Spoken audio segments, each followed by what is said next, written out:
All right. Good morning, everybody.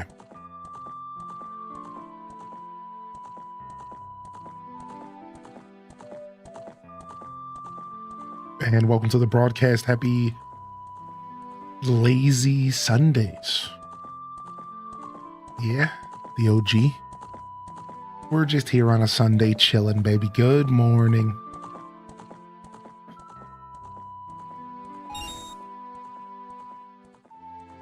Welcome to the broadcast. Early birds. Early birds on a Sunday is something extra special. Because a lot of y'all didn't have to get up today. Appreciate y'all popping in here.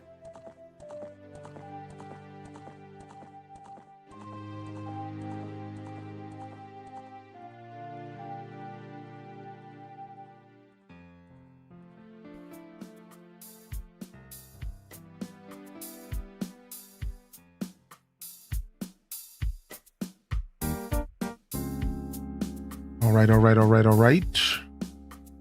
Welcome to the broadcast, Renegade. I see you first in the chat.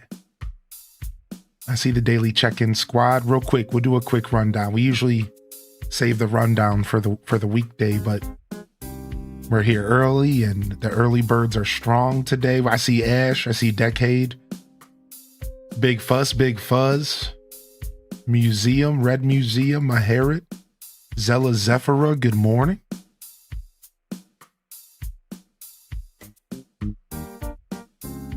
What up, DM Leech? Saltiest Wife, Dad Baby, Majinx, Dazabound, Legend. Good to see you, Daz. Welcome back in here. Hope you had a good day yesterday. Hope you're feeling all right. Would love to hear how you spent the weekend so far. We got Perpetrator. That goes to everybody out there. Decade Drifter, Quince 3, Tofu Nugget, Sage the Spirit. Welcome in here, Sage. Runic Dave, Elf Cat. Welcome to the show today. Minnie Mansky, good to see you as well. Good morning, Mahogany Chica. Actually, I was feeling the 10 a.m. Hold on, we're going to run back the 10 a.m. on loop because it was actually so good. We're going to run back the 10 a.m. on loop, dude. Real quick. Let's go hit it right here.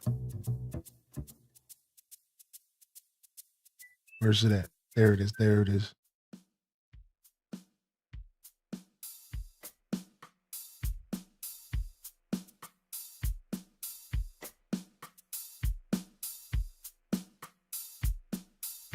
This is City Folk, right? This is Wild World City Folk vibes with like some Animal Crossing GameCube mixed in.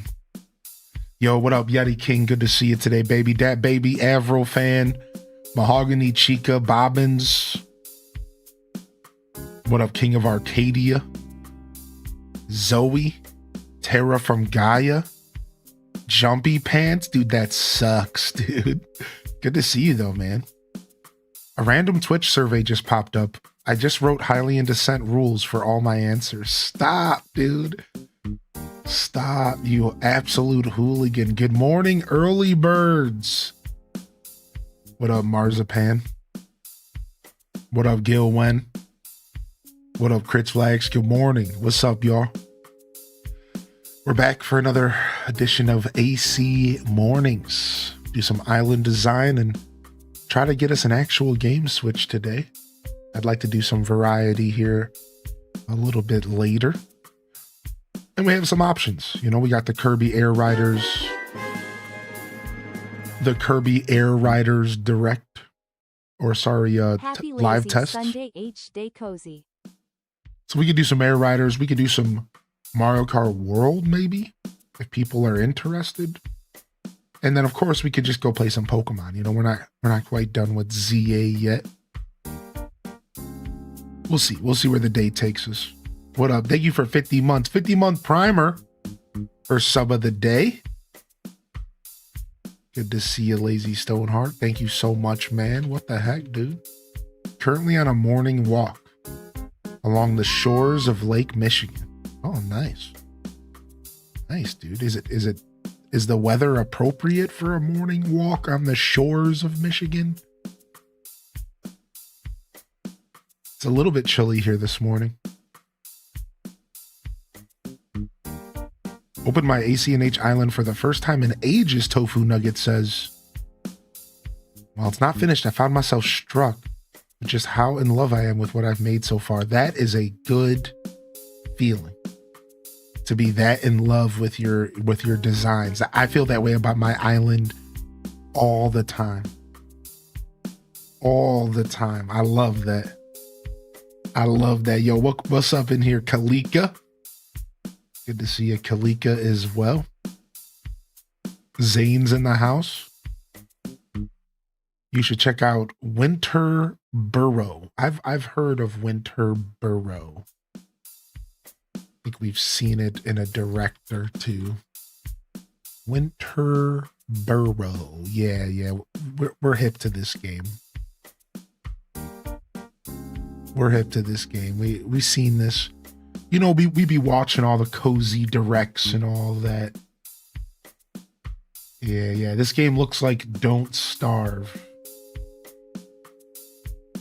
This game looks like it's trying to be Don't Starve. That's like the vibe. That's the first impression, just looking at it. Tam and I both had our ACNH games going yesterday, and you were playing on the other screen. It's 2020 all over again. I also was playing AC with my lady last night. They had their Switch going, and they're hunting down DIYs. I was like, do you need some help? And they were like, I'm not going to say no. Then I loaded up my ACNH on my Switch 2. I was lounging on the couch, hunting down DIYs, helping them. And I managed to catch myself a couple crickets for our build today. For those that weren't here yesterday, we are continuing our dream address preparation. And we are currently kind of designing our island, not kind of, we are, in preparation for a final dream address before we do a big overhaul for the 3.0 update. So welcome in here. Good morning, Animal Crossers. If you're over on YouTube, welcome to the show. As just mentioned, we're going to be going back into our AC Mornings design today, and we're currently overhauling the island with kind of a fall aesthetic, and we're going to lock in a really beautiful fall, autumn dream address for a last hoorah with this island before the 3.0 update. So we have until like December 10th or whatever, until the snow comes, because I don't want to do a snow dream address this time around. I will be doing a fall one again. So we want to make sure that the snow's not on the ground yet and that the holly bushes are still intact, which they are currently, but they won't be for another couple weeks, or only a couple weeks more, I think. So pretty cool stuff. So yeah, we're going to continue that today. And I caught some crickets for my house build. Thank goodness. And we're going to go and try to finish up our botanical gardens today and a couple other projects I have planned. Yesterday, I had a little bit of a headache. So as the stream kept going, I was feeling more and more dampened by this headache. And eventually I wasn't able to think straight. So I had to stop designing. So we're going to see today if we can correct that, you know. Sunset finally started Fantasy Life yesterday. I'm excited for the DLC. Yeah, me too. Yeah, I don't remember the date, but it's early December for the DLC, eh? Yo, what up, Detective Rach? Fernelli? Welcome to the show. I was on a Discord call with some friends at the time, and they were quite amused with my happy noises. Oh, breakfast tacos this morning. Sick, dude. You hear that, everybody? Breakfast tacos at Tara's house. Good morning. Good morning. Welcome to the show, y'all. Bam, bam, bam, bam. Yeah, I took some medicine and I was feeling better yesterday, but I was still exhausted all day. It's crazy what only a couple hours of a headache will do to you when it comes to your energy levels. So I was still exhausted, But the headache went away. Then I prepped some food. I made some dinner, chicken and potatoes. Then I ate more chili. So did a little bit of meal prep. It was nice doing some cooking in the kitchen. Made this super nice mango habanero glaze with this hot sauce that I have for the potatoes and chicken.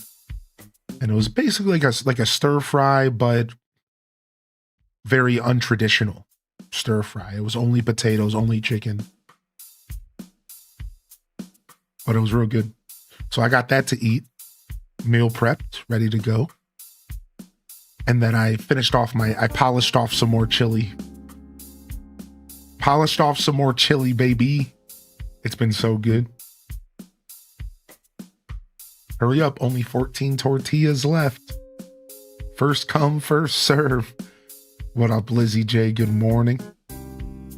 Yeah, it was good. It was good. I seasoned the chicken with ginger, of course. You can't stop me, dude. Cayenne pepper, ginger, salt, pepper. And I thought there was something else. Yeah, just cayenne pepper, ginger, salt, pepper. And then, like I said, I had this mango habanero hot sauce. So I cut the chicken in like essentially strips, but I cut it in like pieces, like thin slices, so that I could cook it. I could put it in a pan. So I put a bunch of oil in the pan. I threw the chicken in. I added a little bit of water so that I could have like a base of like a liquid. And then I added the hot sauce and a little bit of cornstarch. And then all the flavors of the chicken, all the juice of the chicken, all of the seasonings, and the hot sauce formed into a nice, like almost glaze sauce, which was super nice. And then that's what I used, that I covered everything in at the end. So at the end, when the potatoes were cooked, I threw the potatoes in the pan as well at the end and tossed them and seasoned them and got them all like nice and cooked, because I only parboiled the potatoes, so they had to finish in the pan. So I cooked the potatoes in the pan on low. And then after all of that, and we got the starchiness from the potatoes as well, then the salt, it was like at that point, because it really turned into this nice, like saucy kind of glaze. Like it was far from liquidy, which is what I was looking for. You know, that's why I'm using the word glaze. And then I poured that over everything, and it turned out so good. So it's cool because I didn't think about how you could use the natural starchiness of a potato to kind of thicken a sauce a little bit. But I felt like I was Iron Chefing it up. It was good, dude. What up, Spank? Good to see you, Spank. I'm nasty. What up, Fang Tato? What up, Alto Girl? What up, Tiny Bitch Stressed? What up, Crust Worm? Good to see you today as well. Got my island transferred to the Switch 2. 4 years and 10 months was my last login. Altanor, 4 years and 10 months was the last login. That's crazy, dude. Well, welcome back. I wish I still had this picture on my computer that represents what your island looks like when you're gone for too long, but I can't find the meme anymore. It's like,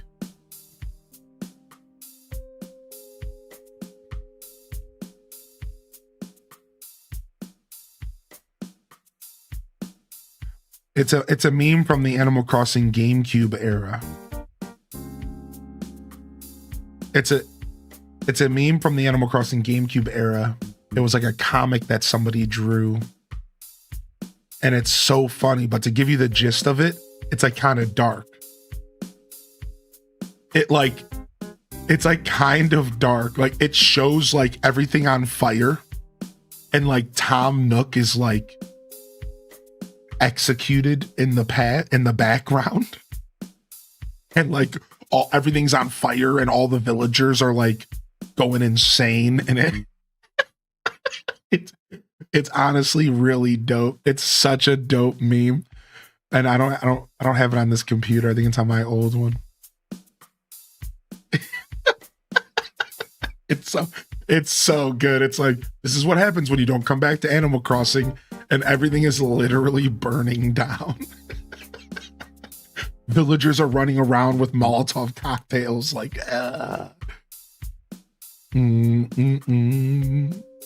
Yeah, dude, it's super old. It was a meme from like 15 years ago that somebody drew. What up, Caddy Nor? Good to see you today. Ellie Fint, good morning. Booted up ACNH for the first time in a while. Marina said, I haven't seen you in 2 years and 4 months. She was keeping track. She had a calendar that somehow was multi-year, and she was just writing down X's every day. When is Zane gonna come back? When is Zane gonna come back, dude?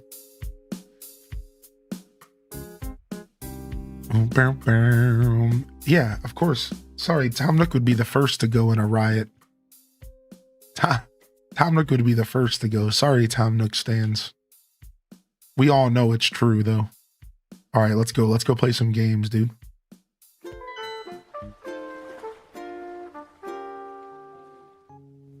All right, give me just a second here. And then I'll be right back.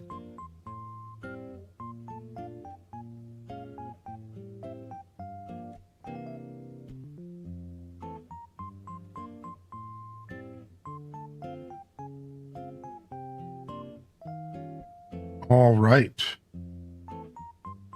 Thank you for your patience here.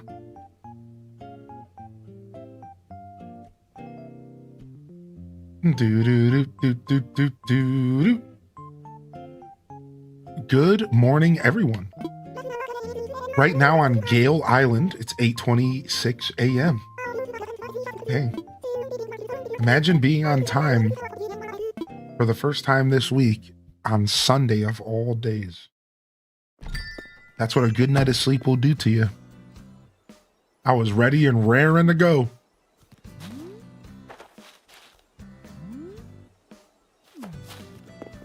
Let's start off this morning by putting our crickets down. Yo, get your sleep lurk on, dude. Get your sleep lurk on, dude. Let's go ahead and start off this morning by finishing up our build here.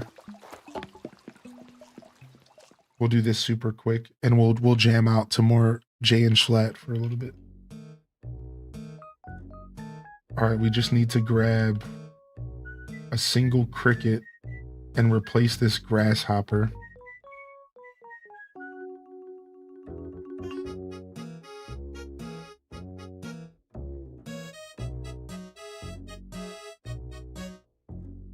Boom. And then let's go ahead and listen to the ambiance of the room real quick with the cricket, because I do want to hear what the cricket adds to the room. Oh, it's perfect.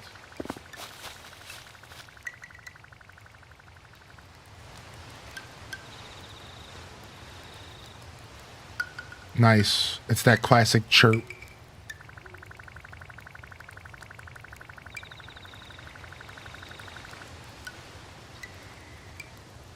I almost think what I would like to do actually is move the tacoid back on top of the stool.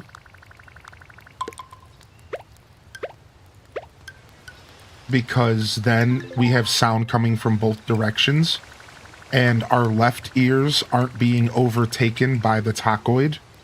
So our left ears are able to process the chirp a little bit better, and then our right ears can process the tacoid. Because this game does have dynamic sound like that. Say what? See, I can hear the chirp better now. I know that's super subtle, but... Okay, sick. Super sick. Now we know. Let's go check the basement as well. What's up, Ambi Sick, man? Good to see you, Ambi, dude. Thank you for 42. Say what? Say what? Oh, congratulations, Lizzie J. Nice, dude. I'm glad your health journey is working out. And cheers to the continuation of said journey. I'm proud of you, dude. I'm super proud of you, man. That's crazy cool. Alright, this guy's gonna go in the corner.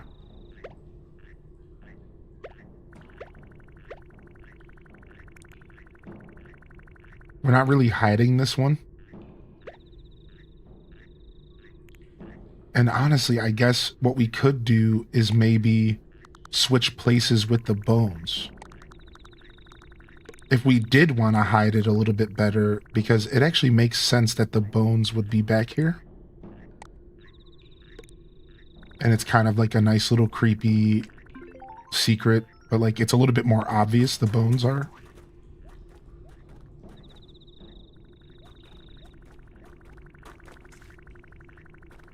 Can I go back here? I want to click on the bones real quick. Yeah, I like when the skull's up, actually. Okay, let's go ahead and ambiance check this room as well.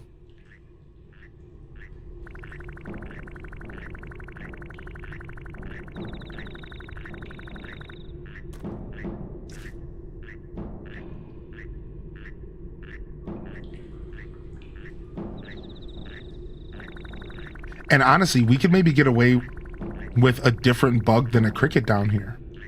Maybe there's a different bug than a cricket we could put down here to go with this. Right? Because we have the frog. We don't want a cicada. Maybe a mole cricket. Oh, maybe a mole cricket is what we need down here, not just a regular cricket. Yes. I don't have one. We're going to have to catch one. I think it's mole cricket season right now. I think it is mole cricket season right now, so we have to catch one. It is? All right, we'll look for it.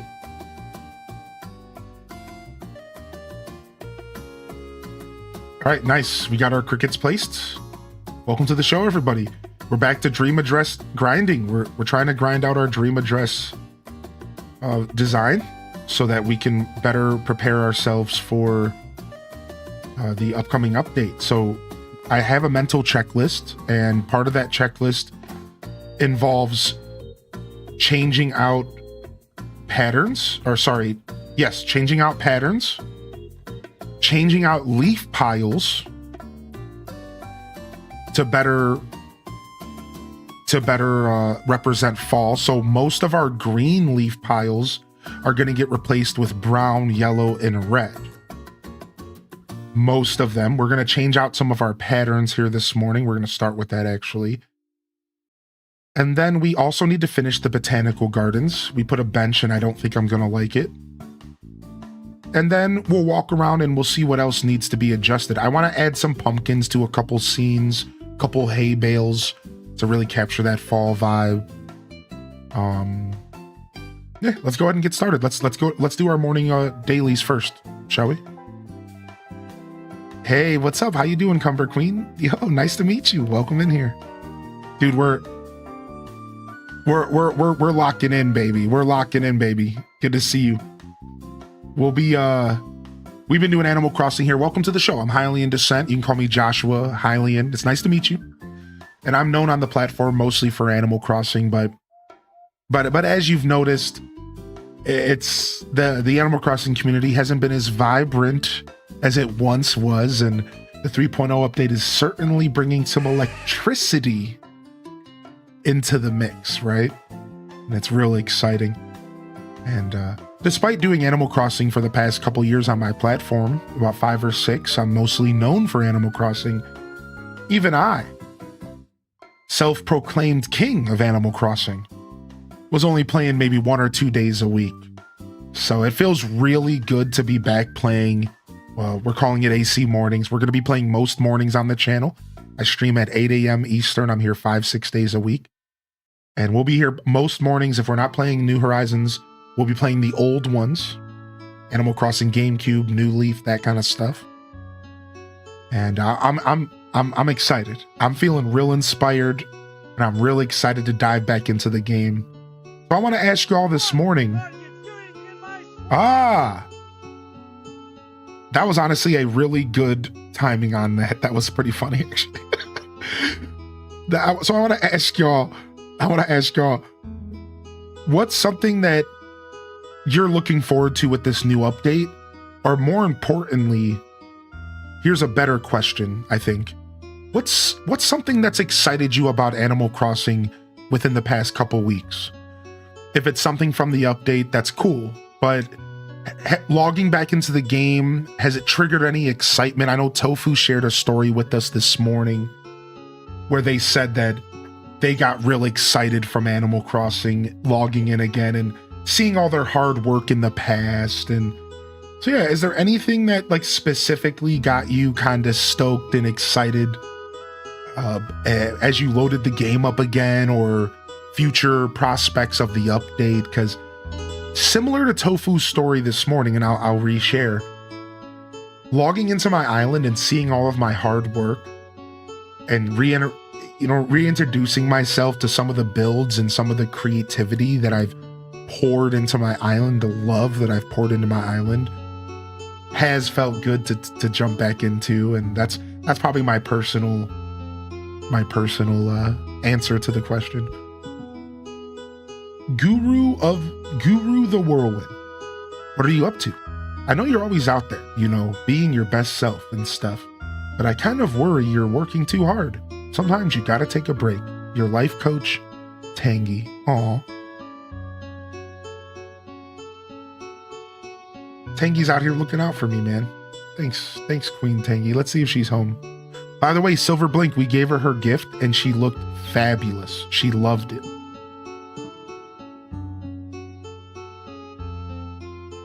All right, let's go ahead and put our game music back on for a bit here. And then we're going to buy turnips today. Ooh, we haven't bought turnips in a while. You know how we always say yo, yo, yo to each other?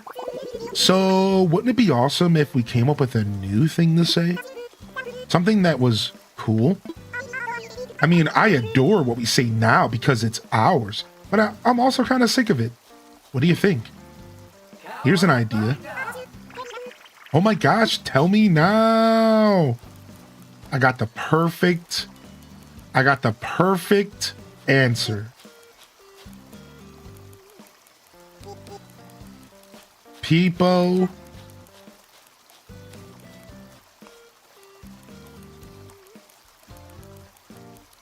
Poo-poo.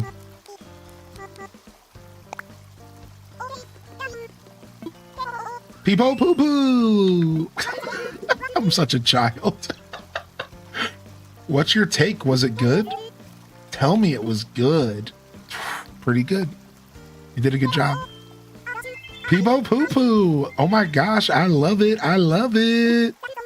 That's so fab. I'm totally going to say this every single time I see you from now on. Oh my God. What have I done?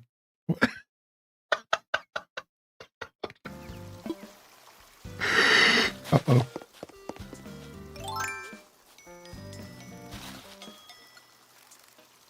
What have I done, chat? Baby gal knows you well. Just restarted for the 5th or 6th time and I went all out selecting the perfect island layout for me. I've been enjoying redesigning a new island that feels warm and cozy like home. Nice, dude. That's super sick. That's super cool, actually.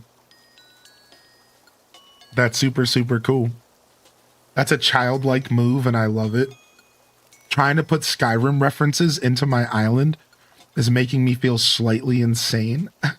What's up, Angel B? How you doing today, Angel B? Mostly looking forward to the community coming back. Yeah, Classy Saya, same, dude. Same here, man. I never played 2.0, so I'm excited for a ton of new content to play.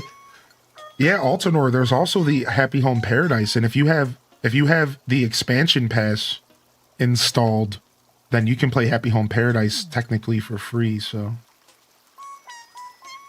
for free. Is she singing into the microphone backwards, or do I have the microphone set up backwards? Who cares? Tangy singing.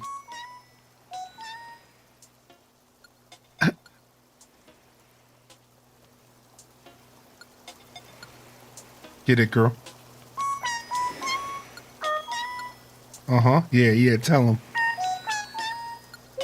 Yeah. Yo, good morning, King of Arcadia. Nice. She's killing it, dude. She's killing it. Been doing some pixel designing since logging in. Having a lot of fun with it. Even made some in-game merch for Taco. His community has been wearing it around. Oh, that's so cool, dude. Nice.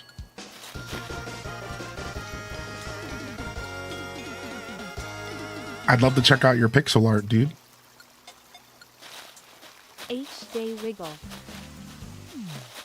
The microphone is set up backwards. Oh, frick. Well, this looks like the front, though. You know what I mean? You got to give me some credit. Like, this looks like the front to me. I don't know. What do I know, dude? What do I know? What's up, Secret? Good to see you, dude. Sammy Dot coming in with the tier 2. Thank you, man. Thanks for 31 months. All right, let's go get some cash. Let's go get some... Yeah. Hold on a second. Oh.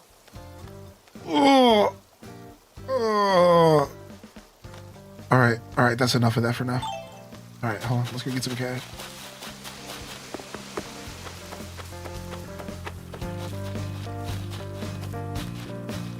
Yo, what's up, Courtney?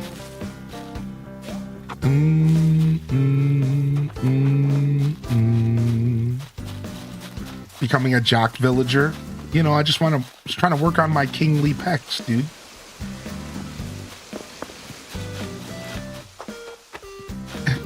Yo, good morning, LPK.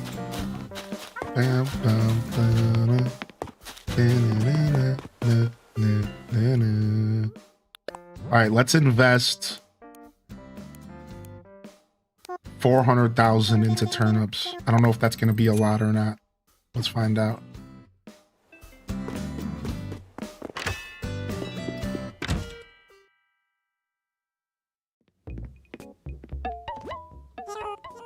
Hello, and welcome to Nook's Cranny.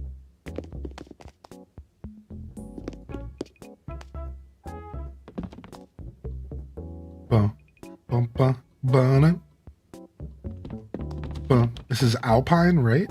Or is it? It's not simple, is it? It is simple. It's just a different color than I'm used to seeing. I don't remember that color set for simple at all. This is super expensive, but I think we have it. Is it just a violin? Yeah, I think we have the white violin, so we're good there. I think we have this pot as well. Let's go ahead and check real quick. What's the name of the pot? Stew pot. All right, and then what about this cup here? Coffee cup. I don't know if I have this variation of it. All right, let's go check.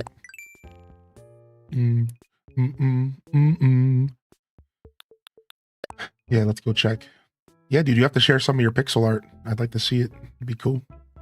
I'm kind of interested in pixel art, but I don't know if I'll ever pursue it personally.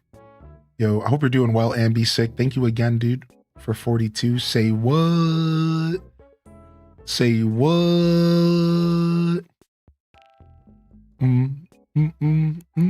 All right, let's see here. Simple. Thanks for having me. Of course, dude.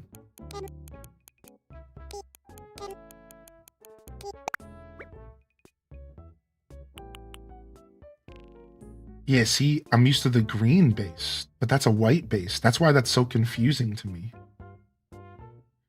We might actually buy that. All right, and then...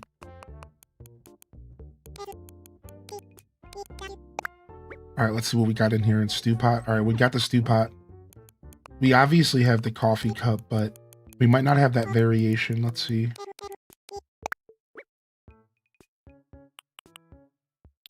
We do. All right, and then what was the last thing I needed to look up? The fancy violin.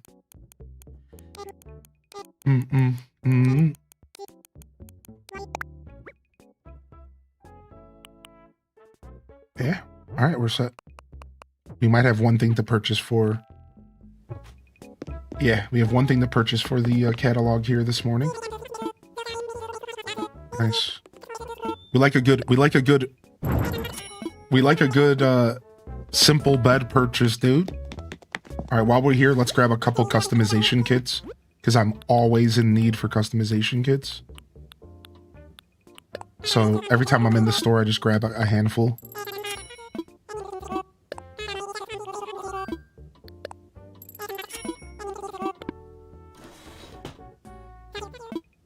Boom, boom, boom. Boom, boom.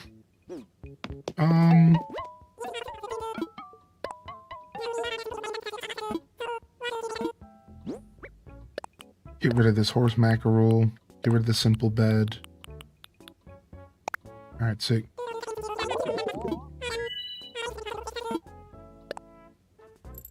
This place is awesome no matter what, but 3.0 coming out of nowhere and getting more ACNH content to experience here specifically seems extra special. Oh, thanks, dude. I know I'm pretty excited. Like I said, I mean, I've been saying this for years. You know, update or not, like I've always considered myself an Animal Crosser first. And I probably always will. Right? No matter what kind of content I'm putting out, this is just my home. This is my home as a content creator. This is just what I do. I like having a central identity to build around my content around. I like being an Animal Crosser at. I enjoy playing this game with y'all. All right, hold on. I'm distracted. What am I doing? You're distracting me, Ryan. Stop. Okay, let's go put these flowers down and then let's go buy some turnips. Yo, what up, Idale? How you doing, buddy? What up, Idale? Welcome in. Uh-oh, Lucky, are you trying to leave, dude? Because it's not happening. Nope, not happening. See you later, Lucky. You took me over 1,000 tickets. Not happening. Actually, Lucky might have been... Yeah, it was over 1,000. Not happening, bub. Not happening, bub. All right, we'll plant those flowers properly later.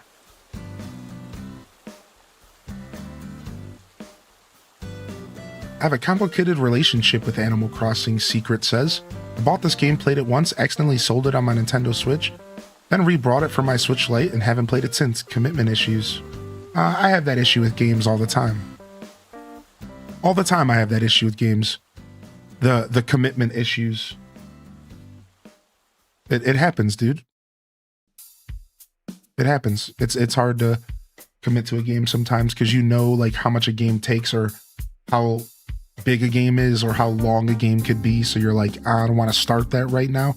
How many people have experienced that where you say to yourself, I don't think I'm prepared to start this game right now? That happens all the time. You're just like, actually, I don't think I'm ready to start this right now. And then you put it off, you know? Sometimes you do have to be in the right mindset and in the right position in life to start a video game, especially one that's like thick, right? So I hold off from starting games all the time because of that. Like, especially because I stream and I game for a living. So it's like, in my free time, I'll be like, do I really even have time to play this? Should I just save it for stream? Like, there's so many politics in my brain involving if I play a video game at all, ever. It's so crazy. I figured Animal Crossing would be aligned with Stardew. Well, actually, surprisingly, they're not. That's funny. That's an illusion that the cozy community has created. The same illusion that calling Stardew Valley a cozy game. That's all an illusion. Stardew isn't a cozy game. It's just enjoyed by cozy gamers. Animal Crossing is nothing like Stardew Valley. Cozy gamers just so happen to like both. Me with Mortal Kombat 11. So, fun fact. Animal Crossing and Stardew actually are very different experiences. So, just to throw that out there. I probably wouldn't be able to really experience the new multiplayer stuff in 3.0 because who was on my friends like that? Because who has friends like that? Yeah. But now I can play it here with y'all, such a streamer-friendly feature. Yeah, and I think most people agree with that. How many people have enough friends to play AC with, let alone friends who game, let alone friends who play these types of games? Yeah, like most people don't have a group of friends to play Animal Crossing with, you know? Here, let me catch up on chat because I asked some questions and I didn't read all the answers. Something I'm excited about is decorating the Slumber Islands. Yeah, dude, I think decorating the Slumber Islands is going to be sick. I think we'll have I hope we'll have unlimited slots for decorating space. No, that's not going to happen, unfortunately. But we could be surprised with more slots. Yeah, not to shoot down your dream, but I think If anything, they'll give us more decoration slots. We have 50 right now, right? Or is it 100? It's 50, I think. If anything, they're hiding in the update that there's more of these available. But I definitely wouldn't get too hopeful that they're going to give us an unlimited amount of these, because that's just too much. That's like too much for the game to process. Like, because the game has to process all of these individually around your island. I don't know anything about coding games, but unlimited seems completely out of the question. But more slots, now that does feel like it's something that could happen. Now, because these islands, the Slumber Islands, are technically being ran off a cloud, I think. Who knows? Right, maybe because it's a cloud island, they could do something like give us unlimited decoration slots, but I don't think that's on the table, unfortunately. But again, I'm not trying to yuck your wonderful dream yum. Let's manifest. Let's manifest and hope it happens, right? Because I could use a couple more design slots, that's for sure. That's for sure. Good morning, Taco. Good to see you, dude. Mr. Trash Panda, welcome to the show. Good to see you, man. What's up, L Destiny? And good morning, Alpha Vega. Welcome to the show, Bookworm Maya. How are you today, Bookworm? Dang, Destiny's trying to find Stitches since 2020. Where are you, Stitches? Come home, Stitches. I had Stitches on this island way early in the game's life. I had Stitches on this island super early in this game's life here. And he ended up moving out. But I think I have his photo. All the time. I started Persona 5, but I don't play it a lot because I know it's a big game. Yeah, what's up, Talnoff? Good to see you, dude. The new Zelda items would work for the Skyrim feel? Yeah, I think so. I think so, dude. I think the Zelda items could be pretty good for some Skyrim stuff. What's up, Alley Cat? What's up, Kay Takara? Welcome in here, Kay. Good morning. Never heard this hourly music. So this is actually a custom album of Animal Crossing music designed by two musicians slash content creators. And they wrote and played or created a whole musical album dedicated to the Animal Crossing sound. So everything you're hearing is not from an Animal Crossing game, but it's designed to be an Animal Crossing album. It's really good. Check it out, dude. It's so good, dude. They captured the essence of Animal Crossing like perfectly, dude. It's good stuff. It's so good, dude. Yeah, check it out, man. Jay and Schlatt. Actually, I reacted to this whole album. It was the first time I ever did a music reaction content. We reacted to this whole album live for the first listen, and I shared my thoughts the whole time. I don't have it on YouTube, but I will be releasing that video on YouTube in the future for y'all, if it's not already there. I reacted to this album live. It was so special, dude. And I want to do more of that kind of content with y'all. I think I will be in the future. Yeah, the eShop app, I've seen that. Not here to uncozy someone's cozy, but Stardew Valley makes me sweat. Yo, I hope you're doing well today, Stormy Rivers. Hope you're feeling all right, homie. Good to see you. And Stormy D as well. I saw you in here this morning. What's up, Tina the Rock Johnson? Good morning, Tina. Dark Venom says, what do you think of Dispatch? I don't have any thoughts about Dispatch. All I know is that it's a game that exists. I think it's about a detective or something. I have no intentions of playing it though. It seems like one of those kind of graphic novel style games. Is that the kind of game it is? Is it like you're just playing through a story kind of game? You know what I mean? I call it a graphic novel. It's like those novel games where like you're kind of just playing through a story. You're not necessarily, it's not like a traditional video game in that sense. It's like a narrative driven, like comic book, like a Telltale game. Yes, exactly. Yeah, it's like you're just playing through a story. Yeah, I'm gonna be real. I am not that kind of gamer. I'm sorry if that's a little disappointing, but I am not the kind of gamer that likes to sit there and play through stories. I want to play video games that feel like video games. I'm a gamer, dude. I want to platform. I want to blast stuff. I want to, yeah, like, I don't know. Like, I'm not really into playing games just to like go through a story.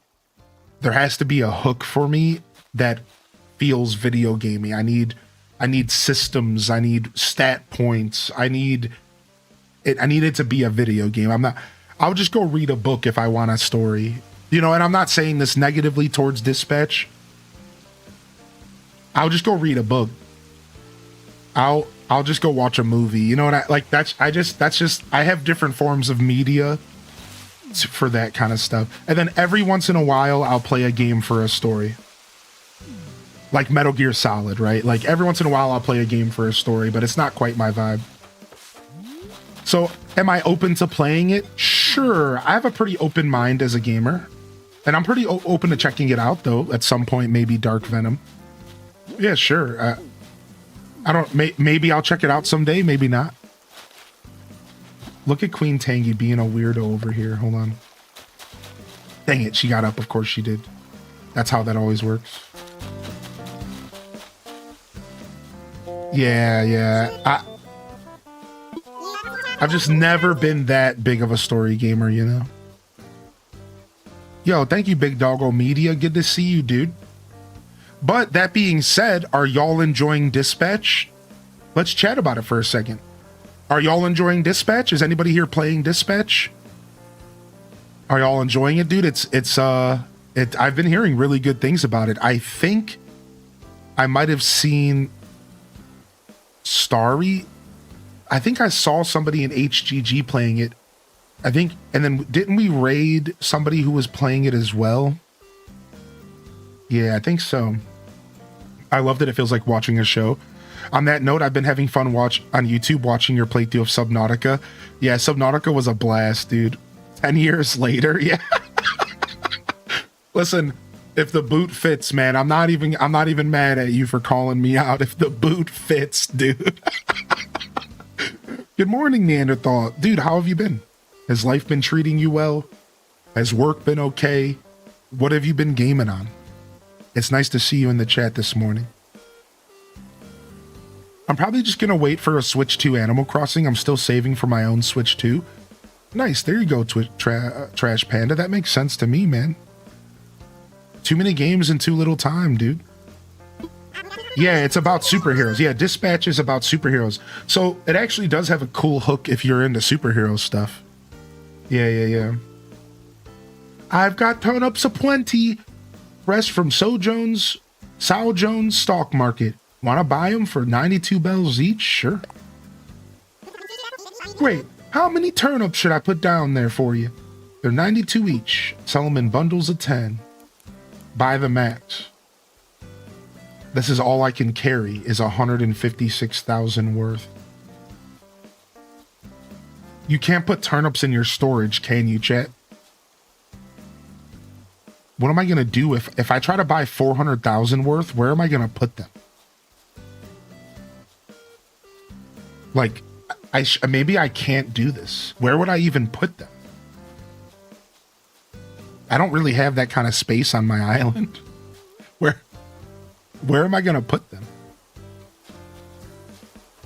Yo, what up, Donnie Retro? Oh, wow. So the game is like a choose your own adventure kind of game. Oh, wow. Ambi sick. I see. King of Arcadia says they've watched 6 playthroughs of Dispatch. It's fun to see all the choice options on a second island. Did you play it that long ago? YouTube says 6 months ago. Wait, which game? Oh, Subnautica? No, I released Subnautica 6 months ago on YouTube, but I played it like 4 or 5 years ago. Yeah, so to give you a quick explanation, within the past 6 to 8 months, Twitch changed everything. And they forced me to change all of my VODs off of Twitch to YouTube. They came down on all the streamers and they made us delete all of our old content. To give you a frame of reference, I had 8,000 hours of content, almost like hundreds of videos, and Twitch made me remove it all, and I had to move it somewhere. And now I'm slowly moving it all to YouTube. So yeah, that Subnautica playthrough was available on Twitch, so I never really moved it to YouTube. I wasn't in a rush, right? And it's been available on Twitch for years, and I just kind of left it on Twitch because that's where people know me. But now I'm slowly moving everything over to YouTube, and Subnautica was one of the requested playthroughs. So if you have any requests for playthroughs you want to see show up on YouTube, I'm slowly releasing everything. Right now, I'm about to release Breath of the Wild soon. I'm slowly trying to release some more Pokemon content. I'm slowly just releasing everything. Recently, I've dropped some Arceus VODs, some Coral Island content, Hollow Knight, Subnautica. My whole Tears of the Kingdom playthrough is released now. So yeah, you're going to start seeing a lot of stuff show up on the YouTube, and it's going to be out of context. Some of it's going to be 5 years old. Some of it's going to be 3 years old, and some of it will be from this year. And I'm just trying to manage it all. It's a little crazy, yeah. So yeah, please jump over to the YouTube and drop a subscription. And speaking of, I wanted to celebrate this morning. We have officially cracked 3,000 subscriptions on YouTube. Our first ever 4 digits with a 3 in the front on YouTube. 3,000 subscribers on YouTube, fam. Thank you so much, everyone. Thank you to the YouTube members as well who are supporting. I never expect y'all to double dip with support, but I do offer alternative forms of support. YouTube members only cost like $2, $3 or something like that. And you can support if you're not willing to sub on Twitch for whatever reason. Maybe you don't watch on Twitch, or maybe you just don't want to pay the $6. I also offer a Discord membership that's also just like $2. And that's another way to support me. So if you're somebody who wants to support my journey, but maybe you're just not a Twitcher, you do have alternatives in that department. But of course, the most valuable form of support is that you just enjoy my content. That's all that really matters to me. So just your viewership, man. Thank you very much. 3,000 subscriptions on YouTube. We did it. And now we're on our way to 4. We're moving on up. Now we're on our way to 4. We're figuring it out. We're figuring it out. I'm going to go ahead and just do 1,000 to start here. Let's see how many stacks. That's only 10 stacks. So I think we can afford to buy a good amount of these. We can afford to buy a good amount of these. Let's go ahead and run around the island real. Let's go drop off these turnips. I'm just gonna start dropping them in front of Tangy's house. Oh, the fact that there's not a select all and drop in this game really makes me cringe every time I remember that there's not a select all and drop in this game. Every time I remember that there's not one, it makes my heart hurt. I always forget, and then I go to do it, and I'm like, oh, this isn't the Animal Crossing from 30 years ago that had this feature. My bad. My bad for forgetting.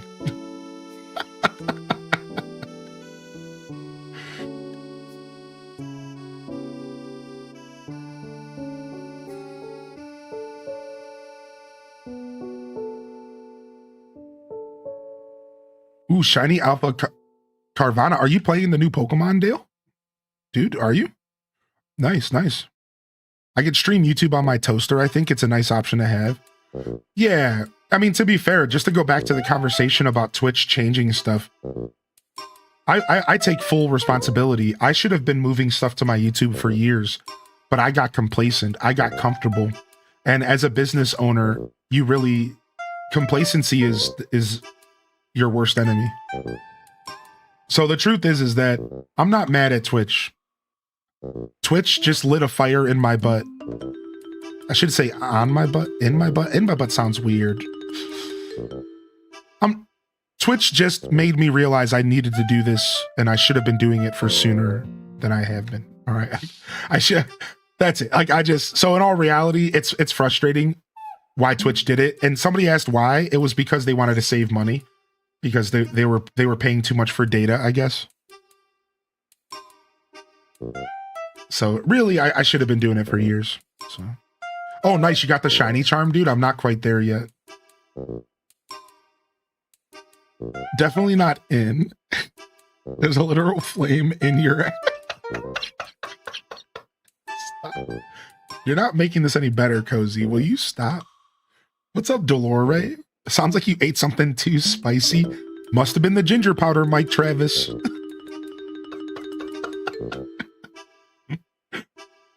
I'm never gonna let him live that down. They have infinite money. Yeah. It's I don't know. I don't even know WMD. They didn't tell us why, but I think it's because they're on a campaign to try to make Twitch profitable, because Twitch isn't the most profitable platform for them. So they're trying to cut costs in different areas, and they decided to cut our storage. Yeah. So even though Amazon is the parent company, I think what's probably happening is Amazon's executives were like, you have to make this business profitable or else. So that the first thing they did is started cutting stuff like unlimited storage for streamers. You have to really think about it. Unlimited storage for VODs is pretty crazy. And we're all comfortable with it because like YouTube does it. And like YouTube's done it since like 2010. So it is really crazy. But like, if you really think about it logically, letting streamers just have unlimited storage for their videos is like a little bit weird and like not normal in the business industry. Unlimited free storage for any streamer. So like at some point they were gonna have to limit it. What's unfortunate is how they did it in such a small amount of time without giving us any options to just pay for more storage. Like that's, every streamer was just like, can we just give you money? Like, can we just pay $100 a month or something? Like, we'll pay for this. I don't want to get rid of my content on this platform. And Twitch was just like, no.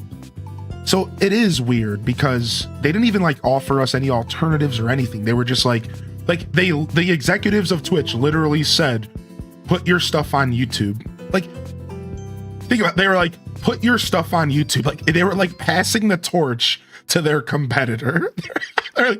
they're like, put your stuff on YouTube, please, God.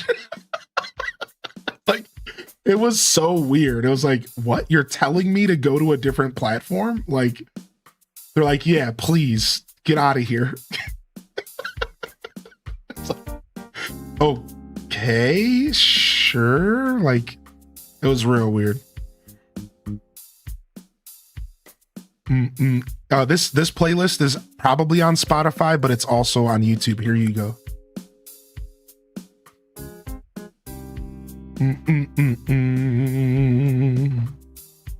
There you go. What's up, Aurora? Good to see you. Good morning. What's up, Bactrin?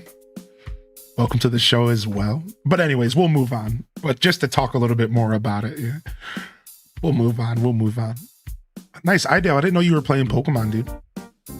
And Neanderthal works good. Always here lurking. Trying to figure out which game to play next is my main game while I finish up 100%ing Star Wars Outlaws. Dude, nice. What are you playing Outlaws on? If you're still willing to chat. If not, you know what? Enjoy your lurk. But dude, I think about Star Wars Outlaws all the time. I genuinely like that game, and I think about going back to it all the time. Once they announced the Switch version, I almost considered just playing it again on Switch. And this time I could play it for all of you. Because if you remember last time, I didn't actually play it on the channel outside of a couple episodes because it was just too heavy on my computer. I've thought about, instead of going back to my original save file, just like starting a new one, but I would need a little bit more time to go by since I did technically just play it like earlier this year or whatever, the end of last year. Yo, Mary Bella with the 58. Dude, thank you, man. You played on PS5 and Switch. The Switch is good. I love playing Sabak. Dude, Sabak is so much fun, dude. Nice, man. Thanks for sharing with me, dude. It's always nice to hear from you, Neanderthal. Thanks for your continued support and patronage despite no matter what's going on the channel. I really do appreciate it, dude. Thank you, man. Good to see you, Nick82. My mom found out about how insane Pokemon cards lines can go. I thought it was because of DMCA. That could have been a part of it. Yeah, Kay. That could have been a part of it. Yeah. There was a big DMCA scare years ago. And they made people delete clips and VODs and stuff. Yeah. I don't know what's in the air, but this week was rough. Aw, Panda, sorry to hear it, bud. You know, sometimes life tries to throw a curveball at you. And as the great Katrina herself says, ooh, can I pump iron while sitting? Let's see. As the great Katrina herself says, sometimes bad times are just times that are bad, dude. Try not to overthink it. Try to keep your chin up. And thank you, man. Thank you so much for popping in today. Take a sub on the house. Maybe that'll make things a little bit better for you. Just a small act of kindness. Sometimes it goes a long way. What up, Jay Mellon? How you doing, baby? Yeah, weird week. My week wasn't too bad, man. Good morning, Matt City. My week wasn't too bad, man. My week was pretty chill. It was a little weird at the start. I'll tell you that. I was stressing myself out a little bit at the start of the week. But by the end of the week, I'm feeling pretty good. I just had the 2 best nights of sleep I've had in a long time.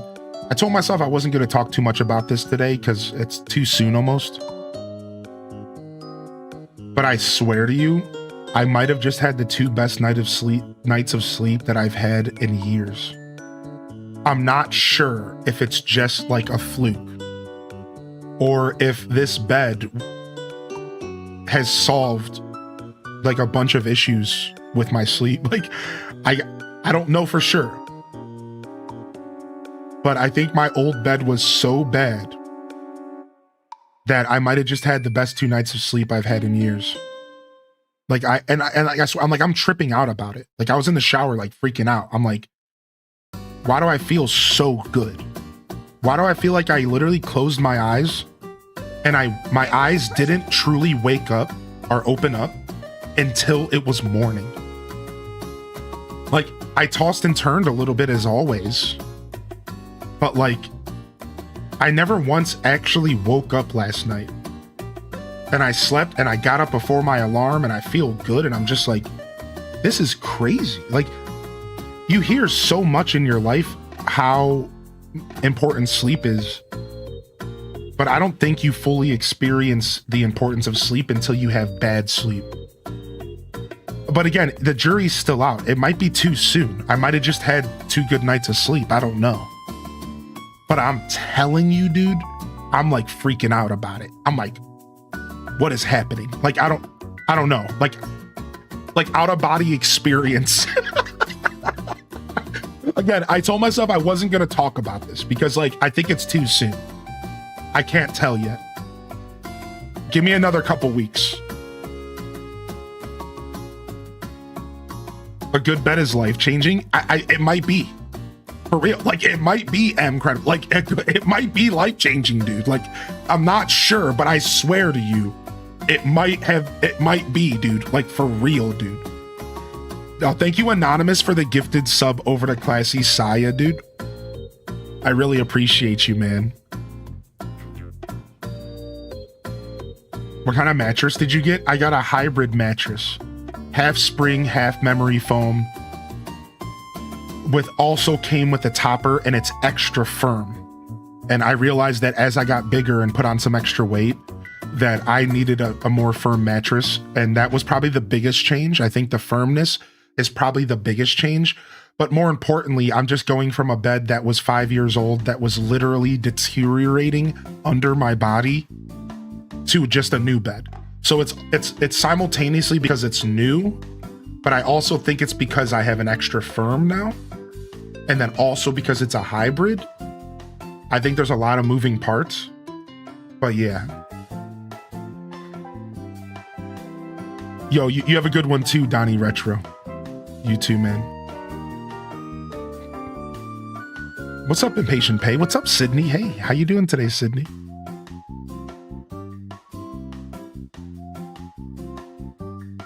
I believe that sleep is a serious health equity issue. So many can't get good sleep for reasons out of their control, including the cost of good mattress. Yeah, seriously. It's like it's kept out of our grasp. Yeah, you know, listen, I'm ready to put my tinfoil hat on, Sidey, are you? Because you know what I'm saying? Like, I'm not even gonna say it, but you know what I'm saying? Like, it feels like it's kept out of the average man's grasp. Right? You know what I'm like? It's weird, dude. It's like, it's weird, man, and I don't like it, dude. But like, let's move on. Like, let's move, like, you know, tinfoil, it's too early for the tinfoil hat. Yeah, thank you, Taco, for the gifted over to Cat, man. Yo, good morning, Cat. You just got hooked up by King Taco himself. Thank you, man. You picked a good one there. Cat's awesome, dude. Never too early for me. Yeah, I'm just saying, dude. I'm just saying what I'm saying while I'm saying it. I'm just saying. Oh, nice, Jay. You like the H-Shrek, dude? Bringing them in and badging them up, dude. Bringing them in and badging them up, man. I'm just... We need a tinfoil hat emote. I swear we do. We do. We really do, man. You know, there's this old song. Hold on a second. I'm actually going to see if I can find it for y'all. The Love, not The Love Below.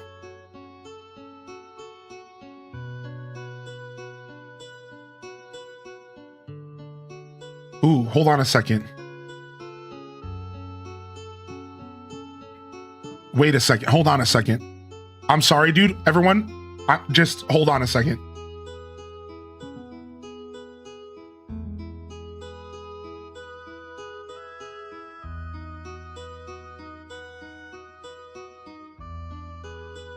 One of my favorite musical artists are coming to Cleveland January. And Spotify just told me. Hold on, I might buy these tickets right now. And this artist they're gonna sell out. They're gonna sell out. Do I have to sign in for this or can I just buy them? No, not Aesop. I'm still waiting on Aesop. This is Atmosphere, man. I grew up listening to Atmosphere, and it's not just Atmosphere. They're coming with R.A. the Rugged Man, Sage Francis, Cool Keith, Mr. Dibbs. Like, you don't understand the names that I'm reading. Sage Francis is on. I've seen Sage live at an Against Me concert. He opened for Against Me, a punk rock band. I know Sage is fire, dude. Like, this is a crazy show.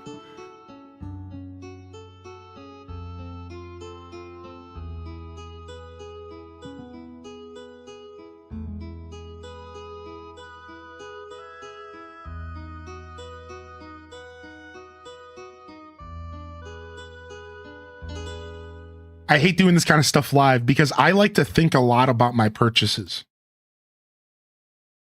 So it's like weird. It's like, should I do general admission?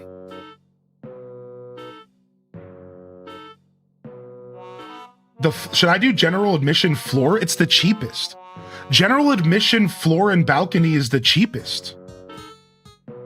And then there's general admission foundation room that's 21 and older, that's $100. And then the general admission for the floor is only $50. I don't understand the lingo here, dude. Like, what do I purchase here? Do I go for the standing? But then what if I don't want to stand the whole time? Am I just like, that too bad, deal with it? Yo, good morning, Purple Fairy. Possibly standing versus seated.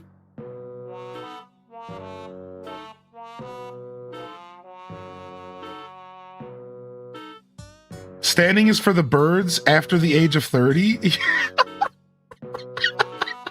So should I go for the $100 ticket then? Is that the one gonna have seats?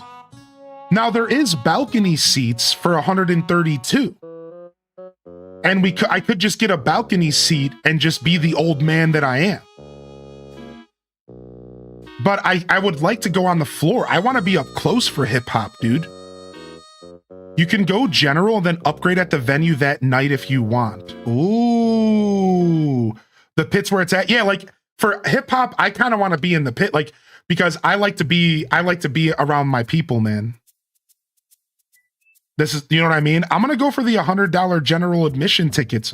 It says 21 and over ID required. You get the foundation room access. I haven't been to the House of Blues enough to know what the foundation room even means. I'm just going to go with the $50 tickets, man. Listen, I ain't made of money, dude. I'm going with the $50 tickets. I'm done. I'm done thinking about this. I'm done. I'm just going to get the $50 tickets. I'll figure the rest out. If I got to stand and my ass is standing, I've been sitting long enough. I sit for a living. I'm good. I sit enough. I sit enough, dude.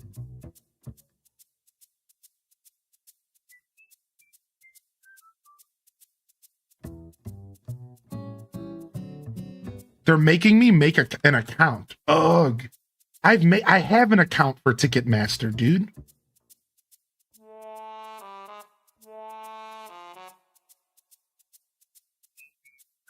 All right, we'll just make a new account. I hate making accounts. I don't do this kind of stuff live. Good morning, everybody.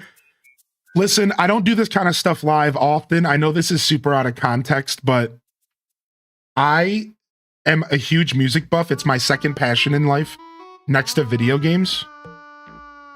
And I told myself I was going to stop passing up musical opportunities in my life. And the last time that these guys came, they sold out. And like, they always make their tickets cheap. Like, did you just hear me? Like $50. Right? Like they all, like they're fair. We're talking about grassroots hip hop artists that know that people are just trying to see live music. They're not charging me $500 to see them live. And here's the thing, Atmosphere could. The messed up part is that Atmosphere could, because they are that popular. They have the following, but they're not charging that because they're not scummy, dude. And I'm not saying that all the artists out there are scummy. I know Ticketmaster actually controls a lot of this, but I promise you, all those big bill artists that are charging $500 a seat, they're choosing to charge $500 a seat. I'm telling, like, I'm just saying. This is why I've grew up on underground hip hop, and I've never had to pay more than $70 for a ticket in underground hip hop in my life.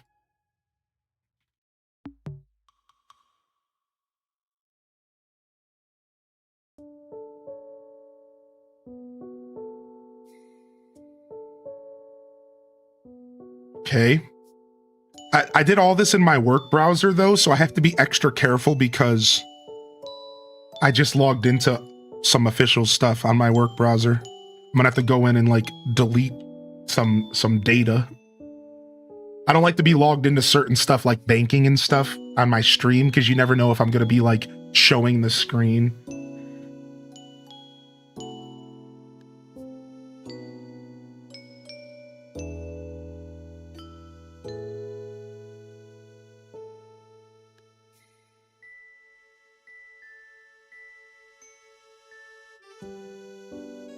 They're asking me for all this stuff. Do you want to add parking? Do you want to add fast lane access for another $50? Do you want to add, like, dude, shut up. Stop trying to get more loot out of me. Stop. What does it mean? Do you want to protect your tickets? What does this mean? What do you mean protect my tickets? We can reimburse for this purchase if you can't attend to the event for a number of covered reasons. Do you guys buy ticket protection when you buy tickets? No, like, no, right? Never. Yeah, never, dude. Never. No. Yeah, you're right about the parking is good, but the House of Blues isn't too bad of a location for parking. So you are right about parking is nice, but it's a random Thursday night. Parking will be fine. House of Blues isn't that bad.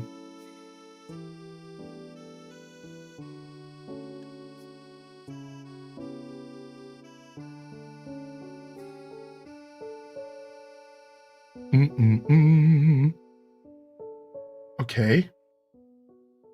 1 second here.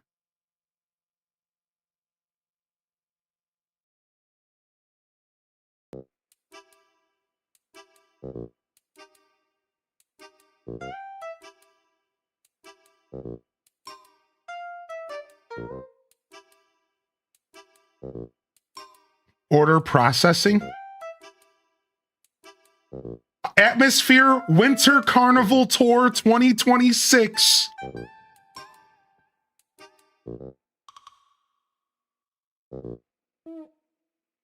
I'm in. $35 for each ticket. Can you guys, do you seriously understand? $35 a ticket. $25 more with the service charge. This is an artist that's been around for 25 years that has a massive following. He's also the owner and the publishing, like the owner of Rhymesayers Entertainment. So this guy, like, I love Atmosphere so much, dude. Nice, dude. I'm going to see Atmosphere in January, dude. Oh my gosh, dude. Nice, dude. Nice, dude. Holy heck, dude. Can I find this old album now? Now I'm so distracted. I lost what I was looking for. Oh, dang it, dude. Dang it, dude. Dang it, dude. Nice, dude. Dude, I'm so happy. I'm so happy. I'm so happy, dude. I'm so happy. It depends on how expensive the tickets are. That makes sense. House of Blues typically has early access tickets you can buy so you can skip the GA line and wait in a lounge. Ah, I see. Okay. Yo, what's up? How you doing today? I do the Dunking. Yo, welcome in here, dude. Good to see you. Welcome to the show. Welcome to the show, dude. Holy heck. What's up, Purple Fairy? What's up, Dankroot Hydra? Dude, holy heck, dude. Random, man. Dang, what was the name of that album, dude? It was such a good, it's such a weird album. Is it Dan the Automator? Was it Dan the Automator that did the beats for it? I think it was.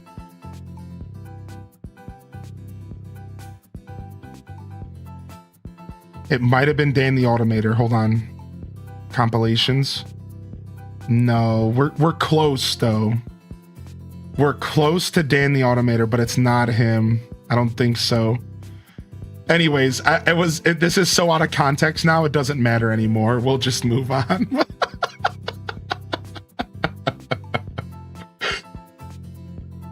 Dang, dude, what was the name of that? It was such a weird album, dude. It was such a weird album. Like I can't express how weird it was. It was like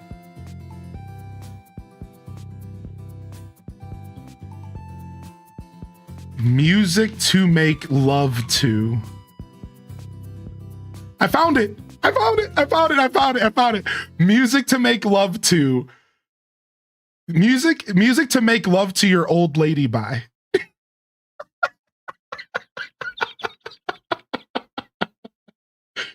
All right, this album came out in 2001 and I jammed it. All right, I jammed this album so hard, dude. You guys have no idea how much I jammed this album, right? So hold on. What's the secret to Chess Rockwell's? Hold on. This is how the album starts. The Chess Rockwell's ability to pick up all these beautiful women. Is it your good looks? Is it that big bulge in your pants? Could be that fancy car you drive that I lease and change every other year, but you don't need to know that. I say, look, I'm gonna let you in on a little secret. My man Nathaniel Merriweather, you know, little running buddy from Handsome Boy Modeling School. Yeah, made this Nathaniel thing called Merriweather. Music to Make Love to Your Old Lady by. Yeah. Barry White used to work. Even ABBA used to work the way I was doing my thing.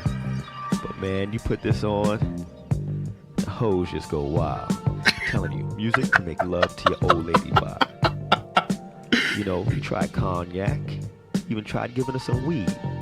Shoot, you might even tried ecstasy. But ain't no sheer ecstasy until you try music to make love to your old lady by. Here, I'll play a real song real quick, just so you can get a feel for it. So it's actually dope. It's got a bunch of super dope artists on it. This is Jennifer Charles. I don't even know who she is. Dude, I jammed this album so hard in 2001.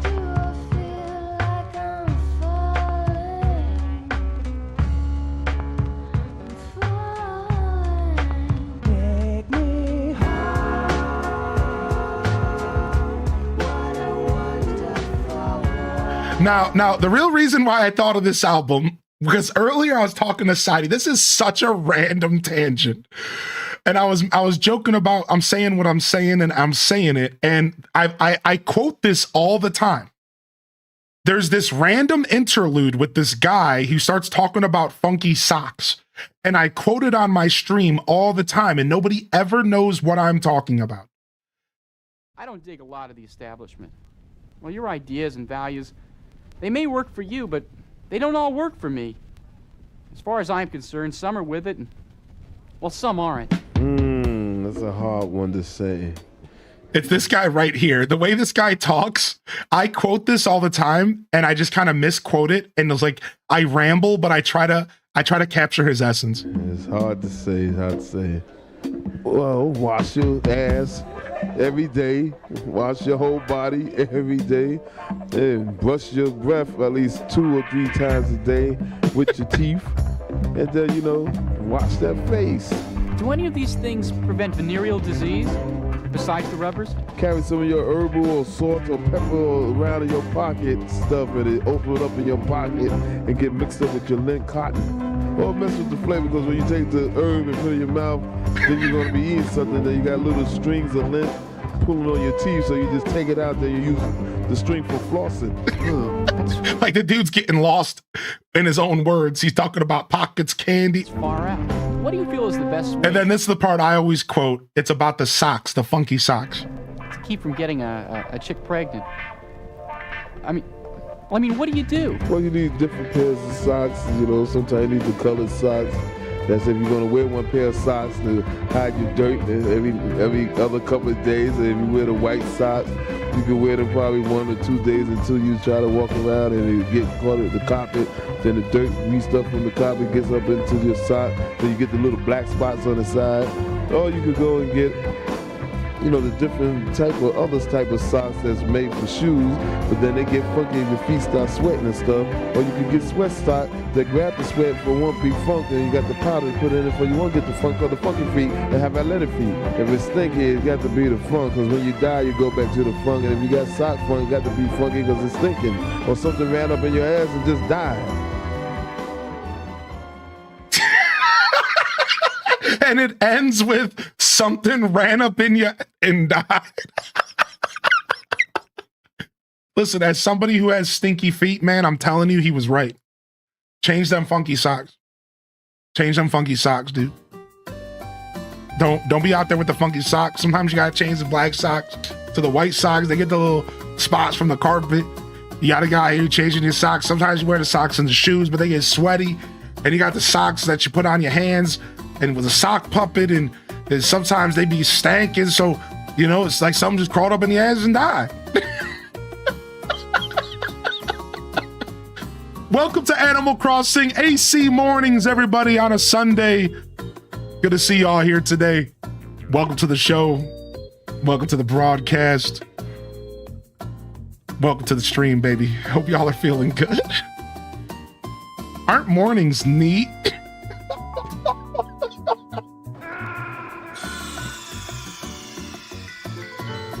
They sure are. They sure are, Lucky. They sure are. The best tasting island is Gale Island. Everything tastes great.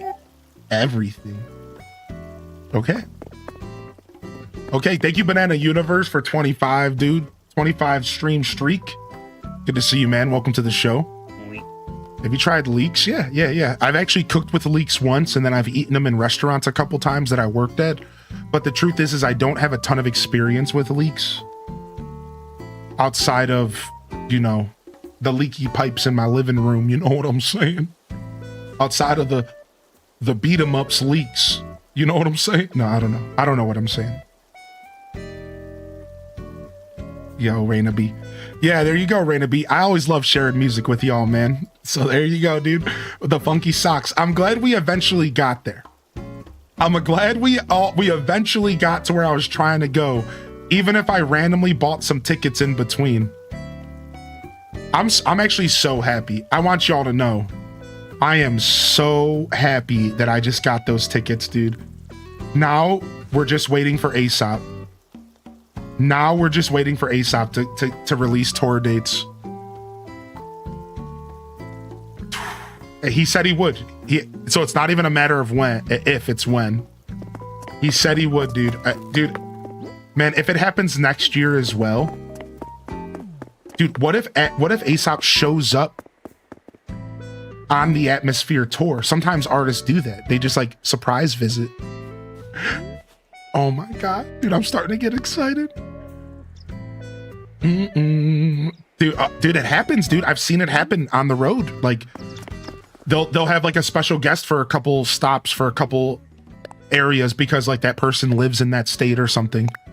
You know what I mean? Like, it happens all the time, dude.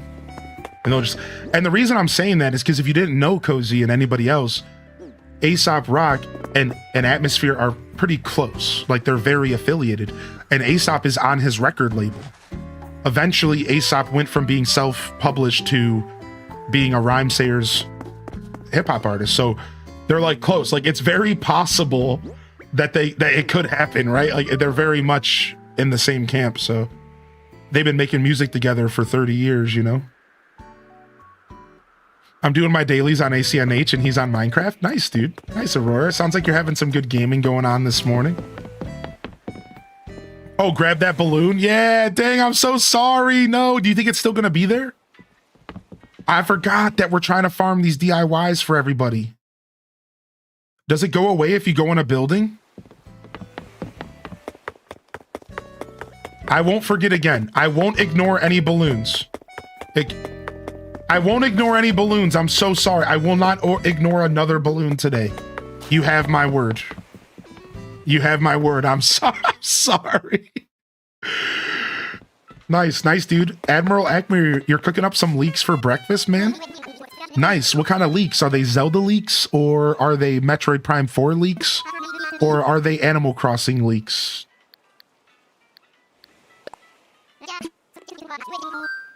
Wait, we want to go to work. We're going to check our shop here this morning. Frick. I'm trying to go check my my Happy Home Paradise shop as a part of our dailies today. Hope you're feeling better today. Yeah, the headache went away. I was still pretty exhausted yesterday after the show, but the headache went away and I got a really good night of sleep. I'm feeling good today. Smacks Hylian with the vegetable leak. Stardew Gramps leak. You would have loved Soundset in Minneapolis. I would have loved Soundset. I know what Soundset is. And yes, you're right. You're right. I don't think it's ever happening again either. I don't know if Soundset's ever happening again. Does it? I think they stopped it, right? I think so. Yeah, I would have loved Soundset. You're right about that, man. Yeah, because that's where Atmosphere's from. Atmosphere's from Minneapolis. That's his hometown, I'm pretty sure. Look at this couch. Whoa. Moroccan sofa. That looks nice. Let's see if we have that in our storage here. All right, Moroccan sofa, artsy chair. We for sure have the TV with VCR. Deep fryer.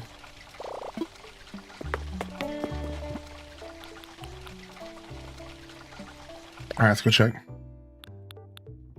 Yeah, Raina B, we've talked about this before. You're an Atmosphere fan, aren't you? We talked about this before, I believe. I'm fairly certain we've had a brief chat about Atmosphere specifically. I think we have.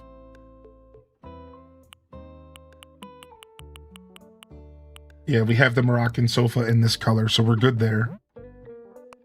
What was the name of the chair? Was it a seat or a chair? I'm just gonna put chair in.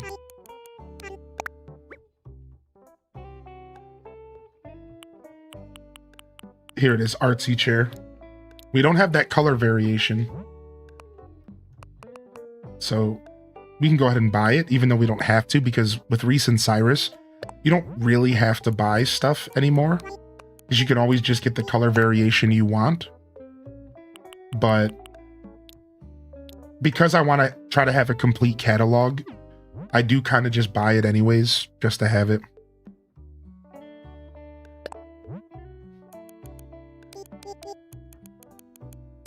What's up, Bioshock?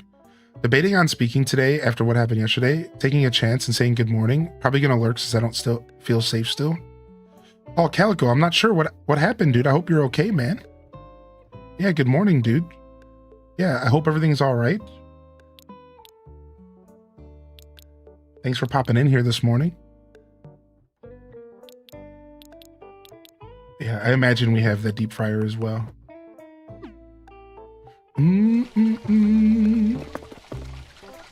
The blue variation, let's see.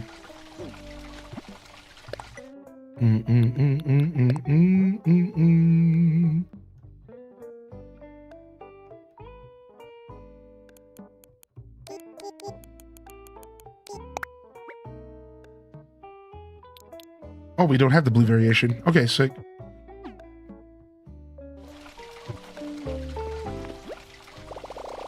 It says 5,300 Poke for a deep fryer. Bam, bam, bam, bam. And then we'll buy the artsy chair. Good thing we're kind of stacked on Poke. Do I have any debts to pay? What's up, my friend?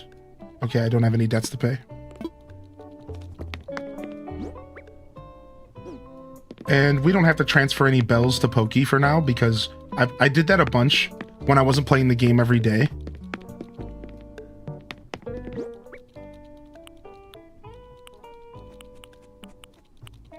So I have like a good amount of Poke to work with. Yeah, that goes up. My heart goes out to anybody out there. If you're having a rough day or you had a rough week, man, welcome to the show, dude. Yeah, I hope everything's all right. And if you need to reach out to any mods or anything, if something, you know, obviously it's your business, so I don't want to pry, but if you had an interaction in our Twitch chat or something, you know, you're always welcome to reach out to a mod and talk to him, all right? Yeah, the mods are always open for that. Of course, I am as well. Oh, we'll take this bottle before we go. All right, nice. Got ourselves some new furniture options for the update coming up. And of course, that goes to anybody out there. Round glowing moss rug. We'll take it. Space heater is standing by. What is your flight plan, Snowmobile? We're going back home, dude.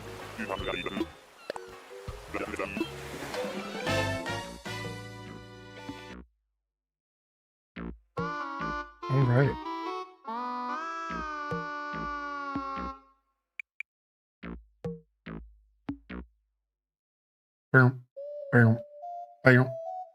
All right, and some more stuff to hoard. Some more stuff to hoard in our storage, of course, as always. Some more stuff to hoard as always. All right, let's go drop this stuff off. All right, and then we do need a mole cricket, so we do have to, we will be listening to the game sound here. Maybe we'll find a mole cricket. I don't know if they spawn it during the day or not. I think they're all day bugs, but I could be wrong.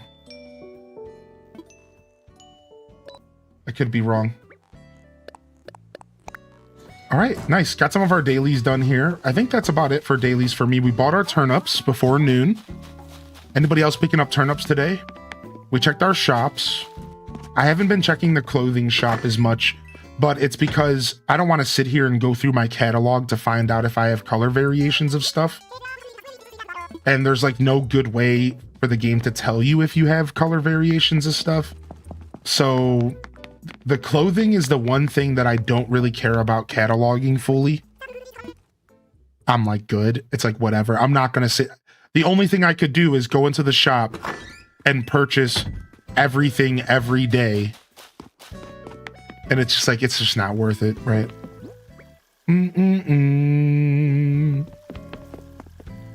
All right, nice. So as far as dailies, I think we're good here. Let's go get a cup of coffee and then let's do some designing this morning. So for those that are just tuning in, through all the chaos, we've been having a lot of fun this morning, just being a little loose, feeling like a Monday morning show in the chat today, out here jamming the music and being goofy. If you're over on YouTube, hit that like button and thank you so much for tuning in. And of course, if you're over here on Twitch, good morning and welcome on in here. We're doing some designing on our island, preparing a dream address so that we can do more designing in preparation for update 3.0. But figured I'd start with doing some dailies this morning.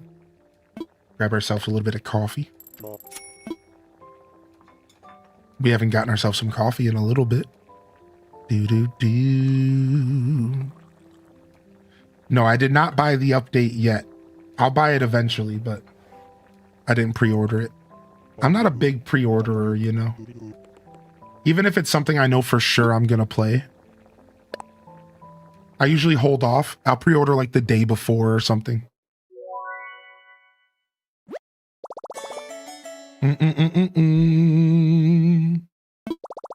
That's the stuff. I knew I could count on Brewster to create the perfect blend. I bought 200 turnips because I'm sort of broke, but I want to get some. Yeah, and you can count on my stream this for most mornings this week, and I'll tell you my turnip prices. So if anybody else is buying turnips, don't be shy to if you're playing this morning, you're buying turnips, don't be shy, because I'll likely be here for a good amount of the mornings this week coming up, and you can come and sell at my island as well if I end up getting a good price. So I bought for 92, which is not bad. Anything under 100 is a pretty good price. Let's get ourselves a cup of fresh Joe here. Bum bum bum bum. Do do do do do.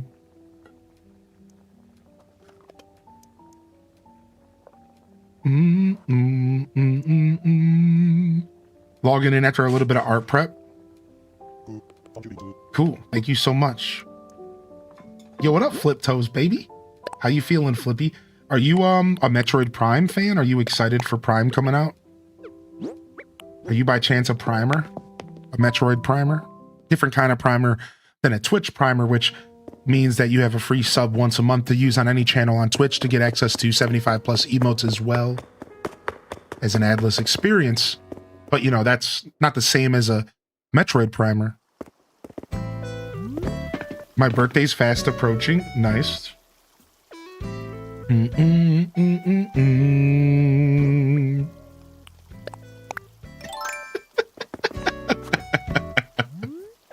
Sip.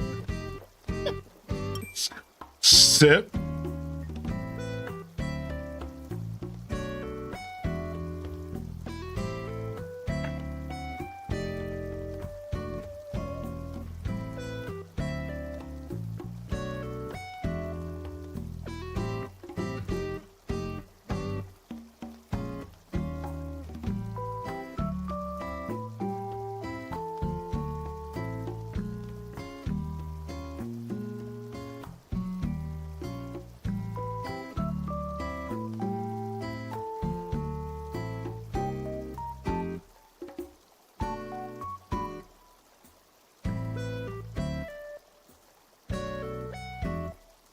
Hello, everyone. Would you please mind explaining the turnip thing? I'm an AC noob. Yeah, no problem. So, Luna Wolf, every Sunday, a character comes to your village, and they're only there from 5 in the morning or 6 in the morning until noon. So, you only get about 6 or 7 hours, and you can purchase turnips. And every week, the turnip price is different.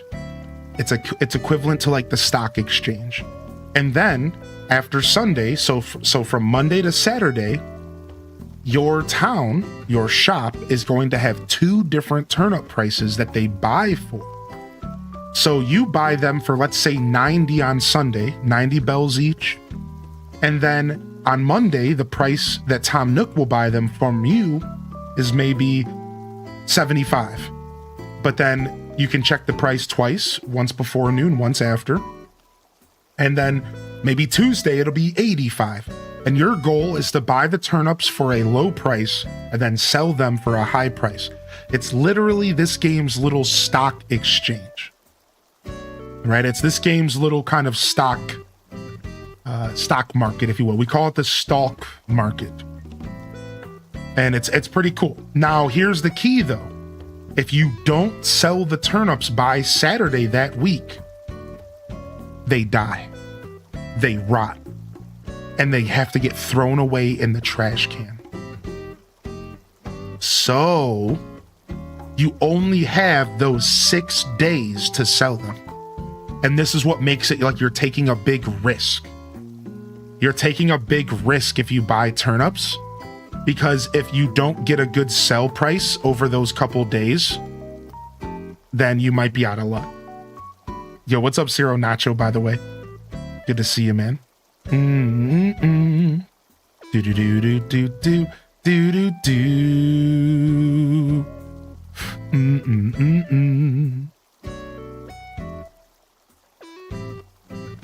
Bam bam bam bam bam bam. Do do do do. So there you go. That's the turnips. That's how turnips work.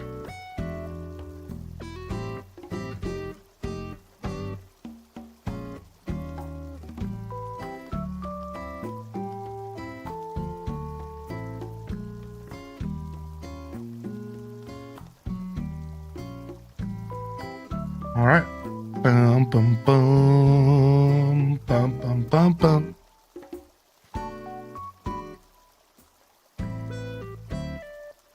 What's the price dependent on, or is it totally random? So the prices aren't necessarily random.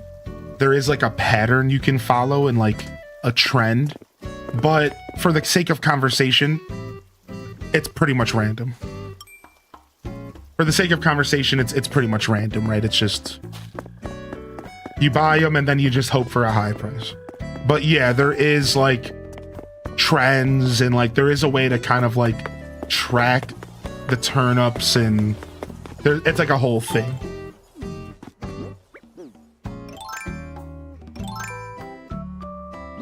Yeah, you can get recipes for buying them in your mail, which is cool.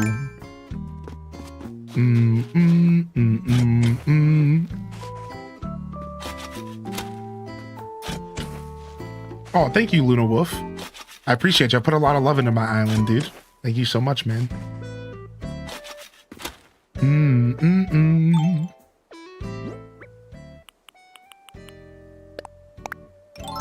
You've got the Max Bell hack. Nice. Very nice. Wait, you guys are celebrating your wedding anniversary? Yo, how long have you been married, Alt?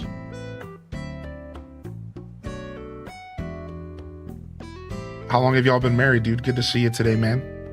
Thank you again for tuning in today, everybody. I appreciate y'all. We were here yesterday doing some AC as well. I'm hoping today we can actually follow through with our game switch plans.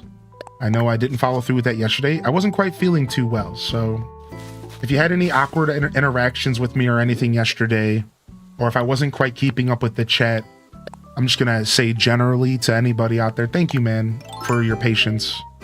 I appreciate your patience, everybody. I was battling with a pretty nasty headache all day yesterday, and I tried really hard to like not let it impede the show, but I realized about almost 5 hours in that like my brain was leaking out of my ears. I was really tired, dude. It kind of tanked my whole energy level yesterday, so I wasn't able to keep up necessarily with my proper, the bar that I set here as a creator. So thank you for understanding. And just know if I ever miss a message or anything from you, man, you can always repost. Right? I'm not skipping anybody's messages on purpose. And if I am, maybe I'm just not able to read every single message, Sometimes as a creator with the blessing of a pretty big community, sometimes I have to actually pick and choose what messages I interact with, especially if I'm not feeling well, because like reading every message at that point is taxing. So yeah, just don't take it personal, man. I try to keep up with every single message, but I'm not gonna read them all. It's just not gonna happen. Like I try, dude. But I understand. So if you're ever feeling some type of way, please just repost at me. Say, hey man, you've been missing me today. I'm not gonna take it too personal, But I get it though. I get it. And sometimes our chat might be a little bit more quiet, so that maybe the chat's also not interacting with you. You can't take that personal either, because not everybody in chat is here to interact with the community. The truth is that some people in chat are actually just here to interact with me. So everyone interacts with Twitch differently. Some people are lurking. Shout out to our lurkers. Sometimes people are literally just here for me. They don't want to talk to people.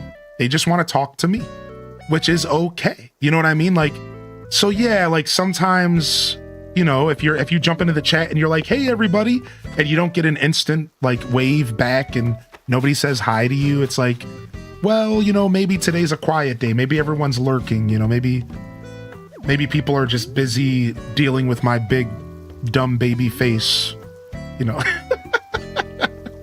So, it's a pretty big community, man. We got a couple thousand people who frequent my stream, so.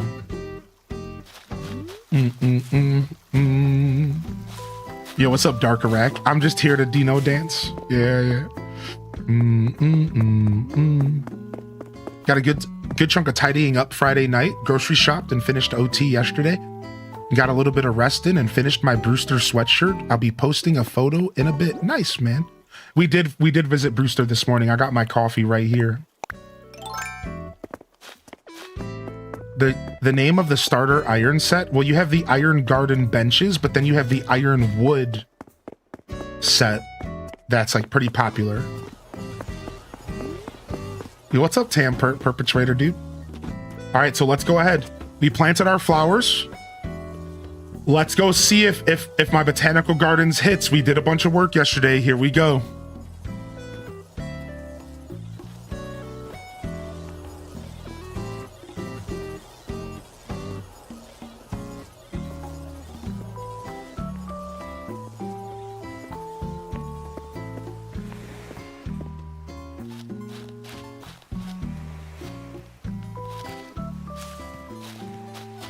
I'm still not sure about the bench here.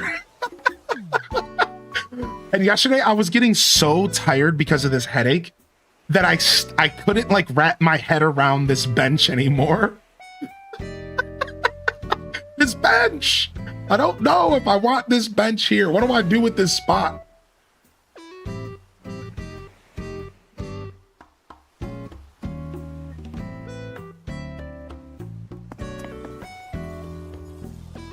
Maybe change the color to brown. That's really not a bad suggestion. Ooh, maybe some kind of statue. Ooh, maybe some kind of fine art. It is a botanical gardens. Okay, I like that. Let's go see. Thank you for all the suggestions, by the way. I don't always take every suggestion I get, but I do read them all. Yeah, you know, thank you. Thank you very much for the help. All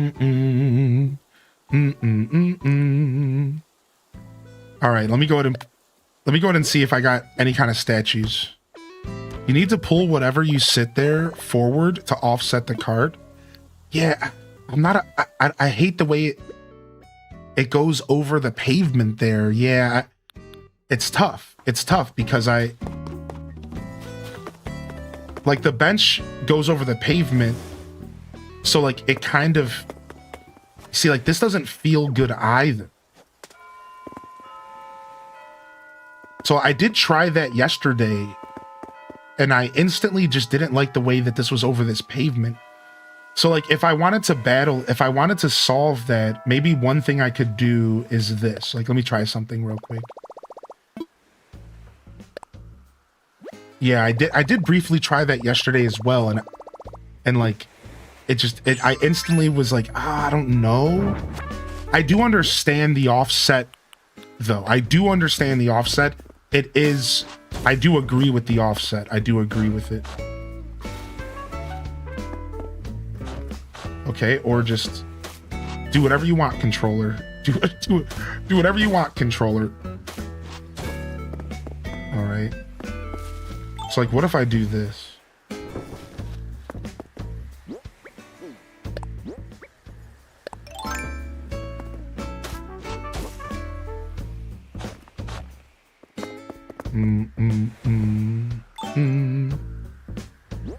Because then I don't have that issue of covering up the barrier between the grass. You see how that instantly feels better? And then the only problem I have with this specifically is this gap behind the bench between this area. Now, I don't know how I feel about this gap here. It doesn't feel on purpose, it feels on accident. Right? The gap doesn't feel on purpose, it feels on accident, and that's the problem. It's like, it doesn't feel like the gap should be there. If the gap felt like on purpose, it would be one thing, but like it just feels like I accidentally pulled it too forward.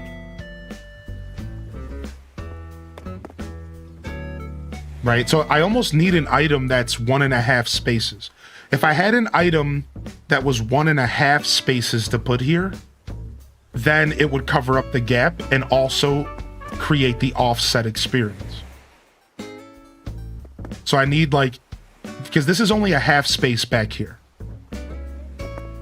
See, this is only a half space back here. So you can't fit any item. It's only a half space. I'm so way out of touch with AC. What's the new update? So if you type !reaction, you can actually see my reaction there. You can actually see my reaction if you're interested. Otherwise, we're getting some new content, some new items, some Zelda themed items and some Splatoon themed items.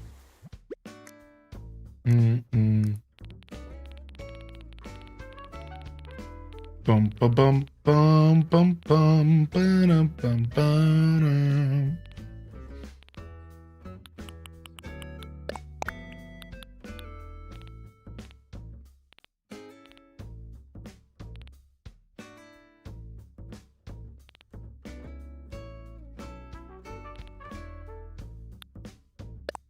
Robust statue, beautiful statue. These might work actually. These might work actually.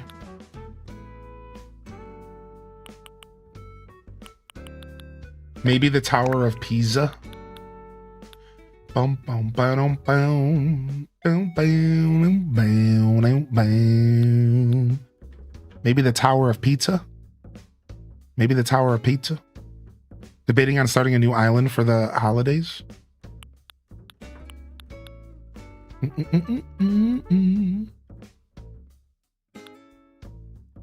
The party garland's 0.5. Oh, that's a good idea.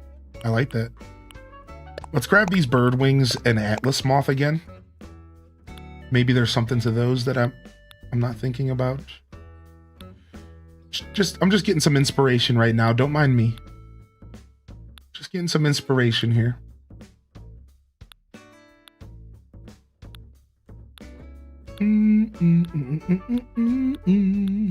Sometimes I just like to scroll through my items to get inspiration.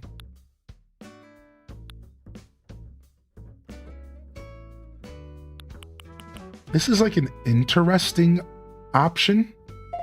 the lighted display stand with Yo, something yo, on top of Happy it. Sunday. It just so aligns I am smoking my first ever brisket on my 30th anniversary. Hope all is well with you. I and did Sean. not think that's where that was going. I'm smoking my first ever, and I thought when I heard the letter B, I thought you were about to say blunt. I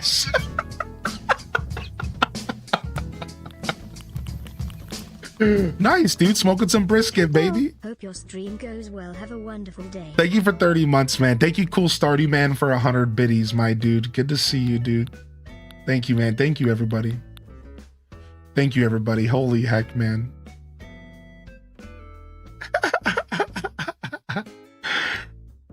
Yo, what's up, Becca Lee? Hey. Bamboo DIY? Maybe face the bench towards the water?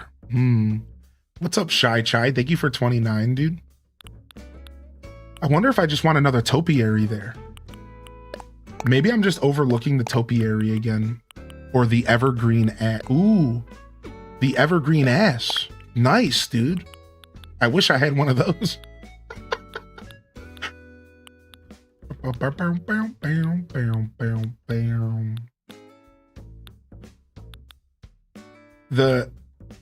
This is a very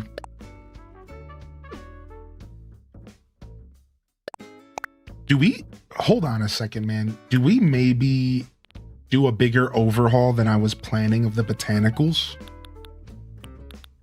Do we maybe do a bigger overhaul of the botanicals than I'm thinking?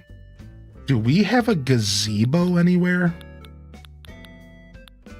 Do we have a gazebo anywhere?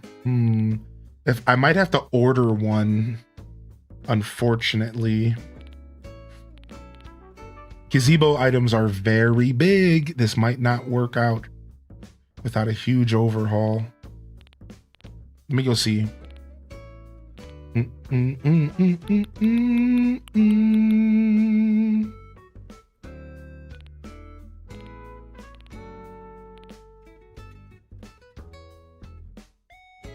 I heard at? Wait, you heard at?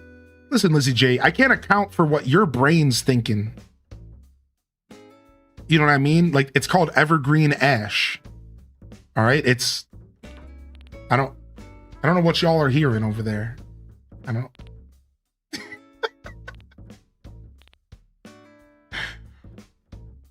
I wish we could search by name in our inventory. A search system would be pretty nice. You're not wrong about that.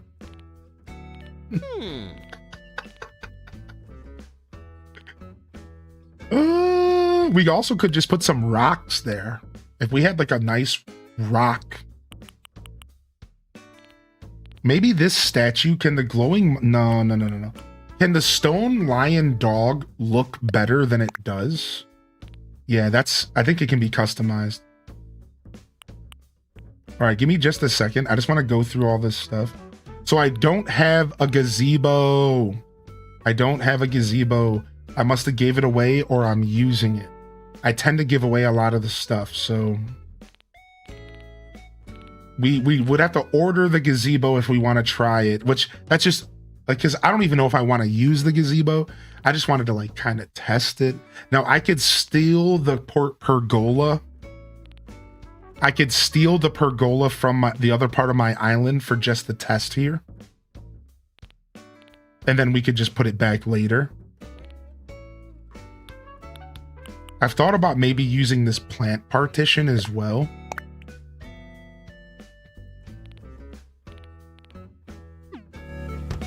All right. Oh, thank you, Fudge. That's okay. No worries. No worries. Thank you, man.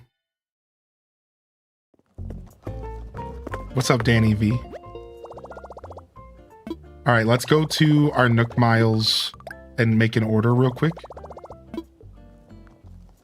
Redeem Nook Miles. Let's go ahead and make an order real quick, and then we'll get back to our designing. So we're looking for a gazebo and a pergola. We also have a couple of these around the island that we could use to test. But I'm going to go ahead and order a couple more of these. Just so I have them laying around.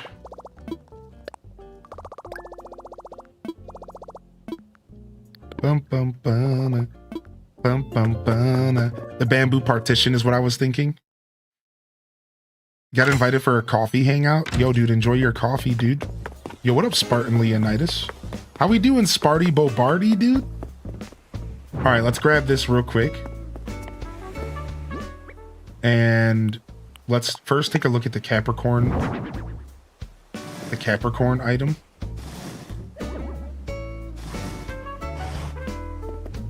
Would we want the goat facing down or up? It would make more sense if it was facing like this. The gold is just a little bit too much. It over fancifies what we're doing here. All right, let's check the robust statue. Oh, nice. We can just get a bunch of ass in our face. Ooh, awesome. This will be great. Sold!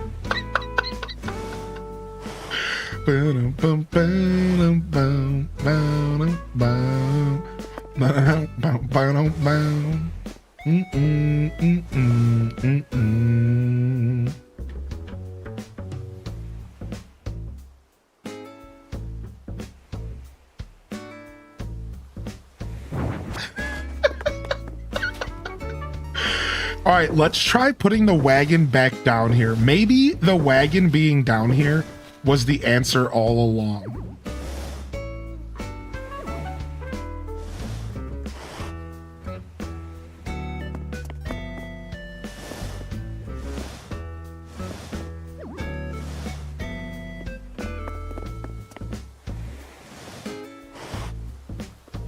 I still am convinced I need an item that's a little bit bigger to just do the offset naturally by using a big item. I agree that the offset would be nice, and that's why I'm thinking something like this is actually the answer. You ready? Where's it at? Now this item's too big. This item's a 2x2, unfortunately, but it'll still give us an idea.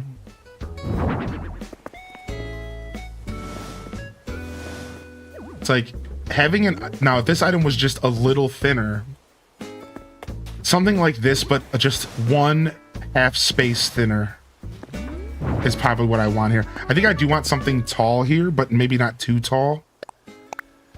Also, this is also a 2x2. Stone Dog Lion could be super sick. I would have to customize it though.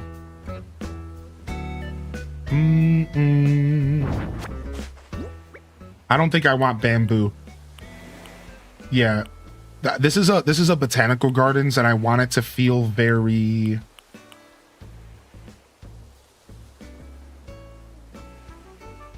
curated. It also needs to not look like other areas of my island. You see, I have bamboo in other areas of my island. You see, I can't, it needs to feel curated. And if you've ever been to a botanical gardens, you understand what I'm saying. Now, obviously, there's different styles of botanical gardens out there. But yeah, this is the theme we're going for. This like white metal, this elegant look. Curated garden, not natural, curated. And this is why I think you'll notice little bits of it here and there, but I'm going for like a curated vibe. So the closest thing to the bamboo I have here is the recycle plant, but I want it to be very curated. So yeah, no, the reason I haven't tried bamboo is because bamboo is just not the vibe I'm looking for. Yeah, unfortunately.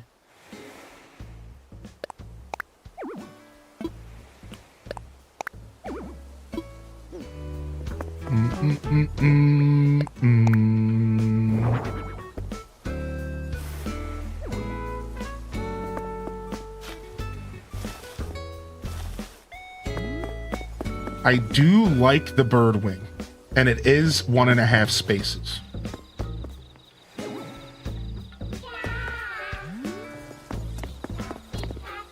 The only thing I don't like is I did enjoy having space here, I did enjoy this turn having like space for the character. Whereas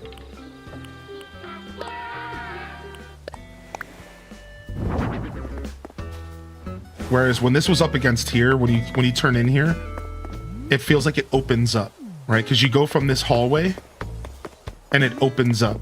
So if we pull an item forward, what's happening is we're tightening the space up and we're making it feel worse. So I really don't like filling up this space any further anyways, because of that. And that's the other reason why I don't like pulling anything forward, because I don't like this space feeling that way. I want this space to feel open, and it feels way too tight when there's something pulled forward here. So for me, I'm also basing this off of going for like a feeling. When you turn here, I want the players, I want the controller, I want you to feel like you're not smushed up. So when I design, I do design in a practical, functional way on top of the visual. I'm thinking of multiple angles. I also want it to feel good to walk through, not just feel good to look at. Right, and that's one of the reasons why you'll notice that I'm also hesitating doing any kind of offset here, because I don't want this space to be any tighter than it already is.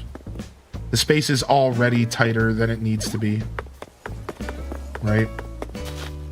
Especially because I don't have this rounded, and I don't like this corner rounded because then it leaves this weird grass gap.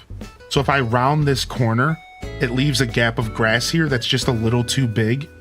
And again, it doesn't feel curated. It feels accidental.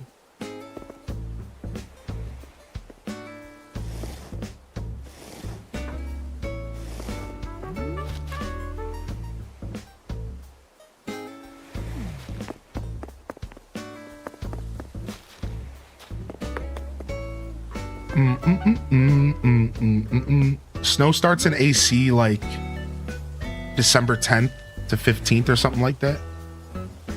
All right, I need to go check my DIYs real quick. Oh, I could just do that from right here.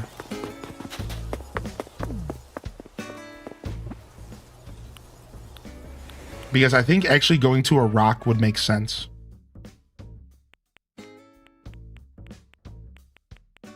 We might have a rock that's won by, that's a 0.5er. Like a nice garden rock could be cool. I don't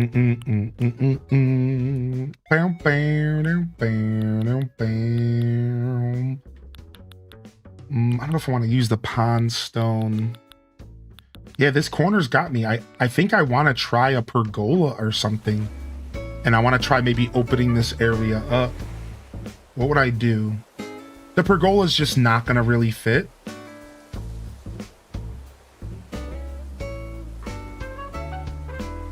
It's not going to fit.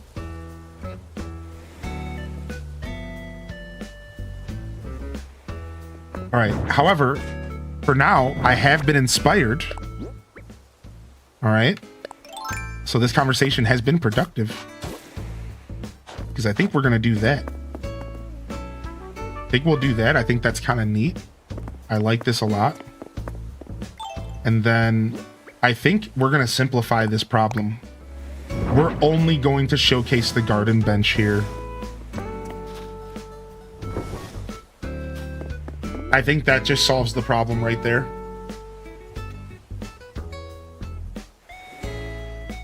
I think this is just what we do. And then now maybe we decide to put something in this corner to just kind of help. But I think this whole time I've been trying to squeeze two items here. This solves the problem of the offset that was identified by Calico. This solves the problem of trying to stuff two items into this space. This just kind of solves everything. You just gut the bench entirely and just put the freaking wagon there and just be done with it. And then, like I said, having a space here doesn't all the way feel good. So do we just pull a bush here? Do we actually just do this? Hold on.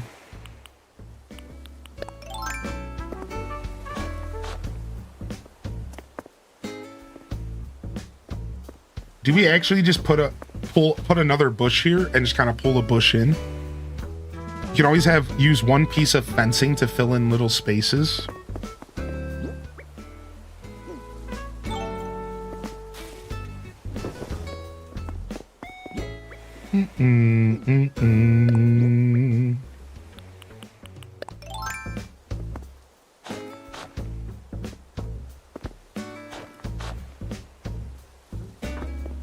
I always like creating super cool designs out of paving. Anybody else like doing cool rounded edges and neat stuff with pathing? It's so cool, dude. That's actually perfect. All right, and then we just need like a bush now. What kind of bushes are sitting here? What kind of bush is this? Okay, we have a blue hydrangea bush here. What kind of bush is this? I think it's red. What's up, Ollie? Nice. I just finished my mega farm on a floating island. Dude, do you know how many you're posting? How mega is your mega farm? It's funny because I am actually using the hedges on this side. I could have just extend the hedges on this side as well. That is an option. Nice. I think we actually came to a pretty solid conclusion. I actually think we ended up coming to a good conclusion here. I think this turned out really good. All right, let me grab some blue hydrangeas. Let's just match the hydrangea vibe for now.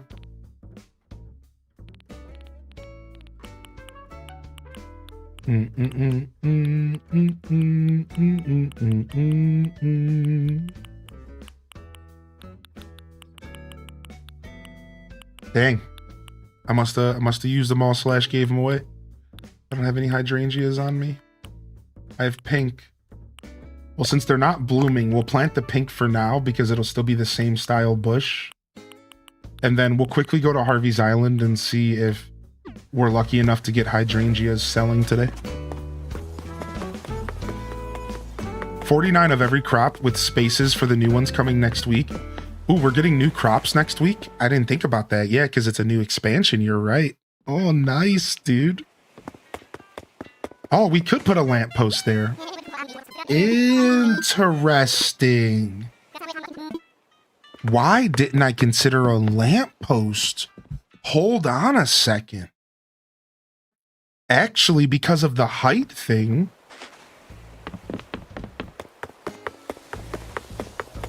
Let's see if we have any lampposts laying around.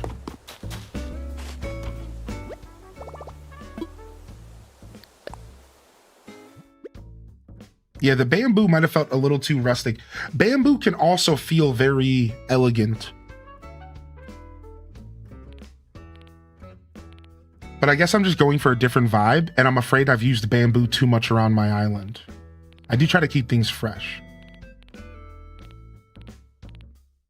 Ooh, just the regular street lamps. The curved street lamp. All right, and then let's steal one of these because these actually might be the best choice.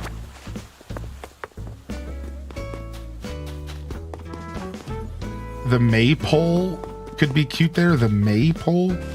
Are you talking about the fish banner? Is that what the maypole is?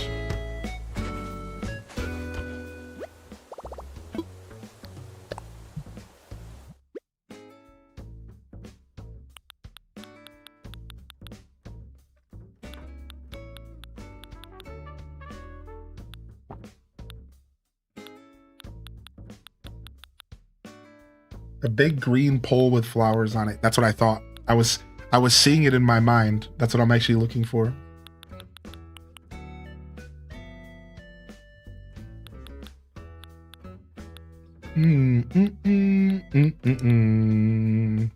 I was seeing it in my mind. That's right.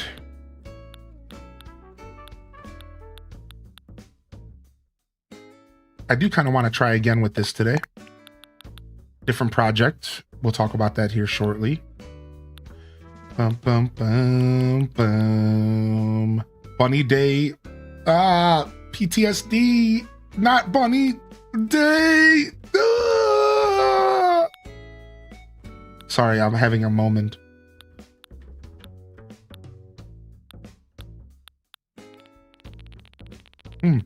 Do I just not have a maple? I just don't have one, huh?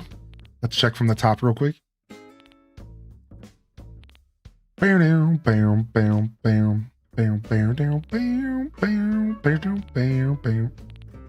So you can only order that item certain time of year, right? Sad. Wow, that's quite some update, isn't it? Oh, wait, speaking of balloons. Balloon! Balloon!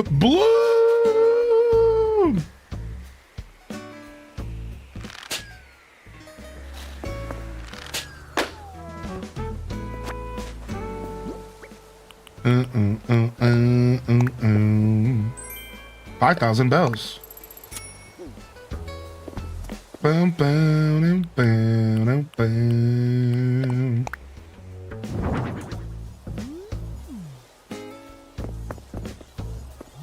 The street lamp is such an interesting idea.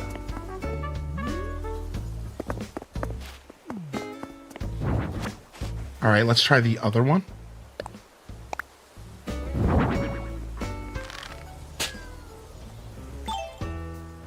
In real life, I just hurt myself with a slingshot. And then you can pull it out for an offset and it looks really good. Of course, we could change colors. I just don't know if this color is gonna look is what I want. And then street lamp. I like this one the most, I think.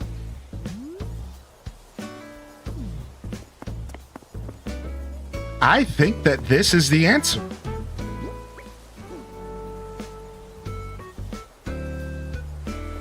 I think it is. I think we figured it out. And then the offset isn't really necessary because it's not two same height items in a row like that, right?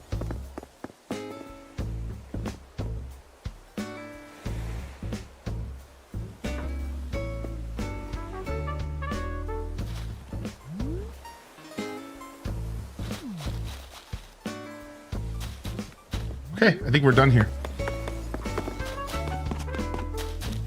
Oh, thank you, Dad, baby. So happy AC Niche is full time again. W, bro. Can't wait for this update. Hopefully a new installment of Animal Crossing will get announced soon. Yeah, dude, and hopefully this holds us off for quite a little while, right, Frito?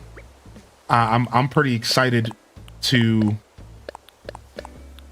I'm pretty excited overall to dive into this update with all of you. Multiplayer designing is gonna be the most epic thing ever. Multiplayer designing is gonna change everything. Listen, like in 2020, I started 2 islands. Let me give you all some lore. Back in 2020, I started 2 islands. I started one island at midnight release, and I started a second island at 8 in the morning. And that second island turned into our community island. But the way that I did it back then was I would run polls. Every decision I made on that island, the chat decided. Where am I going to put this house? Chat decided. Where are we going to put this villager? Chat decided. And it was what I called a community island. Every decision, every bridge, every cliff was all community choices.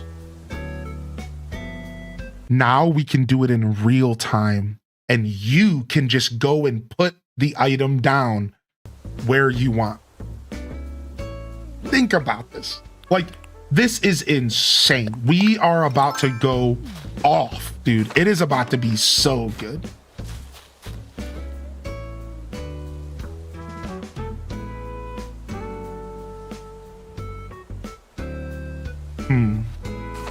I think I want to fit a wind turbine up here.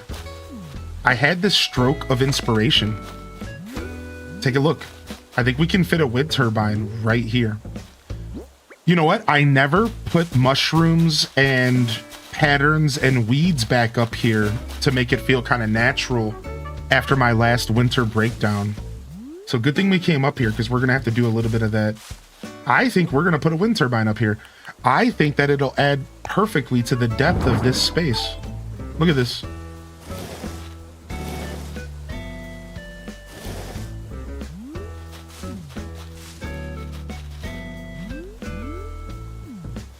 I think this might be literally perfect. I think I want it on this side though.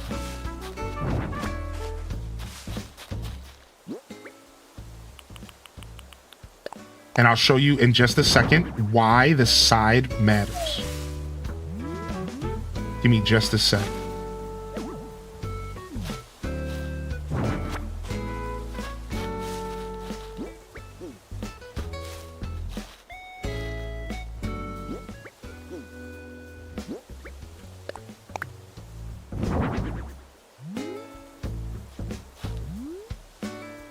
And I think we push it back. Perfect. All right, now watch.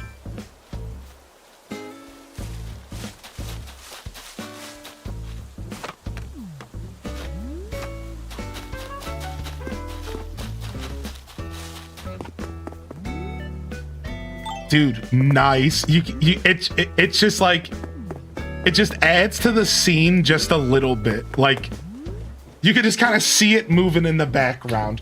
It adds to the scene just a little bit. So we're a lot lower to the ground than I realized instantly. And it makes me wonder if actually what I want to do is gut one of the trees up here. Dude, I'm cooking right now. The chef is in the kitchen. Scoot over, Raina B. Why all one bush in that line? I was going for a certain vibe. One type of bush here. I was going for a certain vibe. Yeah, I wanted... So what I try to do on my island here is... What I try to do on my island, Bookworm, to explain my philosophy is I try to use different foliage in dedicated areas. So like this bush that you just mentioned right here is only really seen in this area. It's only really seen in this part of my island, and everywhere else in my island is different, is other types of bushes. So my goal when designing this, and you'll see a lot of the same bushes, is I wanted this area to pop a certain time of year, to really pop and really stand out. Now there are different colors up here, which is what you're not seeing, which is okay, but so it is different colors, I'm pretty sure though. Right, so let's see real quick if I remember. Thank you, Raina B, for the 169, and thank you, Shy Chai, for 29. So that was red. Right, this is red as well. I don't know if it's all red or if it's red yellow. I think it was supposed to be red yellow. Yeah, look at yellow.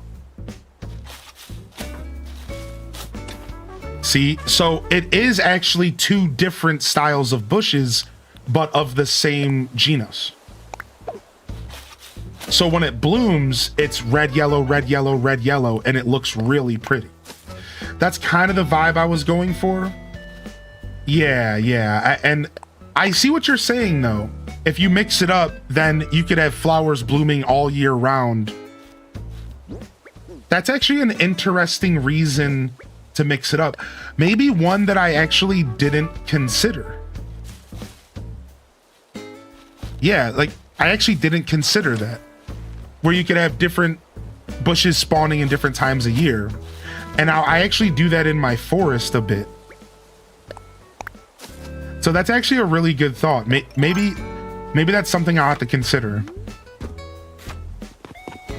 I also realized that I think I want a bush right here. Why is there not a bush right here?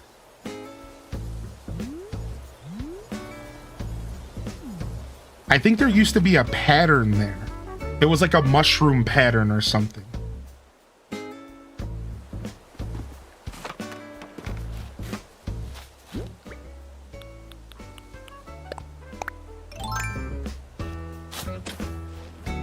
What is this? No! I screamed bloody murder. All right, off to the crafting table. Let's go, baby. What the world needs is more bush.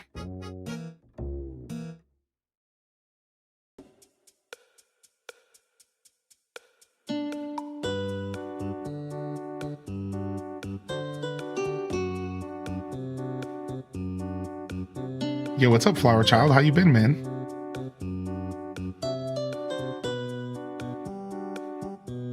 You can cook for me any day.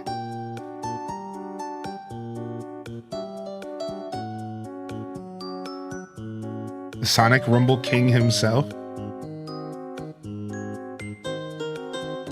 I'm decent, but I ain't no king. Oh, you a king, dog. You're a king in your own right, for lots of reasons. Don't sell yourself short. Call yourself a king. Call yourself a king right now. Identify. You ever had somebody like that in your life that is aggressively supportive?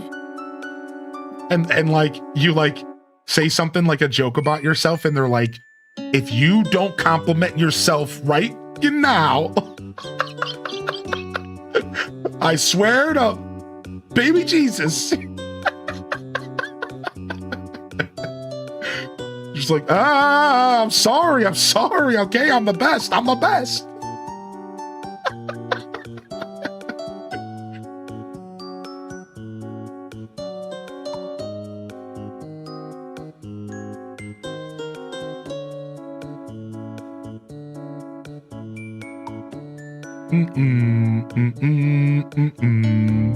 Chatting with Stitches, and he's telling me the story of a barely visible scar that made by a pop-up book. What?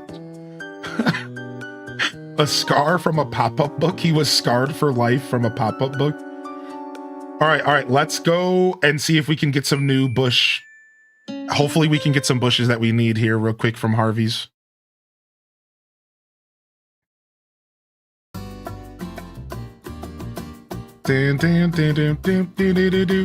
Going over to Harvey's Island. Gonna check leaf stock. Gonna check leaf stock. Gonna check over on Harvey's Island. Yeah. What's that guy leafing up to? Yeah. What kind of weed does he come through with? Yeah.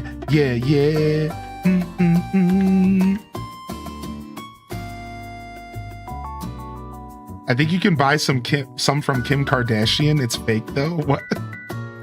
What?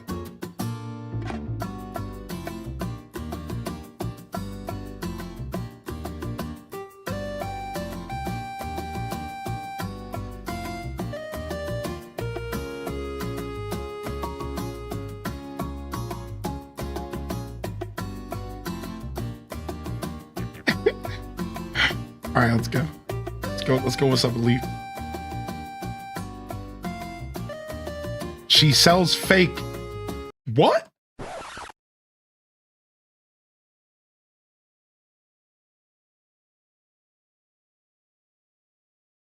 I just lost a little bit of faith in humanity.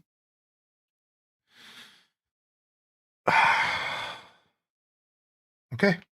I'm okay. I'm all right. Everything's fine. Good morning, everyone. Everything's great. Everything's fine. Ooh, holly starts. Ooh, blue hydrangea. Didn't we need these? No, not anymore. Pink hydrangea. Well, since we don't have any blue hydrangeas, right, because we were out, let's go ahead and get ourselves a stack real quick.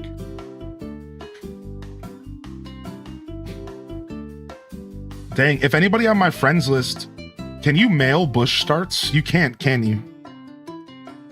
I guess those are reserved for Christmas stockings, I suppose.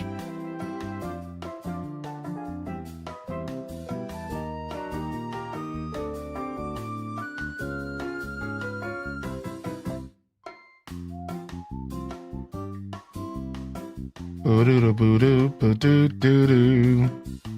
Don't say Bush starts yet. It's too soon. What's up, Leafy on, dude? Also, I think I am picking up the new Kirby. Yeah, I think so. Kirby Air Riders. I think we'll pick it up. We'll check it out to answer that question.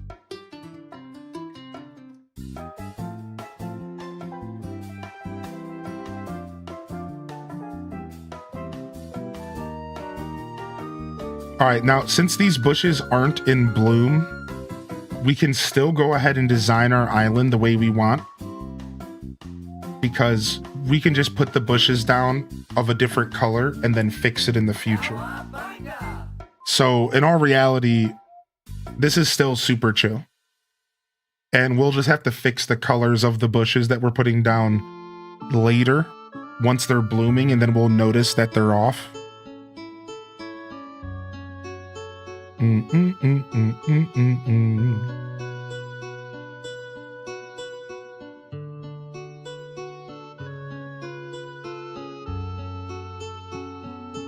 What up, S-Pac?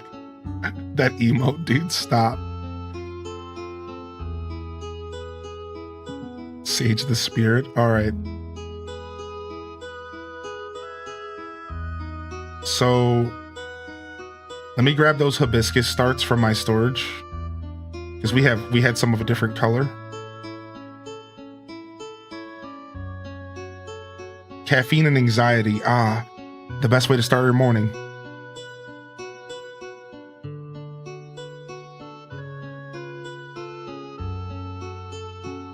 The best way to start your morning. 2 scoops of anxiety and coffee beans. Two scoops of anxiety and coffee beans. All right, let's get our classic Animal Crossing lo-fi playlist, and we'll jam out to that for just a little bit today as well, while we're chilling here. And of course, we'll be going back and forth between in-game music as well. So we're gonna save this for just a little bit, because I am trying to listen for those balloons.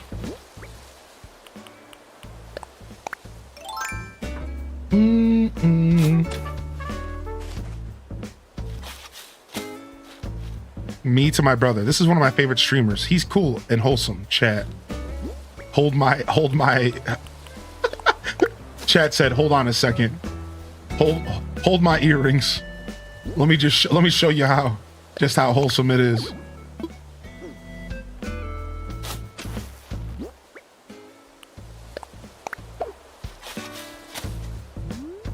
All right.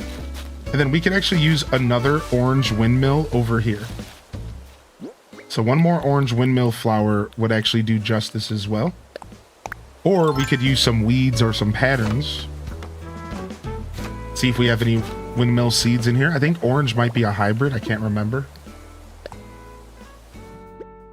Bam, bam, bam, bam, bam, bam. I see red windmill flower. Windflower, windmill. I don't know why I'm calling it a windmill flower. I don't know what I'm saying. I don't even play this game, I guess. Yeah, I think that's a hybrid, huh?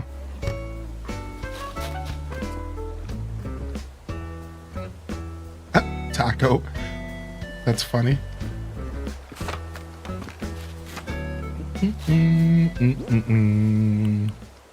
May I suggest puppy/kitten therapy? I've actually legitimately been suggested that.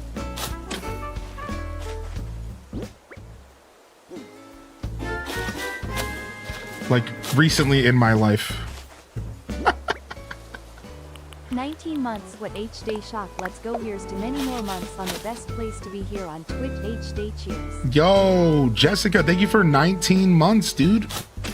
Cheers, man. Enjoy that H-Day Santa. That's Hestu from Breath of the Wild as Santa Claus. Our friend Quackastecka made that emote last year, I think it was.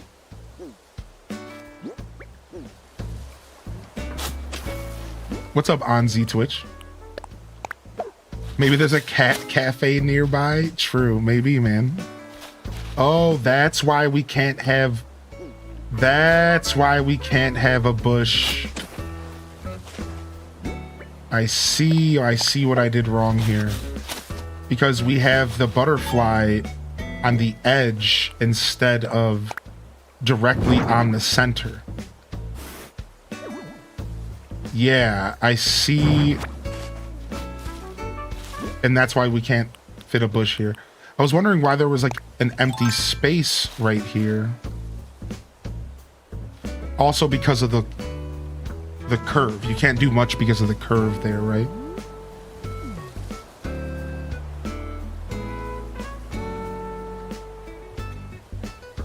So the best thing to do is maybe try to put a pattern down right here. Maybe.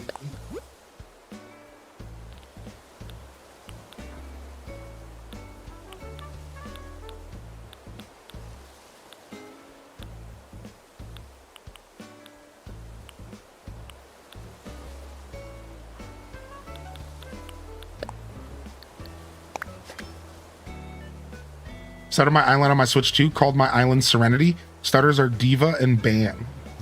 Nice. Maybe we take away the puddle pattern. Maybe the puddle pattern actually doesn't stay.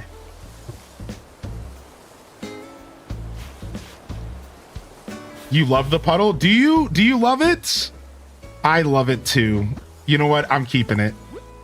I love it too, man. I love it so much, dude. I'm keeping it. You've inspired me. I also have this puddle, but it's nowhere near as good as this one.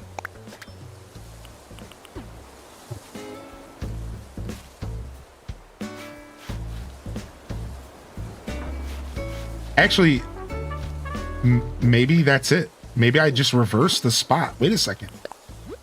That fills the gap here. We put this here instead, and then we just put the monarch butterfly there. We just Missy Elliott. We just Missy Elliott it.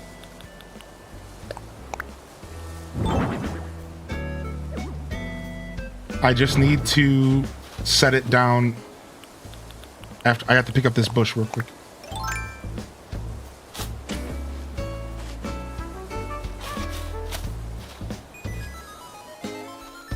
The color is very different from your other puddles. True. See, then I like it to be kind of on the halfway point here.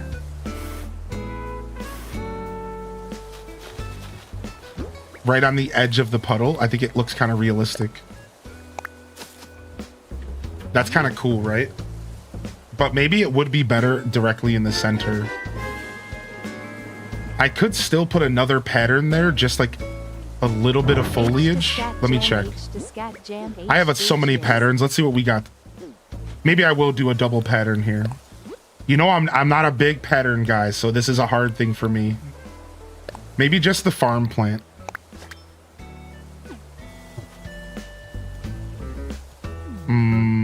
Not sure about that. Yo, Dragon Librarian, thank you for 2 months, dude. How are you, man? I'm glad you've enjoyed the show, and it's nice to have you back. Maybe just a tiny little clover. Perfect. I think that little teeny clover might be the answer. What other options do we have? Something very small and subtle. Maybe even just the multiple clovers.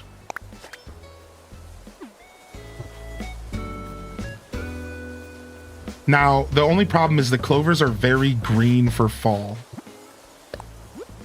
That's the only problem. I might have to try to find clovers that are a little bit less green.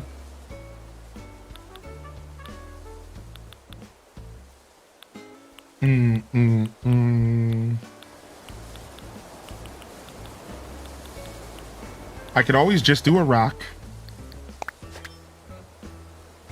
We always have the option to just do a rock. And then put the butterfly on top of it. We always have the option. The rocks are... We have so many really good rock patterns. Oh, bookworm.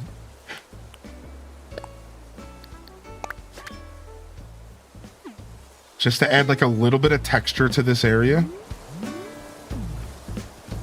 But having the rocks not have dimensions and it's above you feels bad, right? Like you almost want to have a legitimate, like actual rock here because it's above the player. So if you don't see the 3D, it's gonna feel kind of icky.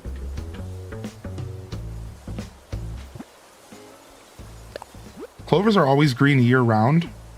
Oh, really? So I guess realistically, the clovers actually make sense. Yeah, the ruined seed or something like that is what I was thinking, right? Yeah, maybe the clovers actually make sense. And if you're actually coming at me with some logic, I'm always here for logic in my video games.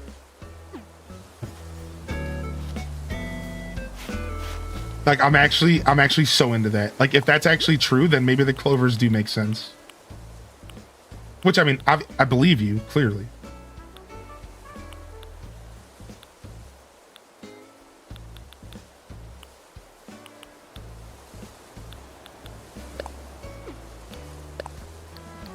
Because I really like the clovers. I think I do. I think I found what I want to do. It takes me a little while to get there. I'm a tinkerer. Sprite cranberry with apple crown royale. Ooh wee, dude. Ooh wee, dude. Not sponsored.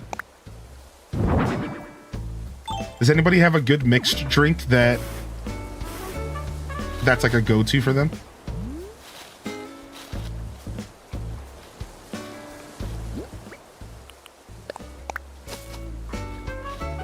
All right, let's go down and see what it looks like. I'm all for the clovers. I like it. I like what we did here. This looks good. Now, what we could do, though, is reverse it and put the puddle back where it was and put the clovers on the other side. Because the puddle being snug between the bushes actually was really cool. And then I think we're done. I roll hard with hot toddies during winter. Prosecco and apple cider. Okay. Bam, bam, bam, bam. Whiskey and water. Whoa, buddy. No! Oh, well. Good thing we're not setting the dream address today because we just pinched our flowers here.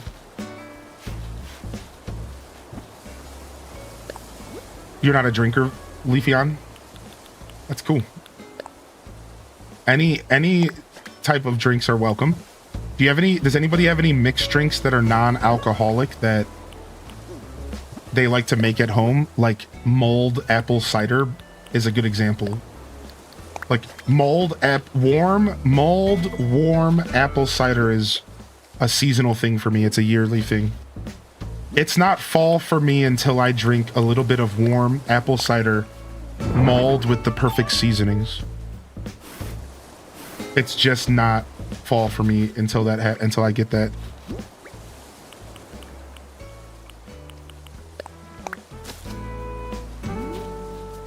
There it is. I think we just spent 15 minutes on a single pattern. 10 minutes on a single pattern, but I think it was worth it. Now it's funny because I talked about how I wanted this area to feel very curated, but switching out this arch for fall actually doesn't make any sense. And I've been doing it every year.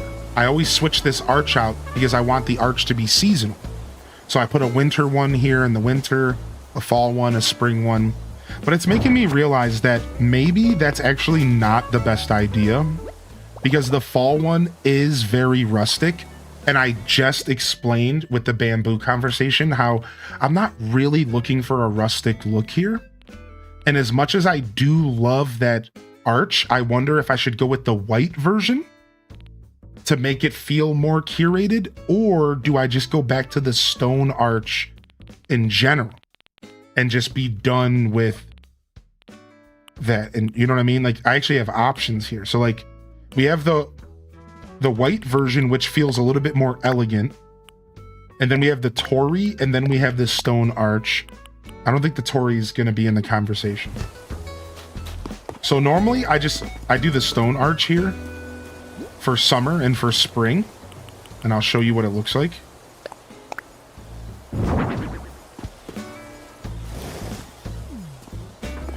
Because I do think that the stone arch does bring a certain level of botanical garden vibes to the table. The torii can be customized, yeah.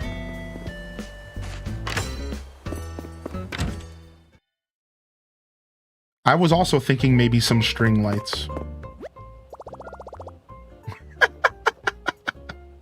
Oh, Random, I appreciate you, buddy. Thanks for saying that, man. You have a terrible cough today? Oh, man, that sucks. Wow, we can give this a custom design. We can give it a golden gyroid. See, I wish the torii wasn't wood. Is there different versions of tories that aren't wood? I think there are. Yeah. Can I take this to Reese? I think I can, right?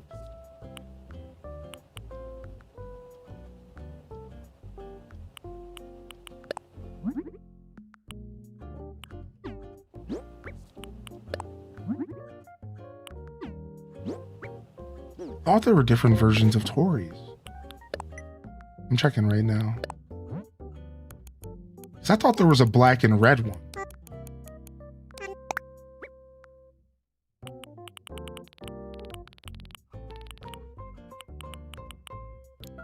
I knew it. Look. Maybe we just go with this torii right here, the gray torii. Right? Maybe we go with the gray torii. Look.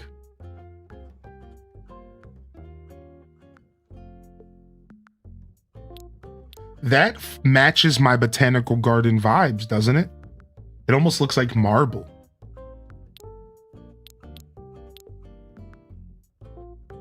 The green is really pretty. I like the green, just not for this time of year.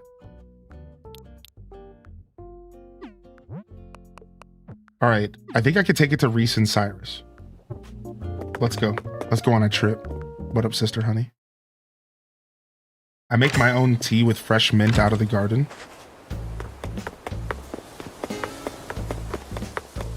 The vermilion. You like the green for this time of year, Random? You think so? Maybe I should consider the vermilion.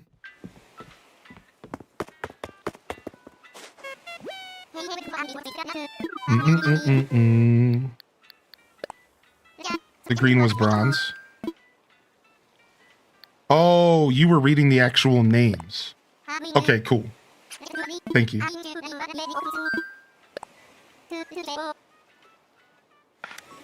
Bum bum bum bum ba ba bum bum ba bum ba ba ba.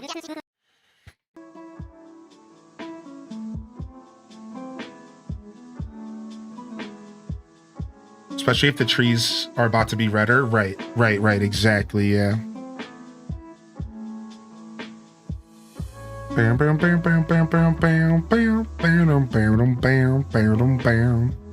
Kara the gamer, I hope you feel better soon, Kara. Kara, I think I'll just stick with Kara. And if I'm saying it wrong, we can say Kara, okay? Let me know. I think it would be Kara, but I don't know. I don't know English. You think I paid attention when they tried to teach me phonetics?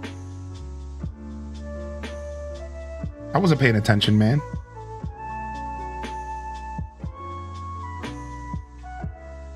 Ah, you like the vermilion. The red and the black. Yeah, I feel like it's so punchy, and that's why I don't want to use it. It's so, like, in your face, like.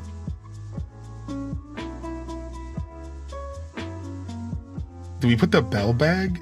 Do we put, like, one of these gold symbols on it? HGG?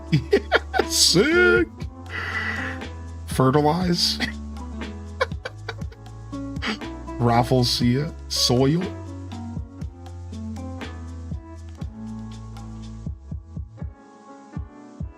I think the bug maybe represents a garden. Do we think the bug symbol represents a garden or a gyroid? Which one do you like more? It really doesn't matter because of the angle we're gonna be at. You're not gonna really see this. You like the bug? Yeah, I like the bug too. The single clover, it's not a bad call. Do you like the gyroid? Unless we have a custom design. My custom designs all have white backdrops. That's the only problem. I'd have to make a custom design. Pinka likes the gyroid as well. Technically, it's not pronounced how my spelling. It's my name in real life. That's what I thought, yeah. Well, I got at least 5 or 6 hours of sleep. What's up, Tink? So did I, man. I had a good night of sleep. Feeling pretty good about it.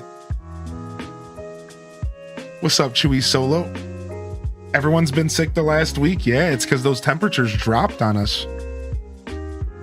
Those temperatures dropped on us rapidly, right? They dropped on us rapidly. We went from chilling to chilling. Emphasis on the chill. Yo, Shep, I'm gonna ask you to move nicely. Thank you.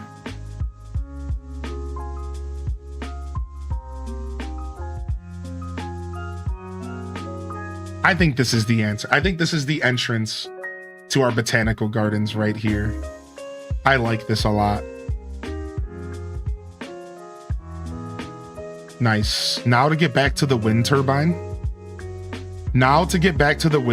Idea. So I have this perfectly curated set of trees over here. I have my triangle of pear trees, and then I have a tree on each side because I wanted to make this area symmetrical. But what I'm thinking is maybe instead we maybe cut down this tree here and fit the wind turbine. I actually think this tree's the one I want to replace for the wind turbine.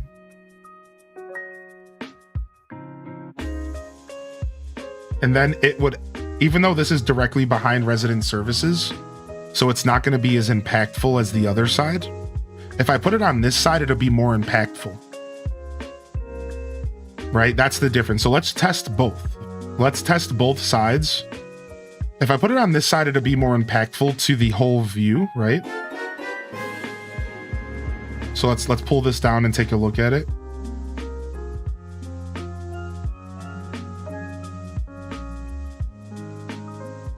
So you put that right here. Now let's go down and see what it looks like. Yo, what up, my Jinx, man? Thanks for popping in, dude. How was chores?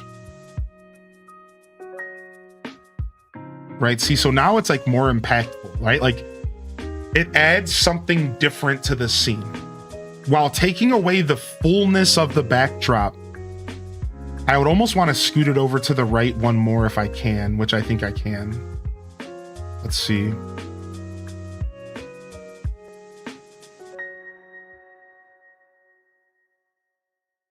So that it's a little bit better. So this side is going to be more impactful. This side is going to feel, you're going to really notice it when you pan the camera in the distance. And then you're also going to notice it when you're sitting here. Barely, which is fine. And then when you go over here and you walk through here, you're going to see it as you walk through, which is kind of neat. It kind of adds to this whole vibe here. Whereas if we put it on this side, it might be less impactful to the overall experience, but it might be more snug and like it'll allow me to not have to take away all my trees over here. All right, so if we put it like right here. Now let's go see. It's snowing in upstate NY. Oh my gosh. What's up? What's up, Emma? So yeah, you're not going to see it at all at resident services, but you will see it from like this angle a little bit. When you go to the trash area, you'll see it. But it's way less impactful, right? Now, not every design needs to be impactful. That's the thing. I am of the mind that when you are designing, not everything needs to be seen directly. You need to, I think in my opinion, when you design an Animal Crossing, you need to design considering what players cannot see. And now you might be saying, what are you saying, Hylian? What? Because sometimes I think it's important when you design that you have stuff that's just for you. Stuff that only you know is there, only you interact with. Because it really opens up your designing to be more purposeful. If you're only designing for the chance of somebody visiting your island and what another player or person might see, I think you really do start to lose a little bit of that essence of like personal creativity. It's like, you know, you don't paint a picture necessarily for somebody else to see it always. Sometimes you paint a picture just for you and then nobody ever sees it ever. So when we design islands, I don't think we should be designing every part of our island for the potential of an island tour. No, instead, I think you want to be designing islands for the art of it, for the creativity of it. And then, like, if you just so happen to get an island tour or something, then it's cool, right? And I think that's really, like, what you want to keep in mind when you're designing in this game. Because, like, sure, island tours and sharing your island on social media is cool. Sharing your art, your music is cool. But I think there's something lost when the only reason you're designing is to appeal to other people and what other people might see. I really do think you start to lose something there. I think it's the same reason why making music just to make money is never going to really sound as good as making music for the love of making music. And like, whether or not you fully agree with that is fine, but I think it's very obvious when you hear music that's designed to be sold versus listening to music that's designed because of the love of the craft and of artistry. I think it's really obvious. It's why I don't really listen to radio stuff, because I'm sorry, I can't help but to hear the lack of passion in most radio music, even if it is just fun for most people. Bloom! Yeah, if most people are listening to music just for fun, and you know, that's fine. I'm not here to down talk your music taste.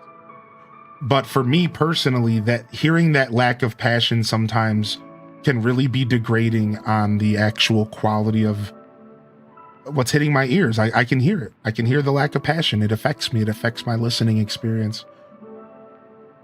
And, you know, it is what it is. You know, I don't expect everyone to agree is my point. For some people, music is just music. It's just something they put on the same way that you put on a TV show so that you can ignore your own internal thoughts. And that's fine. But for me, music is life. Music is love. You know, music is everything to me. So for me, it's like I can hear that difference. It's something that really affects my experience. I have a few moments for pop, but I understand it's pop and there's a craft to a good pop tune, but I totally agree. Right, and that's like a different conversation entirely. Everyone's cozy. I agree with that. Right, like, you know, passion aside, there is an art form to curating the perfect pop song. Dude, and it's so interesting, Taco, when you hear it. When you hear the formula over generations, dude, since the 70s, 80s, 90s, you hear the formula and you're like, dude, they figured it out. They got it. The formula. There's a secret formula to pop music. And you see it repeated over generations of popular music. True pop, radio, designed music. We're talking about the Beatles. We're talking about Madonna. We're talking about Taylor Swift. There is a literal formula. And if you hear it and if you know what I'm talking about, it's so fascinating. It's such a fascinating subject to talk about. Because it's like, what the heck? Like, I don't know, man. Anyways, I'm a music buff.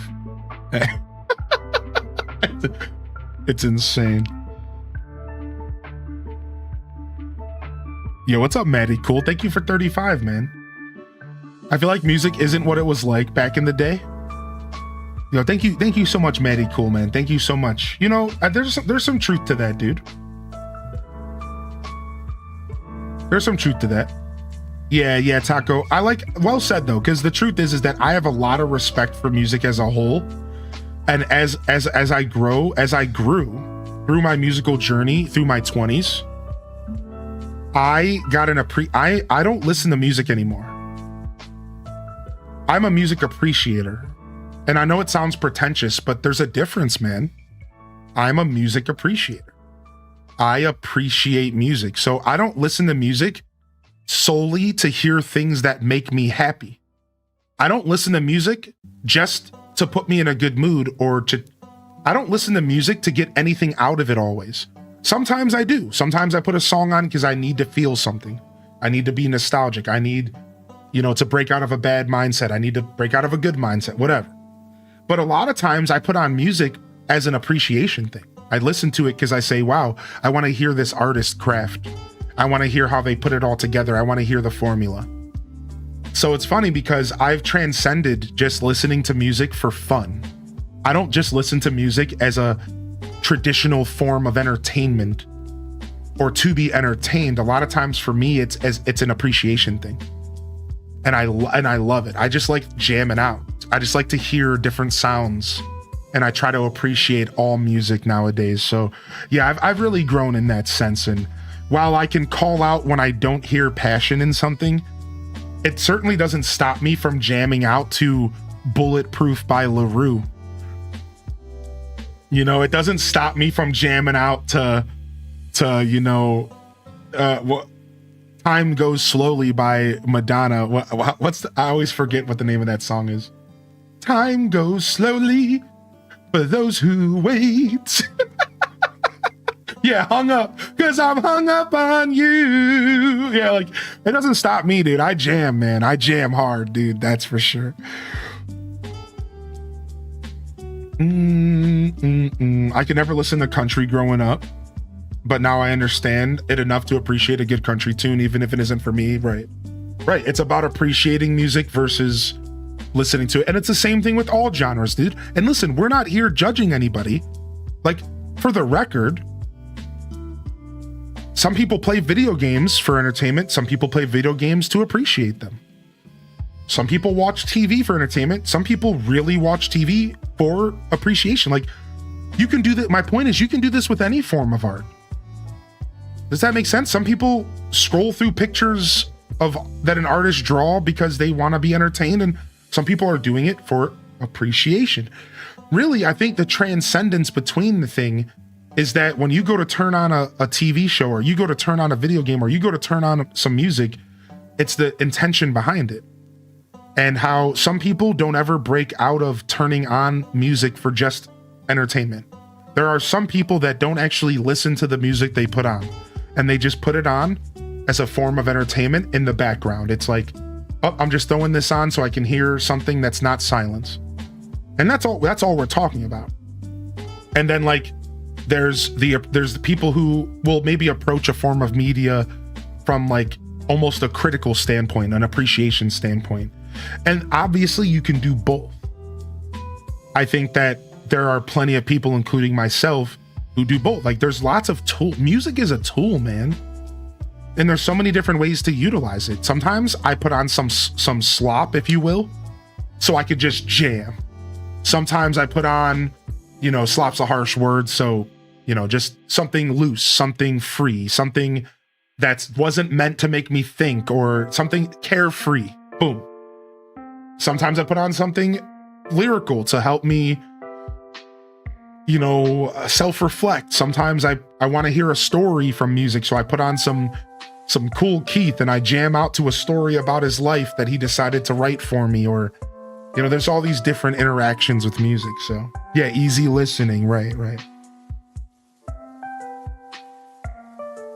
Do you enjoy a slow dance with the Babe? Actually, the first time the Babe and I ever met, we did a little slow dancing. Actually, I think it was the actual very first time we ever met. It might have been like the second or the third. I put on some Frank Sinatra and she was wearing this super dope dress. And I put on Sunshine of My Life. You are the sunshine of my life. And I grabbed her and we were doing a little bit of that. Yeah. That memory stuck with me, and it always will. That's why I'll always be around. You are the apple to my eye. Do do do do do do do do. Yeah, that's a track right there. Joshua and I did the same thing the first day we met. Oh, that's so cute, dude.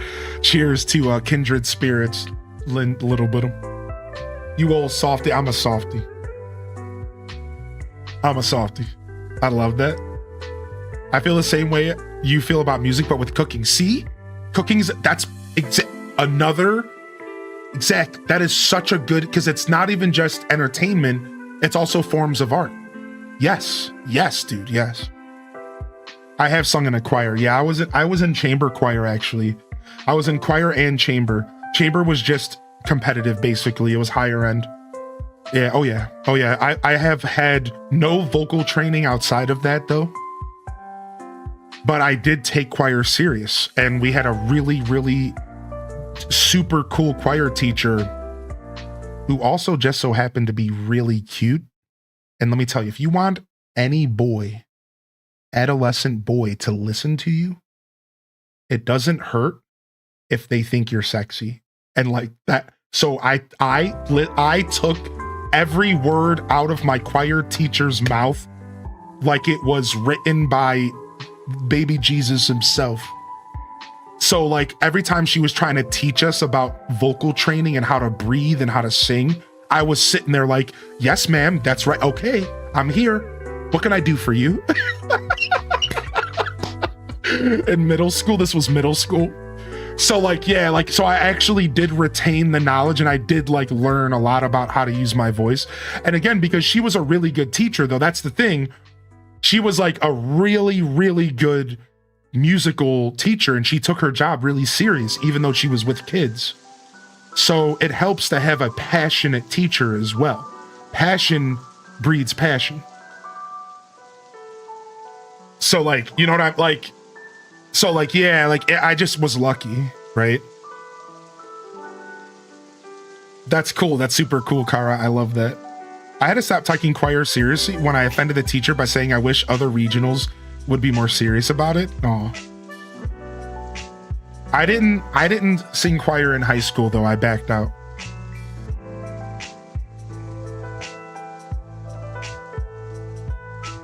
I'm just catching up on chat real quick because this is a super dope discussion.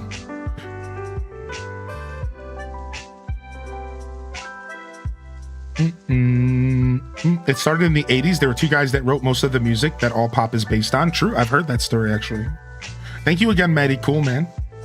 I had something else I wanted to say, but I lost it. If it's important enough, it'll come back. It'll come back. All right, nice. So I realized, I think I want to... So can I ask a question here? I think this is true. All right, chat. So if I were to move this villager's house, I could put the pattern completely under her house and then put the house back, right? And I wouldn't be dealing with the grass? Or are you not allowed to put houses on top of paths? Does any island designers know the answer to this? Are you able to put houses on top of paths? I don't think so. It'll take it away? Okay, it'll take it away. Okay, thank you. Because I was wondering why I never did that. Like, I was just sitting here like, why have I not done that? Because you can't. Okay, good, cool. Just making sure. Thank you, everyone. Thank you. Yeah, exactly. That's why I just wanted to make sure I wasn't crazy. L Rob, I'm like, what? Is this how this works? Not sure. All right. Now, did you all see what I did? Did you all see what I did with the wind turbine? Take a look. I secretly found the answer while yapping. I just put the wind turbine in front of the tree. Done. GG's. Couldn't be more pleased. Could not be more pleased. Could not be more pleased. GG's. We figured that one out. I love when I get stricken with inspiration and it's like I don't have to think too hard about it, because a lot of my designing in this game, I think really hard. I have to sit there and iterate and over design, and then I take away, then I add, then I take away, then I add. So when something hits me and it just instantly makes sense, it makes me really happy.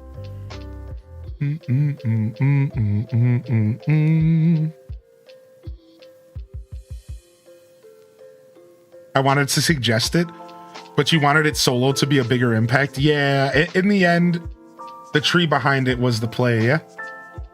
Nice. Nice, dude. For everyone who's just tuning in, good morning and welcome to the show. We are here designing our island for a dream address before we do a rehaul or an overhaul for the 3.0 update. Thank you on YouTube for hitting our 20 like goal for the day. And I just want to say thank you to all you YouTubers. If you're new, hit that subscription. I saw one come in 20 minutes ago. Thank you. And if you've been here, we hit 3,000 subscriptions and I couldn't have done it without all of you. Subscribing does put me in front of more people on YouTube. We're talking about free support. Same thing with liking. So seriously, thank you, man. 3,000 is huge for me as a creator who's trying to build on a new platform. I've been building on Twitch for 6 years and we just hit 30,000 followers on Twitch about a month ago. And we're going to be celebrating here this winter, this December. And to be able to hit 3,000 as well on YouTube, it's all coming together and it's really cool, man. And if you're hanging out here on Twitch, good morning. Good morning, Twitch gang as well. Maggie May, thank you for 19. Just in case I missed that, Maggie, if you're still out there, Maggie May, thank you. Thanks for the follows here on Twitch, and following is equivalent to subscribing on YouTube, a free way to support the show. Of course, if you want to keep up with my content, following is the best way to do that, or check out the Discord as well. Thank you, man. Make a graveyard. A graveyard is fun. A graveyard's fun for sure. All right, let's go ahead and put this stuff away here. Nice. So yeah, we are slowly but surely here rebuilding our island for this dream address. And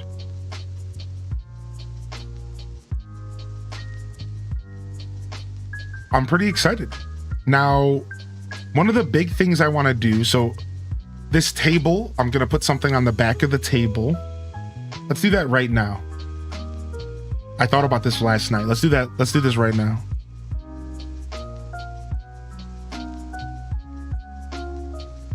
Now, the only problem is if I put it here, it's going to be backwards. So we need to put something here that can be facing backwards and be okay. Like a plant or something. Let's go check our storage. Like a pot or a plant. Leaf the homie finally gave me some weed. Whoa, you can't be out in the dude's black market dealings. Oh, you said weed. Oh, okay. Oh, my jinx. The power is in you to do and design whatever you'd like. The power is yours. I'm just kidding. I'm not that guy, but I do try to inspire and encourage creativity here. I do try. The power is yours.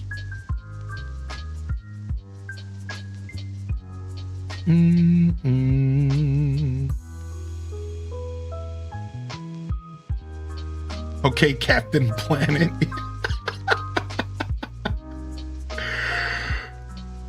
Captain Planet, he's a hero, taking pollution down to zero. Yeah, you better believe I watched a ton of Captain Planet as a kid, dude. Actually, like way more than I watched a lot of Captain Planet. Oh, dang, Cozy, sorry. I do have that toilet paper that you requested the other night. Dang, I'm so sorry. I could spare a square. I'm not sure how you got out of that predicament, but like, my bad. My.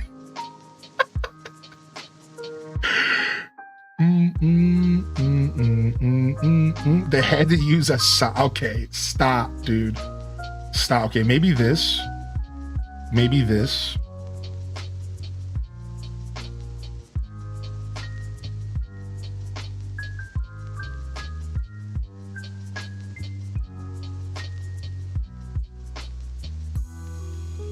It's my fault. I started it.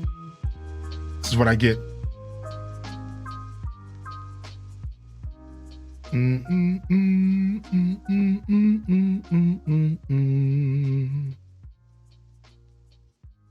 Honestly, some firewood might be cute.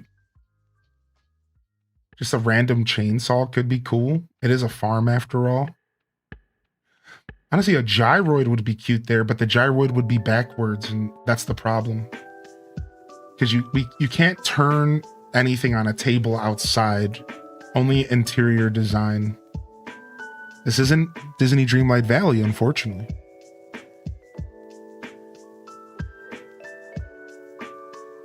Went lurky because my 8-year-old cousin showed up. The first thing she heard and saw of your stream was you giving Tangy the pee pee poo poo catchphrase. She's gone home now, but she enjoyed what she saw. Welcome to the Highly in Descent experience, where some people think we're family friendly, but we're kind of not, but kind of are. Woo! It's not my fault if you have to explain to your kids what the birds and bees are after my show. That's on you. That's on you. So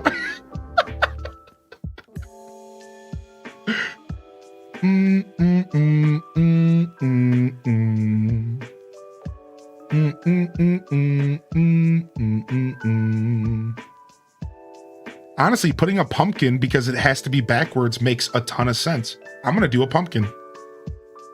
Boom. I'm gonna do a pumpkin. I'm gonna do a nice little cute pumpkin here for the season. Actually, I can get back here. Wait a second. I can just get back here and put something on the table. It doesn't matter. Yeah, it doesn't matter. Never mind. I was thinking something else. All right, see, watch. If I put this here, it looks like a jack-o'-lantern and we're celebrating Halloween, which actually we're not. What we're doing here is we're putting a pumpkin here and we're just celebrating fall. I love using pumpkins like this in this game. Anybody else do this? Anybody else do this with pumpkins? Like, I'm gonna do it again right here. You ready? We're gonna get rid of this hay bale, right? Now, I'll be right back. Watch this. I'm telling you, if y'all haven't figured out this secret yet, I'm here to school you right now. If y'all haven't figured out this secret yet, I'm here to school you right now. Watch this. I'm about to change your life. If you don't already know about this. If you do already know about this, then I still might change your life, but for different reasons.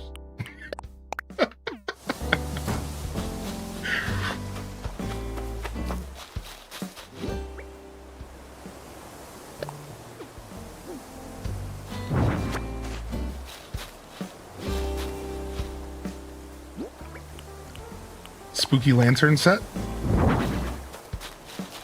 Now just looks like a stack of pumpkins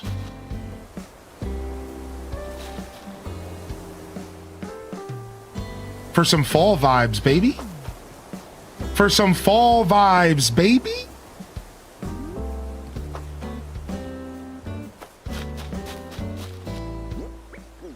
Do do do do do.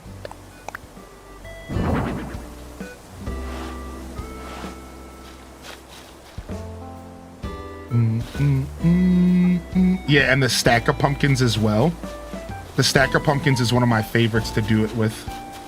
Let's grab a stack real quick. I was trying to play AC, but my 20-pound cat says it's time for cuddles and is laying on my arm. Aw, are you Toad, are you home? Are you home, dude? Did you make it home? Is everything cool in your worlds? Was the procedure and everything okay? Your cat just misses you, that's all.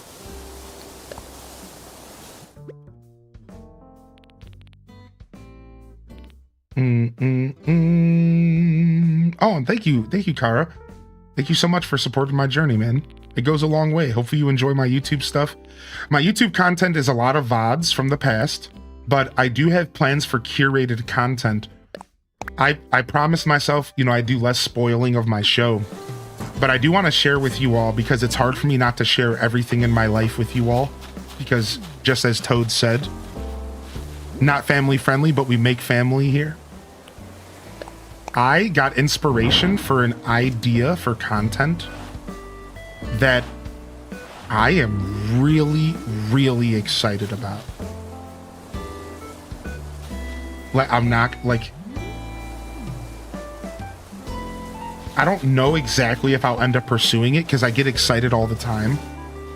But I just got this, like, really interesting idea the other day for YouTube content, and I was like, dude, I think I'm gonna do this. I think I'm gonna do this idea. I think I'm gonna pursue this idea and give it a try. And y'all have to wait it out and see what happens if I do it. If I end up pursuing this idea.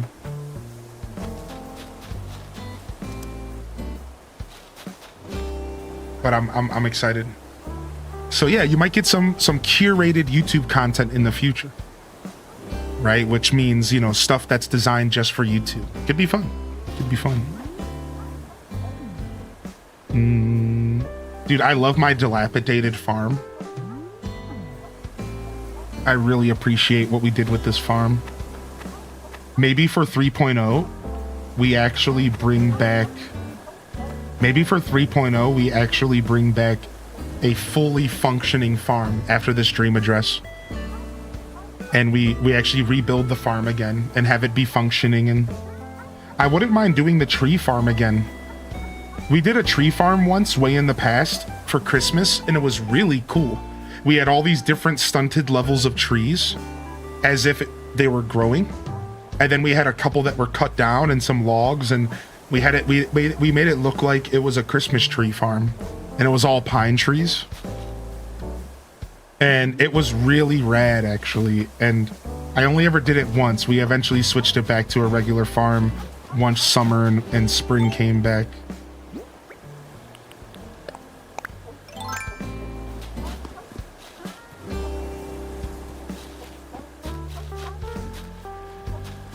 If I didn't need this space to sit on this bench, putting a bush in this corner would make a ton of sense. But I don't know if there's any other way to get on this seat without... Look at, there's no other way to get on this seat is the problem, dude. Look. What do y'all think? Should I sacrifice the seat for a bush?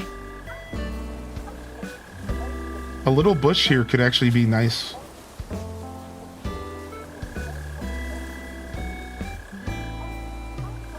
Oh, thank you, crew.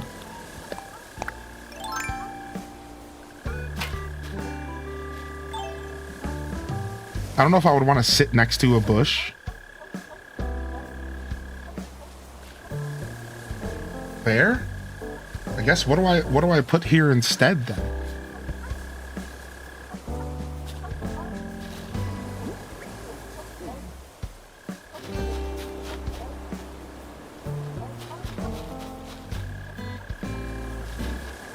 What if we put the wood on the other side?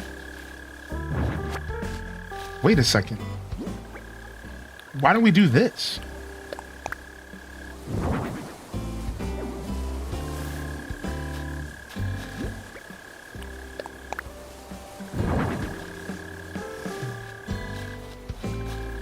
Maybe?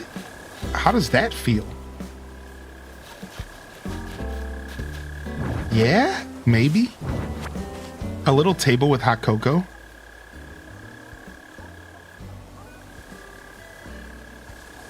What? I don't know what that reference is, homie.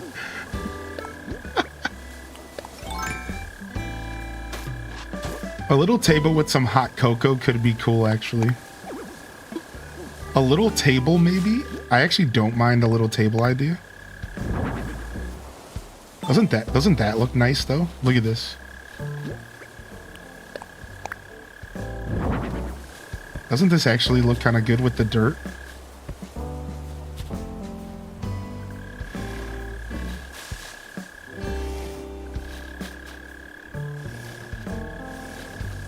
And actually, I could just space this out.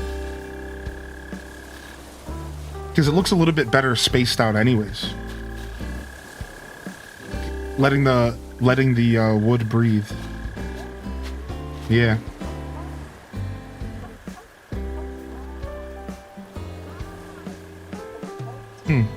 Not bad. A bucket of water is a really good suggestion as well, though, for the record. The bucket of water is a super good suggestion as well. Speaking of, I think I'm going to go ahead and put a bucket over here. You just inspired me. You just inspired me, dude. You just inspired me on Z-Twitch. And when I get inspired to do designs, I also get inspired to give Twitch some of my money.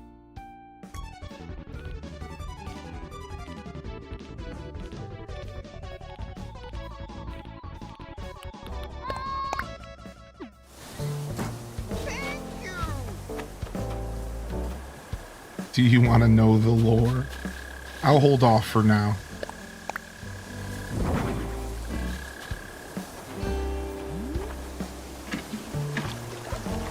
Dang, the bucket doesn't get close enough up to the thing for it to be cool. The bucket doesn't get close enough to it to be cool. I think it's lame. What do you all think? It would make sense that it's spilling at least, though. It would make sense that it's spilling. Yeah, actually, it does make sense that it's spilling. It actually, kind of.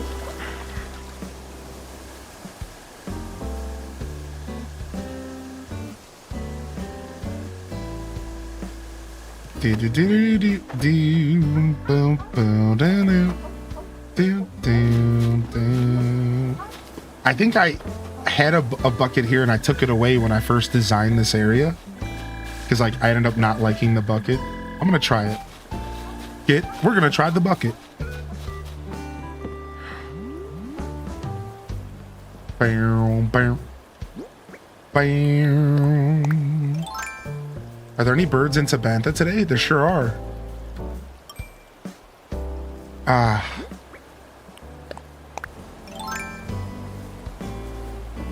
It's like someone got tired of hauling the water back and forth.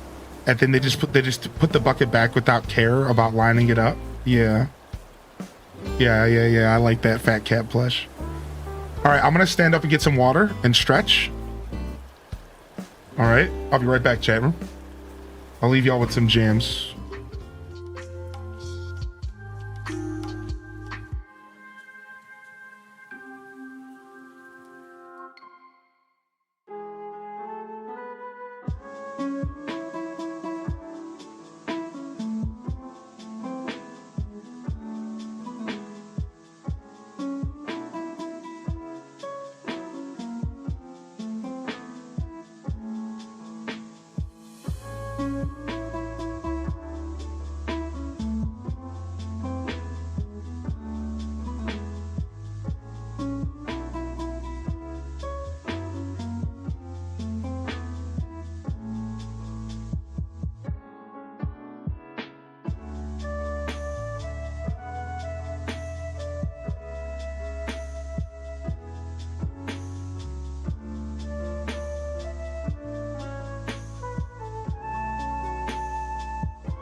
All right, y'all, I'm looking for my good chapstick. You know, not every chapstick is made equal, okay?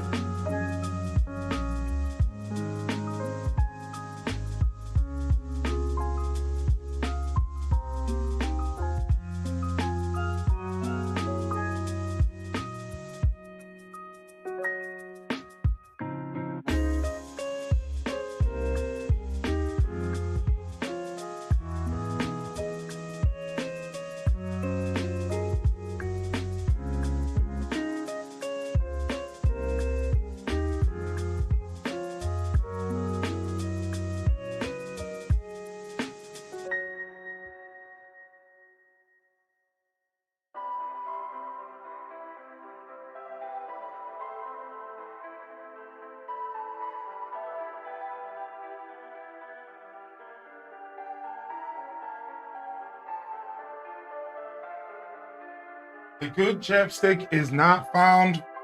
I repeat, we have lost the good chapstick. Frick.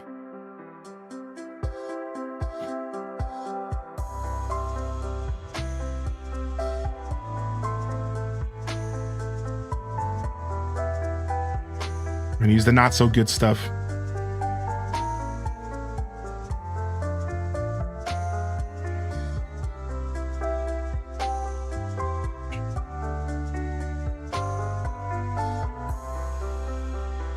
Yeah, it's probably in my pants.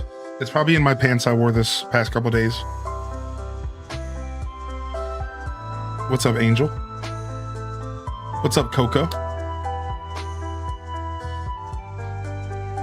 We'll survive for now, but the good one's not around.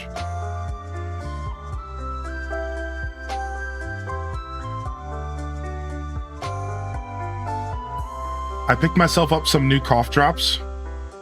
They're actually like vocal cord healing with like a certain chemical in it. And they're black licorice flavored. And I love them. That's right. I'm a freak. And I love them. They're great. They're delicious. So, chat, yay, HDES good or HDES bad's in the chat? For your opinion on black licorice, go. As long as you're a follower, you can use the HDES good or bad emote. Follower friendly. HDES good or HDES bad when it comes to black licorice. As long as you're following, you should have access. You seeing this, YouTube? You seeing these haters? You seeing this, YouTube gang? I bet you YouTube gang likes black licorice. They can't speak for themselves right now, so I'm just gonna assume. Bad, but I respect your choices. What's up, Fo for all, by the way? Good morning, Fo. I'm just gonna go ahead and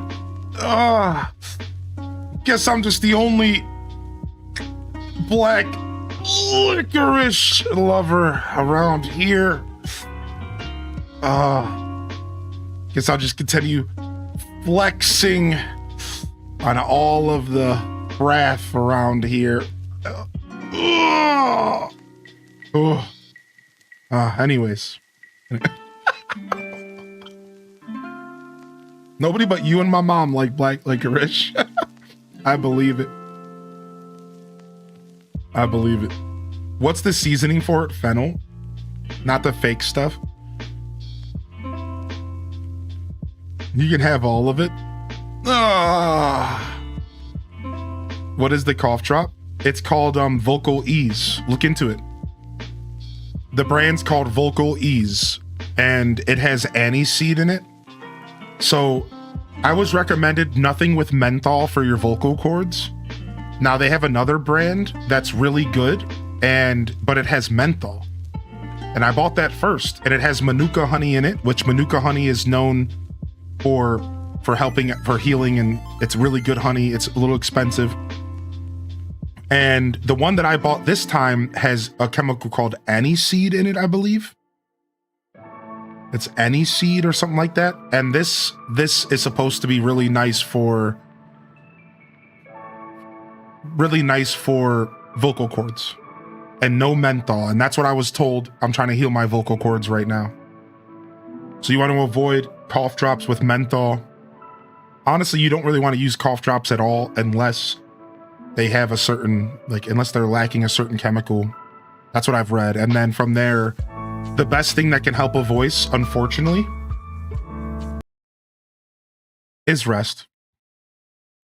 Everything you read online, it's literally rest. It's you need to not talk for a whole day of your life, which for a lot of us is really hard.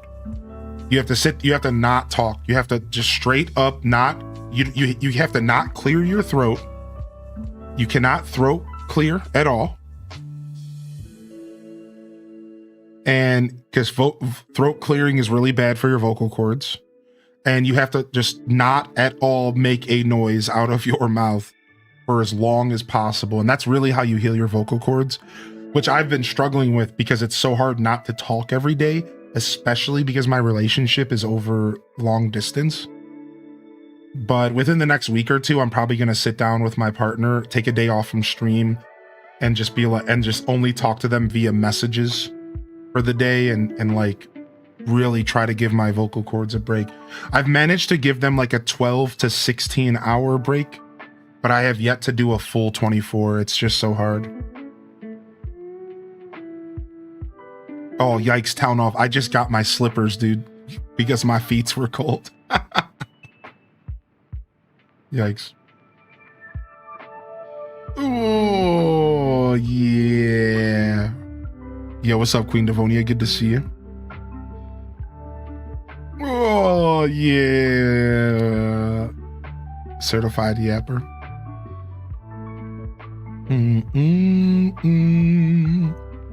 Nice. The island's starting to come together here for our dream address. We have until the end of the first week of December, basically, before snow hits. So I'd like the grass to be yellow and not brown, but brown grass is coming and coming fast. So ideally we get this done within the week, because let me show y'all what the pattern looks like for early December. And then you'll see what I'm talking about. Watch the difference between late November and early December real quick. This isn't Arc Raiders. I've heard about that, Mike Travis. I'm not quite hip yet, yeah.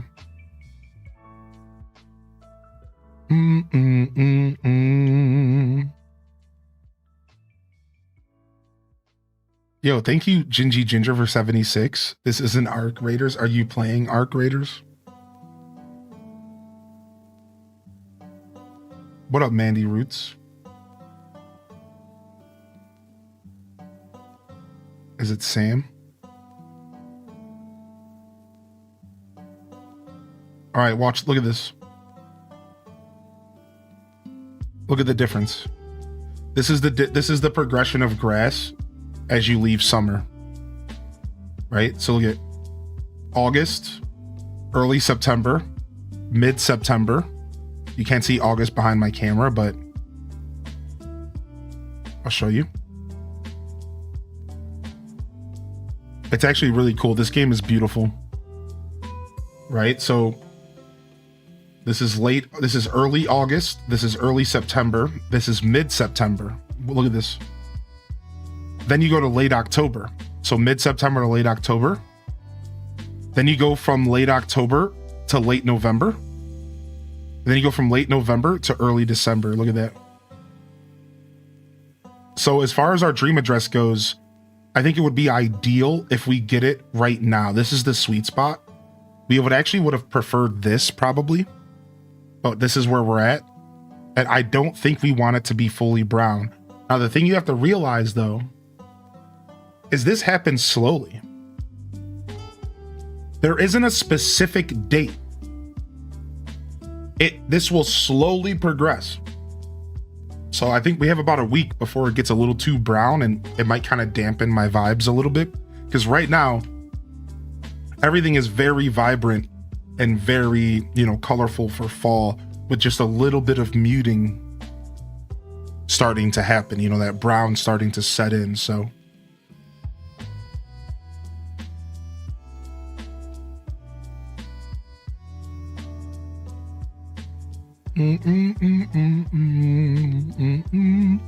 sorry, I got a piece of this cough drop stuck in my teeth. I could time travel, yeah. Time travel is always an option. It's not an option that I always consider, but it's always an option. Yeah, for sure. That's right. I could totally just TT to set it and then TT back. If for some reason I don't finish it, we have a backup plan. Oh yeah, please send me a link for sure. Yeah, I don't know a ton about it. Yeah, send me a link, dude. I finally picked up ACNH after years to get ready for the update. It's been nice taking things slow and hanging on my island. Yo, what's up, dude? Gemini, you're enjoying island hangouts, dude? We're all kind of feeling nostalgic coming back to this game. Let's go ahead and get a quick stretch session in.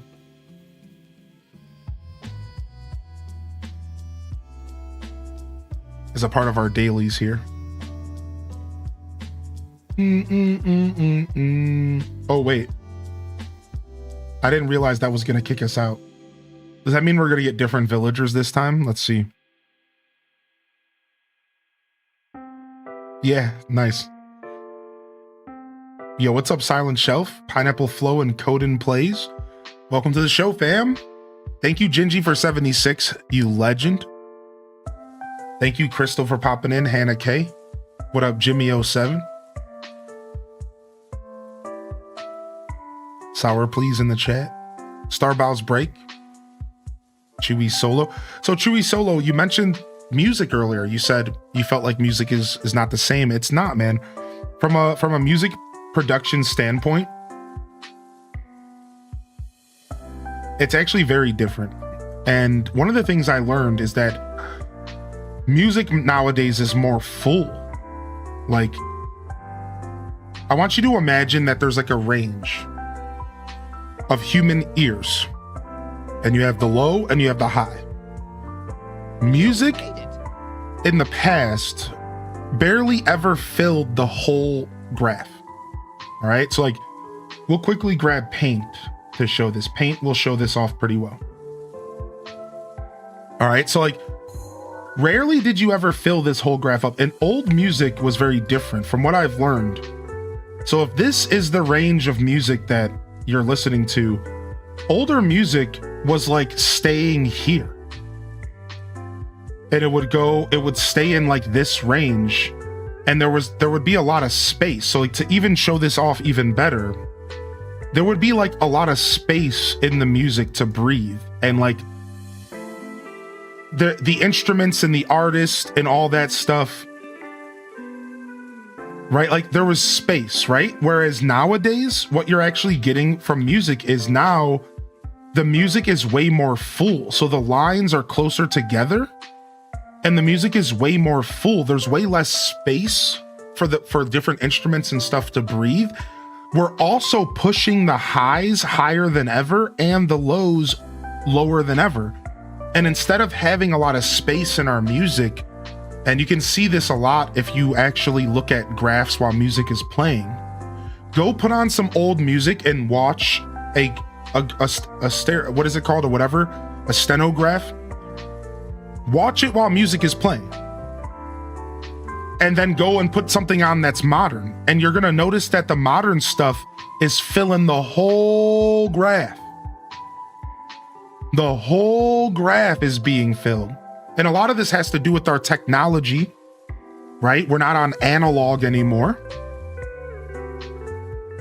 So obviously there's going to be a change when you're switching from analog to digital, higher quality equipment, higher quality sound, higher quality everything. Everything's higher quality. So we have more capabilities.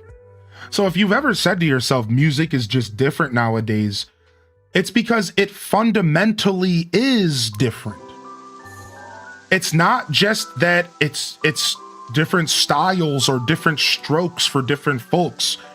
No, like, music fundamentally is being created differently. It's more full than it ever has been before. the higher fidelity. Everything is different about how we approach music. And I think the fullness is the thing that your average person is catching. Your average person, your average music listener, they're catching the fullness. It's a very background, subconscious kind of thing. That's really what's making you say that this sounds different than this. It's analog versus digital, and it's the fullness. Has anybody ever listened to a band called Lagwagon? If I remember correctly, Lagwagon boasts that it's always used nothing but analog to make its music. If I remember correctly, Lagwagon has always boasted that they use analog instruments, analog equipment for all of their music. And I'm pretty sure they've boasted this for like a really long time. All right, like this is something that they stand by, something that they take very seriously. Right? It's like they want to make sure that they are creating music that's like on a different level, right? So I don't know if they're still following that trend. But if you go and you listen to like Resolve, all right? Resolve was from 2005. So actually kind of an old era. So there was more analog was prevalent then, but you can hear the difference in this music than you can like a similar band that doesn't put the same emphasis on analog, right? Like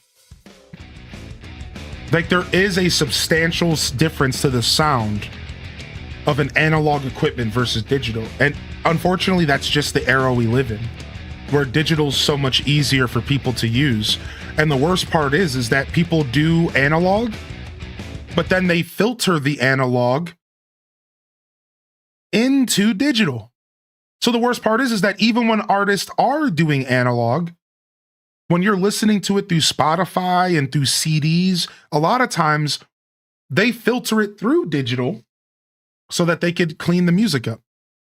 So it's like you're still losing that raw analog recording going straight to the CD with very little doctoring. You don't get that nowadays, dude. It's very different.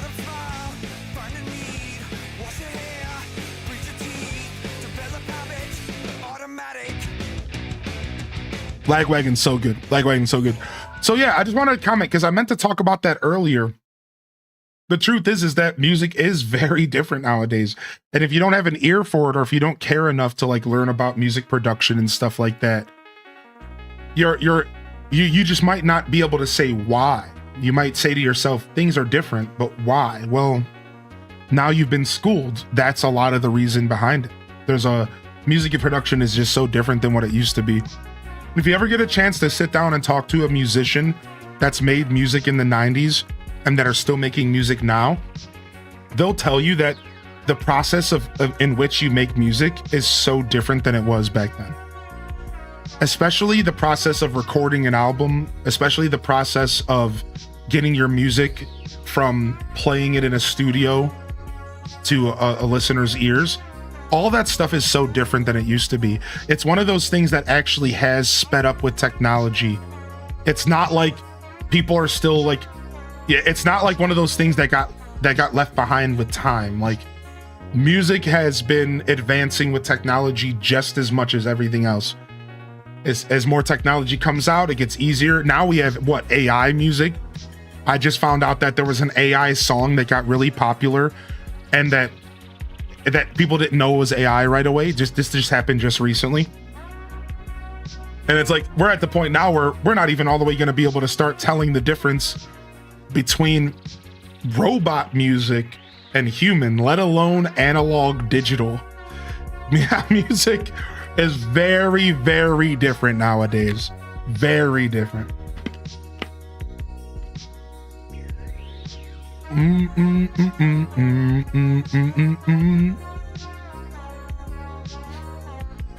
Oh, you're hip to Lagwagon, Sarah?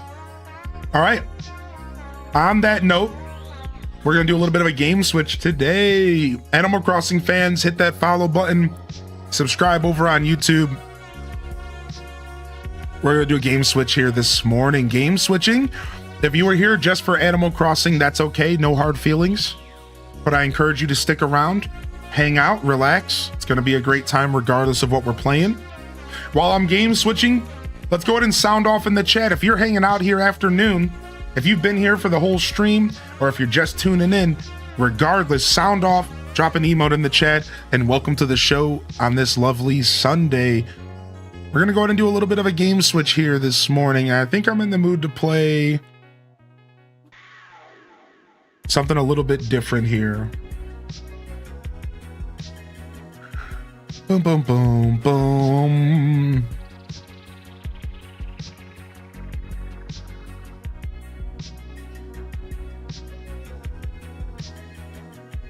Mm-mm-mm-mm.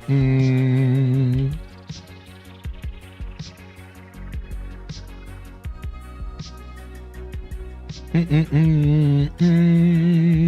Do-do-do-do.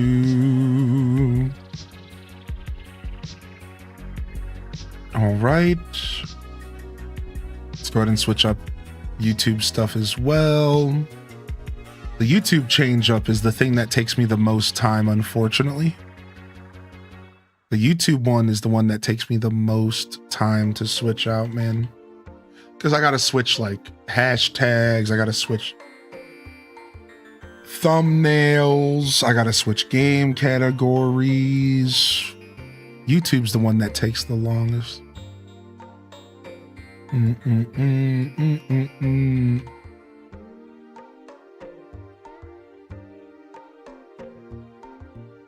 Been lurking over on YouTube today? Nice. So then you for sure love black licorice, right? Oh no, did I miss a balloon?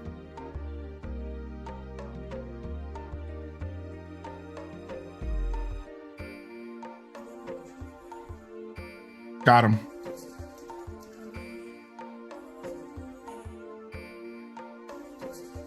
I have to wait.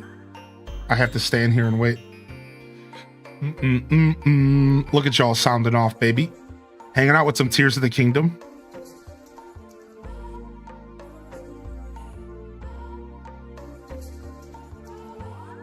I don't know about Black Licorice, fam. More for you. Okay, if you say so. What's up, Lynn Love? Yeah, we got those Christmas emotes live for y'all. Some great emotes that we had created last year. H-Des...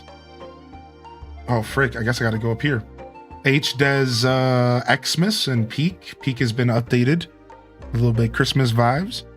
H-Des Good and Bad for Koroks for Santa's Naughty and Nice list. As well as H-Des Santa. And then, of course, Shrek got a makeover, and H-Des Dumper got a makeover as well, so enjoy. What's up, Rastara? Good to see you, Rastara. Welcome in. Yeah. Thanks for sticking around. If you're gonna hang out for the game switch, you're never expected to, and don't ever let anybody make you feel bad or obligated to hang out for content that maybe you would prefer to watch something else. I appreciate you for being here, and I appreciate you tuning in. I provide what I call a low pressure engagement stream, where I just want people to enjoy my content the way that they see fit, and never have my community thinking terribly hard about their interactions here during my show. So thank you very much. Let's go ahead and put this stuff away. And all right, let's go ahead. We'll be back with Animal Crossing tomorrow morning for the Monday morning show. Come on by. The Monday morning show, the best way to start your week, right here, twitch.tv/HighlyInDescent. You are not going to want to miss the Monday morning show. It is a blast, and I promise you that. So hopefully I see you here, and we'll be doing some more AC tomorrow morning, of course, and whatever else we feel like doing afterwards. And if you haven't already sussed it out, we're going to go ahead and do some Pokemon. I don't know if we're going to do Kirby today.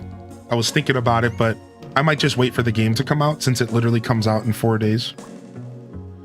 So we'll just hang out and do some Pokemon likely, and I might do some Kirby in the Discord after the stream today. Because don't we have until 4 p.m.? Don't we have another 4 hours?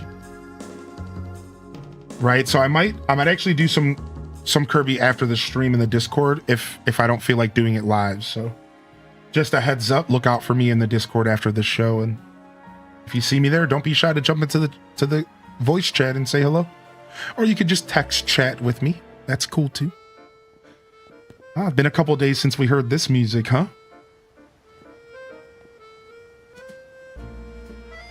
Sometimes if you end a game on a little bit of a sour note, it can be hard to find the motivation to...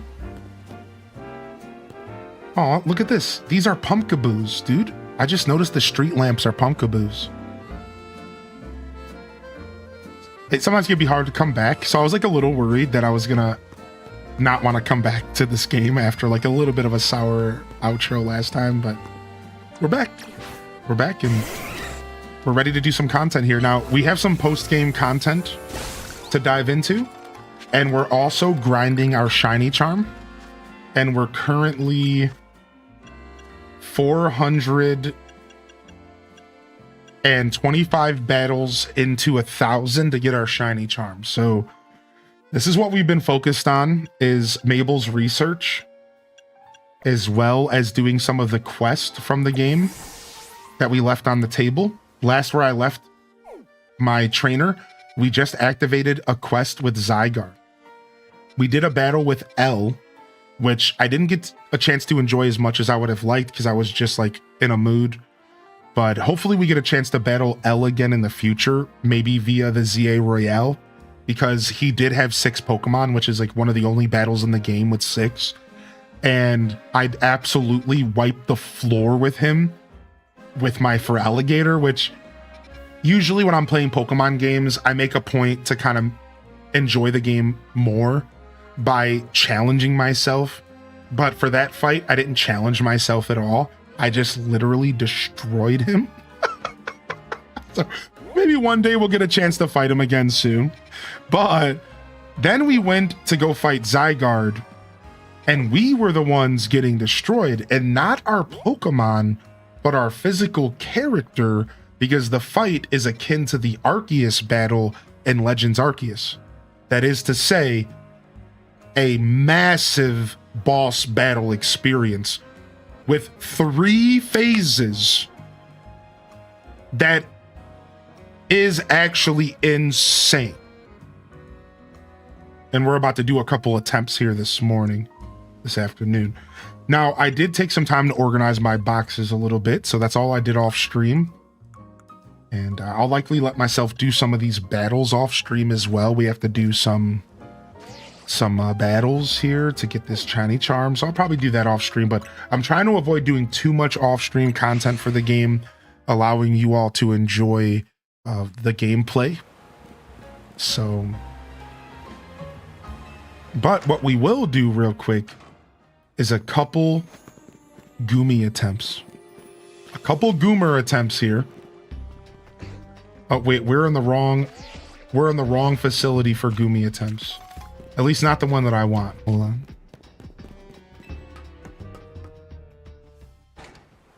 Yeah, Panda Breb, it can be hard sometimes. You have to like push yourself, but it's usually worth it. Oh, I forgot my water like a boob. All right, I'm gonna go get my water really quick. I will be gone for a literal 2 seconds. Don't count. Start counting.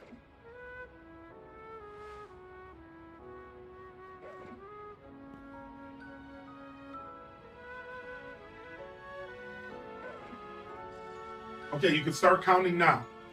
1, 2. Okay, I'm back. See, I told you. 2 seconds. Yo, what's up, Quelth? We just switched. Zygarde said, but wait, there's more. Each phase, yeah. So when you do DDV stream, will you be organizing your chest on or off stream? I'll probably continue the process of organizing my chest with the community as well as off, potentially. I guess whatever I feel like doing. I don't play a ton of DDV in my free time because I don't game a ton in my free time at all. So the truth is that Probably on stream. Yeah. The little bit of gaming I do off stream is usually pretty in the moment. Like I was playing Dragon Ball Z Kakarot. I've loaded up this game in my free time a little bit. I've loaded up Hyrule Warriors Imprisonment in my free time a little bit. But yeah, the truth is it's just I tend to stay away from the games I play on stream off stream so that I don't burn myself out. I tend to stay away from games I play on stream off stream. And then sometimes I'll blur the lines, you know, especially if I like a game enough. What's up, Kizamaru? So yeah, to answer your question, probably on stream. But we have an update to look forward to this coming week. So we won't be doing much organizing on Wednesday. We'll probably be enjoying the new content, which should be pretty cool, right? Are y'all excited for Wish Blossom Ranch? I just finished everything in ZA and got my shiny charm. I don't know what to do with myself now. Aw, Zane, do you have any plans to shiny hunt any favorite Pokemon? Have you considered doing the online battles? Speaking of, when does this season end? When does the current season of online battles end, chat room? It's got to be pretty soon, right? Like really soon, I think. I can't wait for Witch Blossom. 26. Okay, so we still have another week. Thank goodness. Because I need to still do it. I still need to do my online battles, which I want to do with all of you here on the channel, so. Don't forget to hydrate. Thank you, man. Okay, nice. You're going to stick with Storybook first. I cannot recommend you do that enough because Storybook Veil is really good. And exclamation point DDV, if you haven't already made your purchases, there are sales pretty often, and you can use my link, my tracker link, if you want to support. Oh, I guess we don't have that link going right now. Yeah, never mind. Not the drops. Not the drops. Well, yeah, I can get the tracker link for you later. It doesn't matter that much. So I will tell you all this though. I do have word from the grapevine. I don't think I'm actually supposed to talk about this, so maybe I should stop. I'm just gonna say it and see what happens. I think there are sales. If there aren't already sales right now, I know there are going to be sales within the next 2 months for DDV. So like just a heads up, like I know for a fact at the start of the year, there will be sales. Right at the start of the year. I'm assuming there will be sales from between now and December 10th because they always do sales around DLC drops and stuff. So I assume that. But yeah, here, this link right here will let you know if there's any sales. Let's go take a look ourselves. Yeah. They're still on sale for Epic Game Store only. It looks like only Epic Game Store right now. But like I said, keep a lookout, and I'll let y'all know if anything goes on sale. What's up, Sundog? How's the game going? What's up, William, dude? It's going good, man. H-Day Browse X41. H-Day Browse, H-Day Browse, H-Day Browse, H-Day Browse, H-Day Browse, H-Day Browse, H-Day Browse, H-Day Browse, H-Day Browse, H-Day Browse, H-Day Browse, H-Day Browse, H-Day Browse. I bought it for myself originally, and the kid didn't want it. And my kid didn't want it, and then she played on her last vacation on my account and wanted it. Nice. Do online battles count towards the shiny charm? No, I don't think so. I think Majinx is right about that. No more Kirby Dumper. I can bring Kirby Dumper back if y'all want. I replaced it Kirby Dumper with Shrek Dumper, but I can bring it back if you're protesting enough.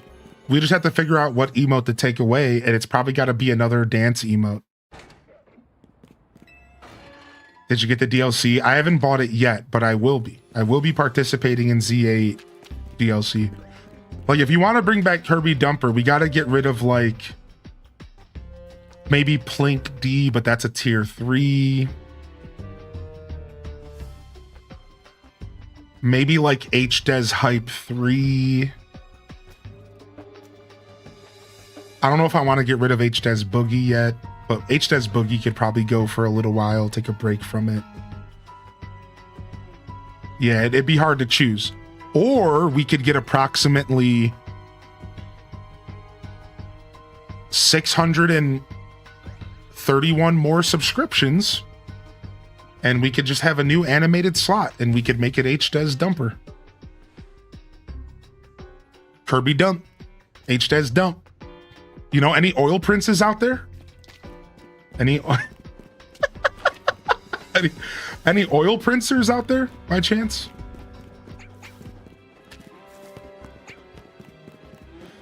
Heard Nintendo updated the Switch 2 to make the battery better. Is it true? Have you tested it? I have not tested this, so maybe. Now they have been putting out a couple updates. So they could have maybe, I believe it, but I don't have any word for you now, but I can look into it for you, no problem. I can look into it and get an answer for tomorrow. Oil whatsers? Princers. You know, like a prince, but with the ERS at the end.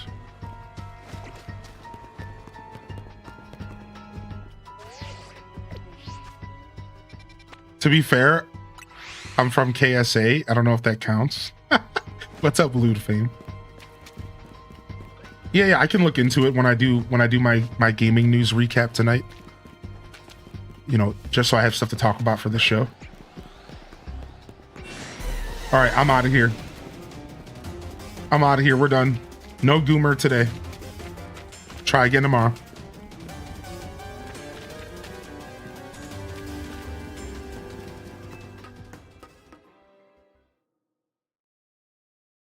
Kirby Shrek would be funny. So, how about Pokopia? Are we excited for Pokopia? Are we excited for rare alternate versions of Schmeagle, whatever his name is, Munch, Snorlax, and Pikachu? Are we excited to get our cozy on in the Pokemon universe? Do we think the game's gonna actually be good? I don't know, man. Find out on the next episode of Hylian Descent Z. March 5th release date. March 5th release date. Pretty crazy. Did you see the trailer yesterday? There was another trailer? Maybe not. I think I've seen most of the content. Let me go look at the official YouTube channel real quick. See if there's anything else.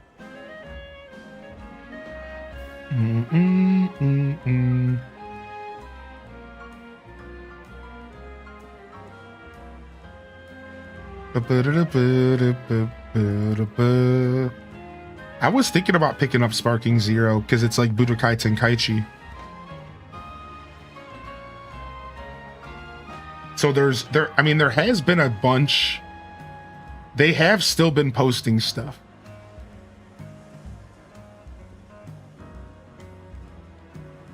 But I think we have seen everything that's been posted for now. But they are still kind of poking around and trying to tease us. Yeah, I think I saw it. Yeah, I think we're good.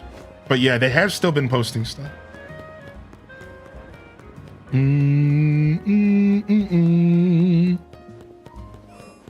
It's on your wish list, Arctic Bonobos. I don't know if it's worth getting a Switch 2 for it. Yeah, that's a tough decision, right? That's a hard thing to say. That's a hard thing to say. All right, let's go into our boxes and grab our A-team, and let's go ahead and try a couple runs against this guy. So we have technically already tried this battle a couple times, so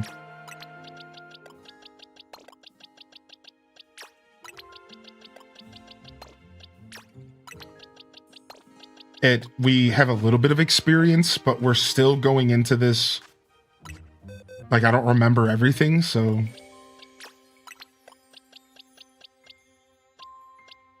I'll keep Amoga. I'll drop Amoga since we have the other flying type. All right, here we go. Let's save.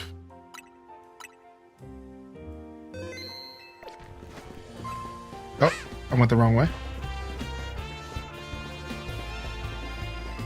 All right, here we go. This is about to be intense. We're going camping. I'm ready for this. This is straight out of Legends Arceus with the Arceus fight himself. Did anybody fight Arceus in Legends Arceus? Because it was insane. All right, this is definitely Cat Jam wiggle worthy.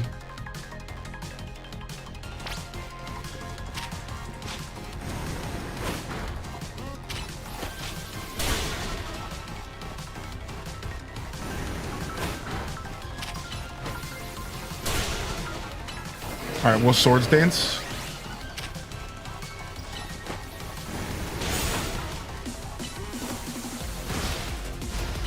And like I said, I was struggling more with my main character taking damage than I was with my Pokemon. So like, right now, this isn't terrible. But as he ups his forms, this fight gets crazy. Gingy Ginger, I know you said you didn't finish the game, but if you're down for spoilers, this fight might give you a reason to finish it.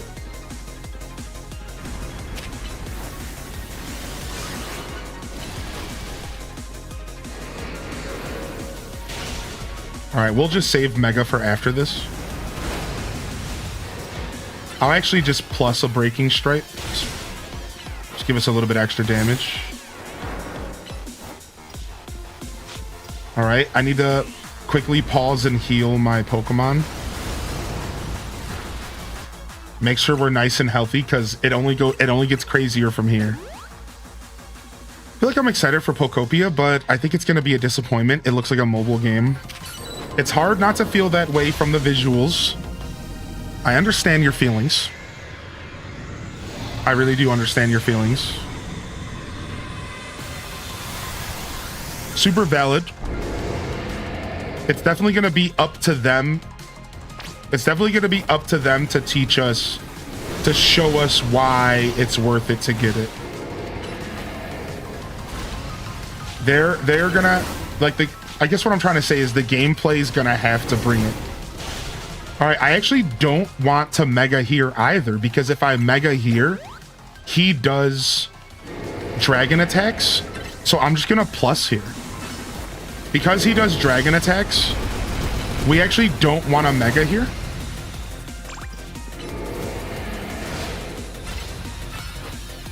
We want to just keep doing plus attacks. Because then if we Mega, we turn into a dragon type and we're going to take extra damage.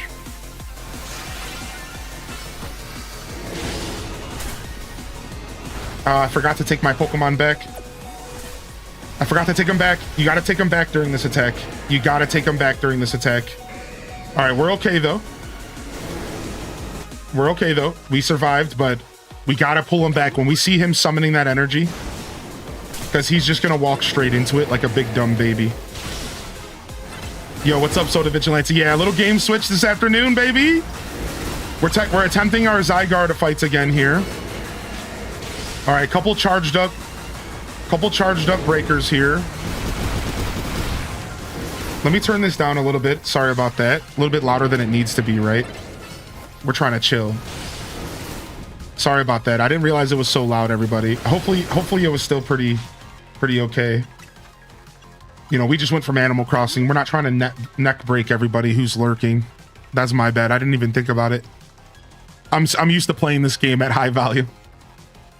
Yo, what's up, JJ, baby? Good to see you, man. Good morning. Yeah, I didn't even think about it. That's my bad. That was a little bit louder than it needed to be. Appreciate everyone's patience. Bum, bum, bum, bum. I was just enjoying the music, dude.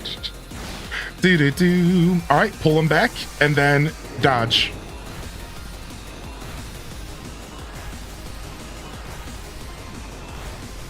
These were the attacks that were causing us trouble. Not even our Pokemon dying was the problem. because we're level 82. It's like we're far from under-leveled for this. So it's like, it really came down to our trainer. Our trainer was the problem, dude. We were dying. Yeah, we've done 2 tries so far, Soda. We've done 2 tries so far, and we've lost both of them, but it was our trainer that was dying. Cheeto has been an absolute champion amongst Pokemon during these fights. And I just have to avoid going Mega Evolution on Cheeto because Cheeto is a Dragon type when he Megas, and Zygarde uses Dragon type moves. So we have to be really careful about Mega Evolving, I think even in the 3rd form as well. So funny enough, a whole game about Mega Evolution, and we're starting off these battles. No, I'm trying to pull my Pokemon back. Please stop. Dang it. Dude, it sucks, dude. You have to stop to return your Pokemon. So if I'm not preparing fast enough and I was yapping, you can't pull your Pokemon back while he's attacking you. So you have to do it preemptively or you're going to lose your Pokemon. Dang. Yeah, I do have all the construction charms. All right, well, let's try again.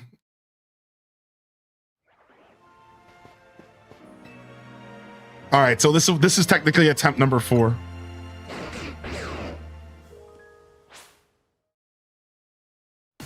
Yeah, you can only take about 5 hits from Zygarde, roughly.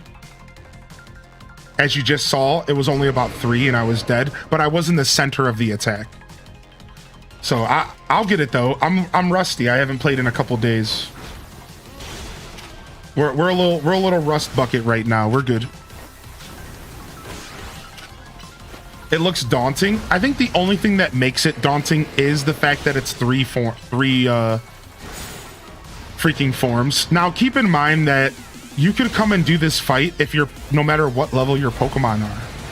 So I think if it does feel daunting, you could always just train your Pokemon up to like level 100. And I know that sounds ridiculous, but like you could just use a bunch of candies and stuff and just out level it. Because like in all reality, if your Pokemon was level 100, you're gonna struggle a lot less. I almost guarantee it. Yeah.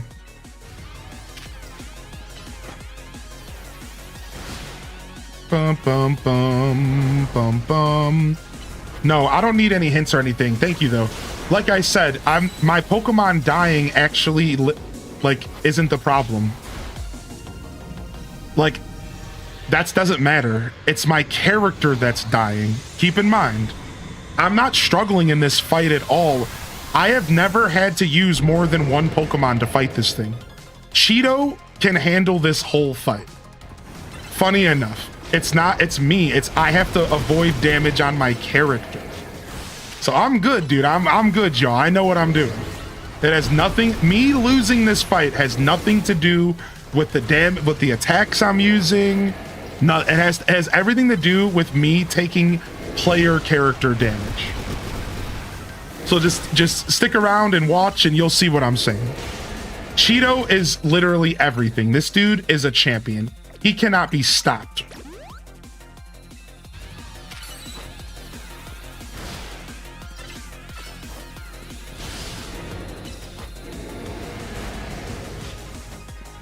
All right, is he doing it? All right, send him back.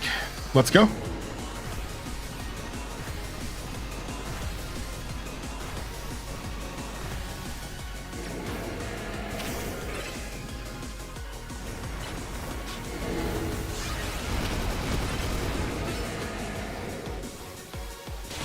You activate the C+ moves without evolving. I don't know how though.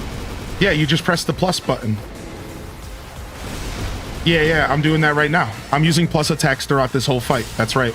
That's why I don't have to Mega Evolve. The reason I don't have to Mega Evolve during this fight is because I'm using plus attacks. Because if I Mega Evolve, he's actually gonna one-shot my Feraligatr because my Feraligatr turns into a Dragon type.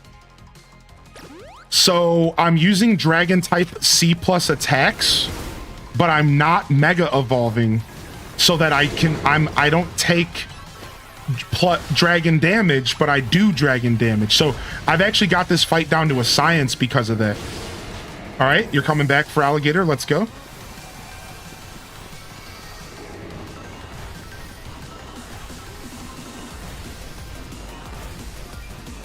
Bum bum bum bum. Bum bum bum bum bum bum bum bum bum bum bum bum bum bum bum. Yo, what's up, Mike Petrowski? All right, and then when he uses Dragon Pulse, it hurts, obviously. Now, we've seen his third form once. This is our fourth attempt. We've seen his third form once. So...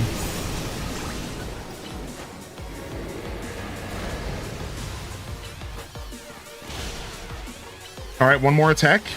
And then we're going to go ahead and heal and pull back for alligator here.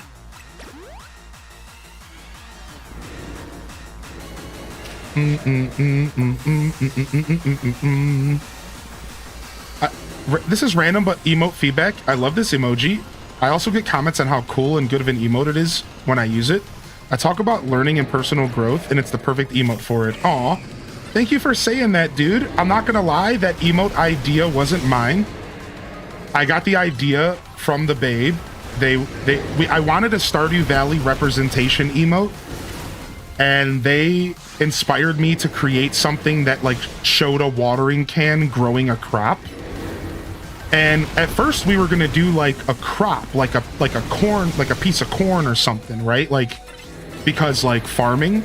But then we realized that like the sunflower is universal, and it could represent a lot more than just like a corn stalk might. And so I think that us settling on the sunflower made the emote even better. And I'm actually really proud of it. It's a beautiful emote for real. And the animation on it is so good. If you really take a good look at that emote, the animation on that thing is so nice, dude. Like, the artist really, really killed it. Like, the watering can coming into the... and then going away, and then the pot grow. It's just super good mode, man. Thank you. Thank you very much for saying that. That makes me very proud.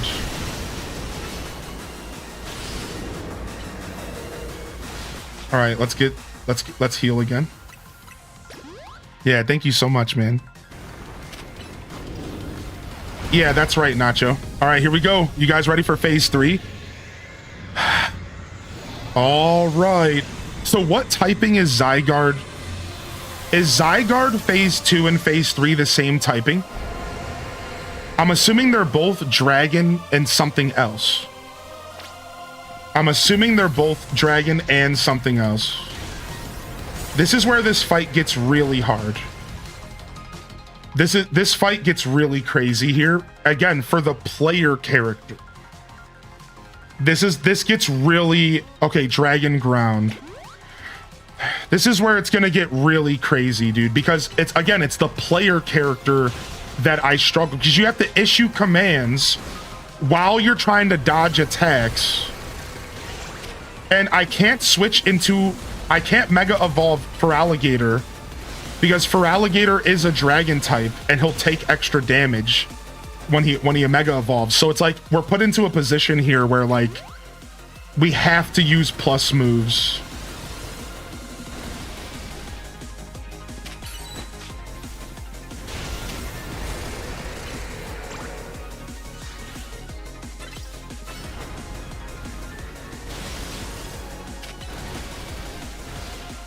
Earthquake. All right, quick heal up. We're using every potion we have, dude. Dude, this song's so good, dude. All right, I don't know what he's doing. Pull my Pokemon back. I don't know what I'm doing. Okay, there's one free space in the Z. This attack is crazy. It's just like Legends Arceus. They're such scumbags, dude. It's just like Legends Arceus, dude. Oh my gosh. All right, let's turn down the sound effects a little bit more so that we can just enjoy the music here.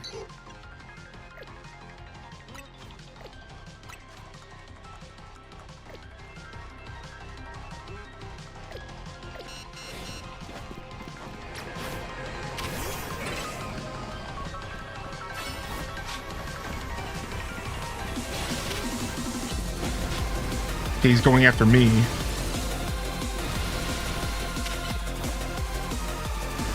Do do do do do do do do do do do do do do do.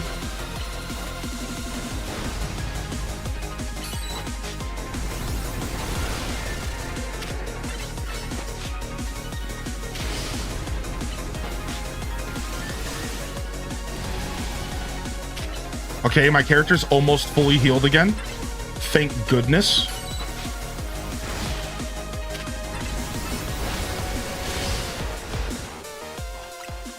Dude, this song is so good, dude. Holy frick.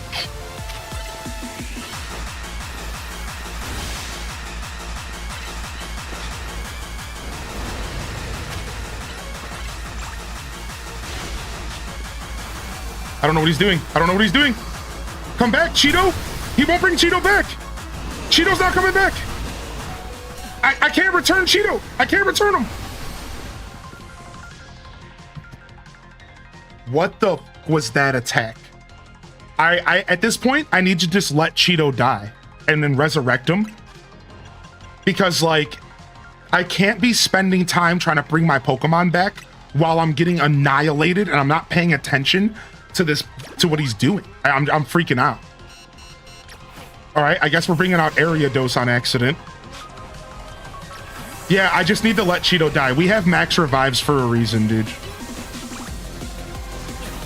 We have max revives for a reason. We just gotta let Cheeto die, man. I'm sorry, Cheeto. I love you, buddy, but I can't lose this battle because I'm like freaking out trying to get you to go back in your Pokeball, dude. Like, I just can't, dude. I can't, man.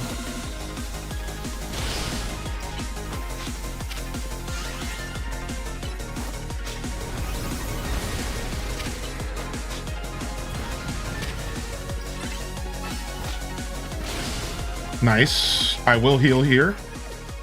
I will heal here real quick. Keep ourselves nice and healthy. Din it. Din it. Din it. Din it. Din it. Okay, he's doing it again. He's doing the Z. Oh, he's not letting me retreat. Oh, he's blocking me from being able to retreat. Wow, I almost lost. I get it. He's stopping me from allowing me to retreat. He's putting a lock on it, dude. They don't let you retreat. You have to let him die. Wow, the third form is dirty, dude. I see. I didn't realize that what was going on, dude. He's straight up not letting me retreat. There is no option for retreat.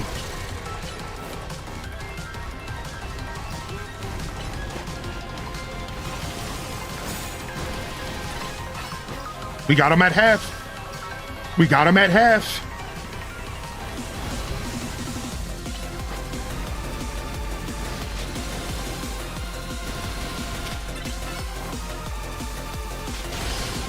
He keeps chasing me down. It's scaring me. Stop. Fight my Pokemon, you absolute turd.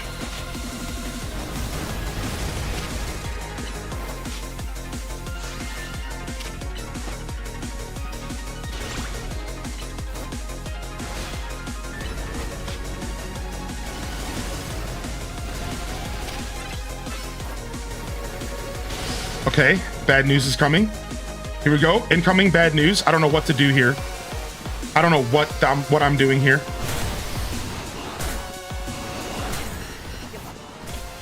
I don't know what I'm doing in that. I understand it starts on the end and then it goes into the middle. I get that.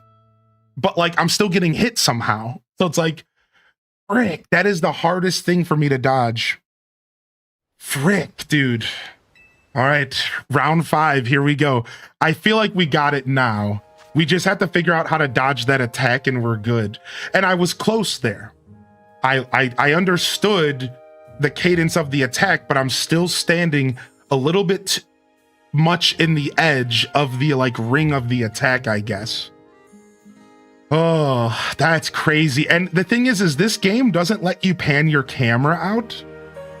So like, funny enough, like you don't get to, you can't pan your camera out. So like they purposefully, like you can't really see the whole battlefield.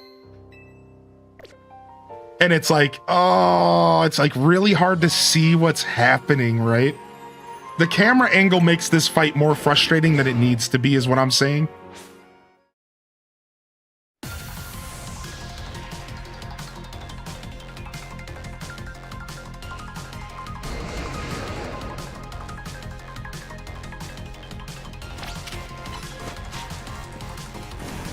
You must prove your might to Zygarde. Oh, I'm proving it all right. We're proving. We're proving. Does this game have... Let me see something real quick.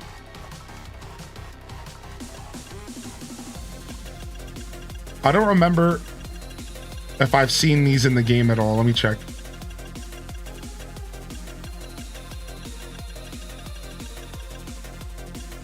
Okay, we do have berries. I knew that. Okay, I wasn't sure if this game had battle items like X speed and stuff. I couldn't remember if I had seen them throughout the game. I was wondering if I could just drug my Pokemon up.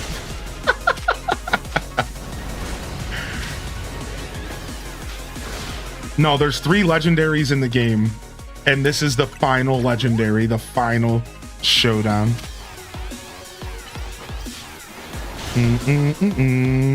This is why I haven't beat Zygarde or Arceus yet. Yeah, dude, this ain't no joke. Yeah, this fight is no joke, dude. You're definitely not alone there, man. Gonna start Octopath Traveler 2 because of the demo release. Dude, nice. Nice. I forgot they were putting a demo out for Octopath.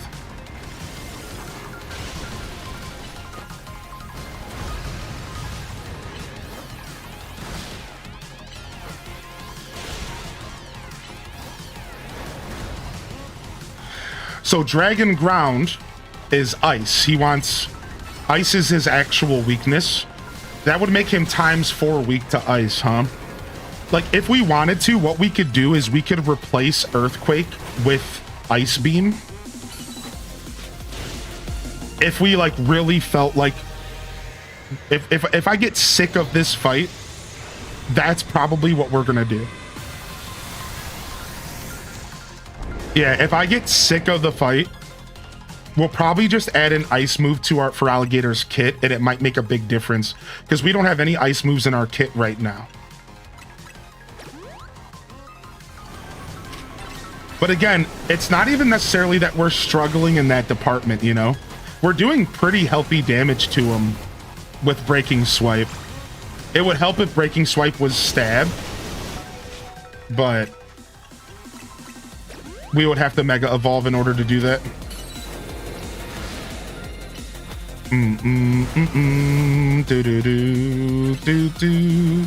But we are using Swords Dance to kind of boost our damage, which is why we're not struggling too much.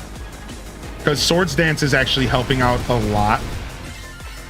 Okay, once he gets stunned, he's gonna go ahead and attack me. So let's pull back. I'm gonna train an ice Pokemon. Training an ice Pokemon would be smart. We have options, but nothing's as trained as Cheeto is. That was for me. That was for me, dog. All right, here we go. It's like the real fight doesn't begin until phase 3. Funny enough, it's like the real fight doesn't actually start until phase 3.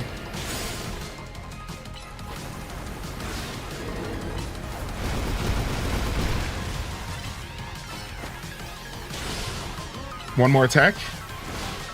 All right, I'm gonna quickly heal. Pull Cheeto back and ring around the rosy, pocket full of posy.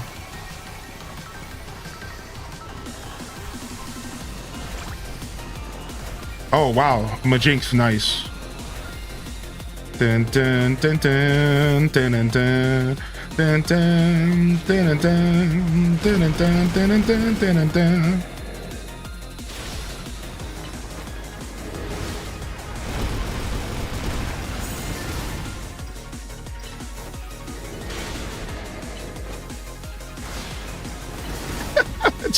It's just a standoff, dude.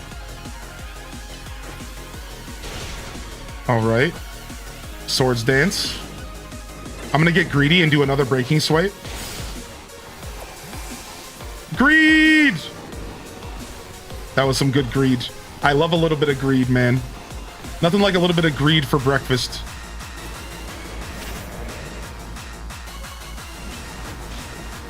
Nothing like a little bit of greed for breakfast.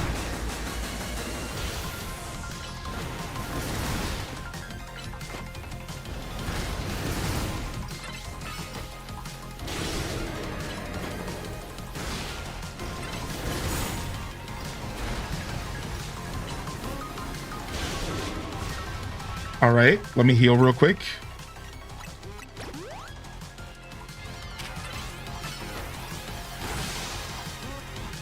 Breaking swipe. All right, one more round and we're good. Yeah, we're gonna probably do some shiny hunting. I imagine the DLC is when I'll probably, the DLC coming out in a couple weeks is probably when most of my shiny hunting is going to occur. And I only say that because those 1,000 trainer battles are going to take me a little while. Now, like I did say earlier, I am going to let myself do some of the trainer battles off stream so that we can kind of make up for how long it's going to take, but all right, here we go. There's only 2 attacks that really matter, and we have to learn how to dodge the second one. But we can do it. We can learn how to dodge that second attack.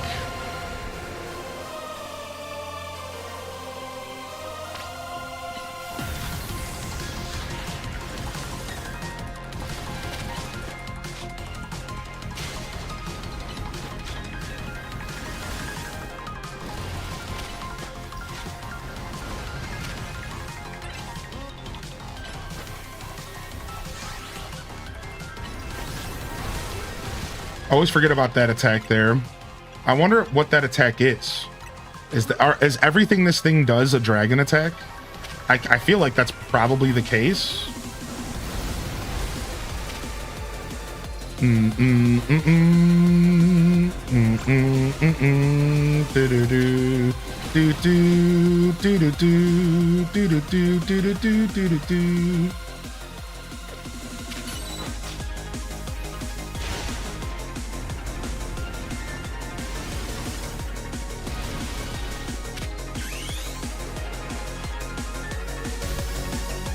I'm gonna try Mega Evolving here, even though I should have waited until after the actual next cutscene attack.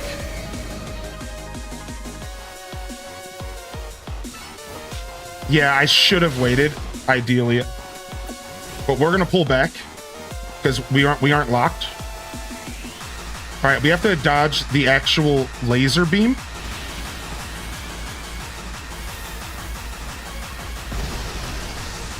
All right, attack's coming back out.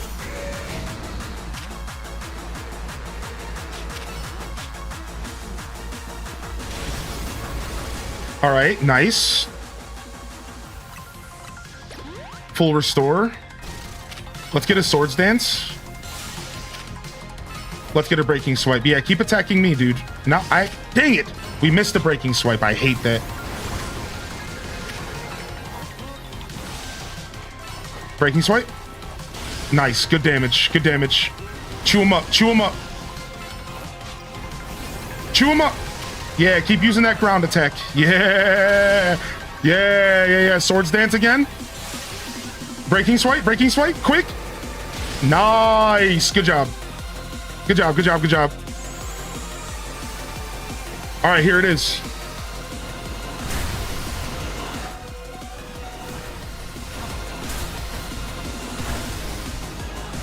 I kind of handled that, but still took damage. I don't know. I survived. I don't really know at all what I'm doing still. I think it almost might be some Elden Ring-ish, where I have to dodge through it. Because maybe we have invincibility frames when we dodge. I guess we have iframes when we dodge, and I might have to use the iframes. I guess.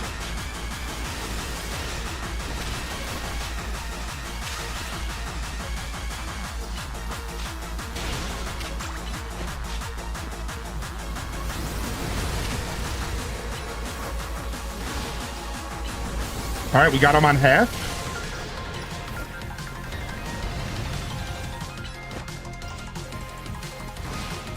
We got him on half. All right, this time we're gonna save our mega until after he comes back from this attack. All right, my Pokemon cannot be returned. So here we go. It's the Z attack. No, is he doing this one again? Please don't. Okay. Oh, we can return our Pokemon.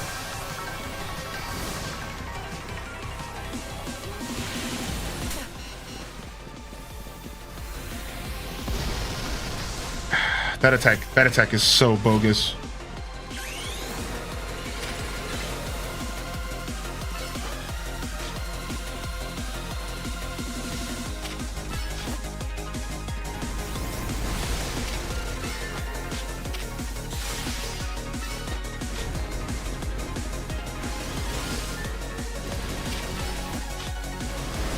You really have to pay attention to who he's focused on. Because if he's focused on you, he can hit you really hard. Right? But if he's focused on the Pokemon, then you can breathe a little bit.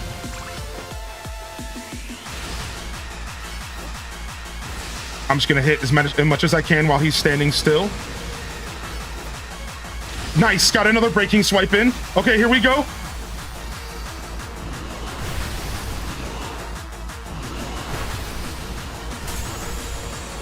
I jumped into it on accident, but I'm alive, and so is Cheeto. Okay, we figured it out. We figured it out. Now we just have to execute. We figured it out, and now we just have to execute. Okay, we can do this. Quarter HP left.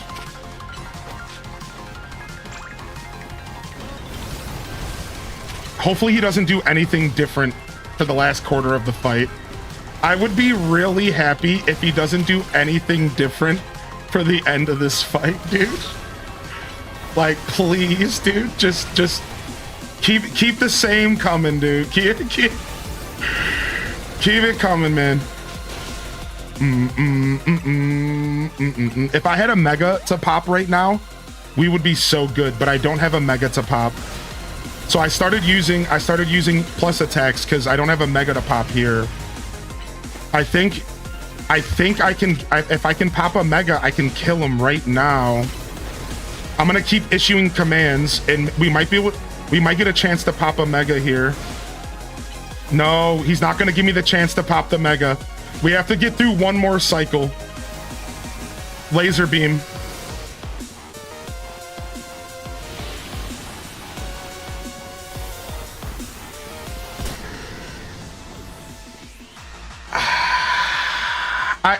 For a second, I didn't see. So there's a free space on either side of him. Like, so there's a free space in the Z on either side, but I didn't see the free space across from me. So I didn't think it was behind me.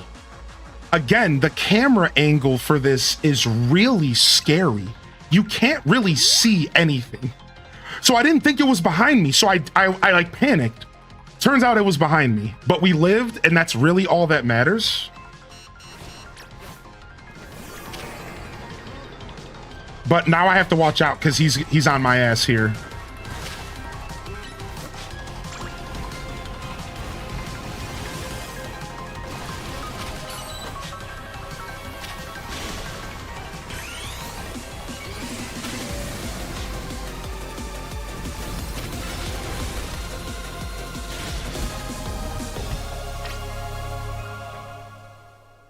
Let the Pokeball fly? What? It's not letting me choose a Pokeball. Okay. What do I want to catch him in? What do I catch him in? Fastball? What do I catch him in? Dusk Ball matches his colors. Dusk Ball matches his colors really nice. I'm gonna do a Dusk Ball.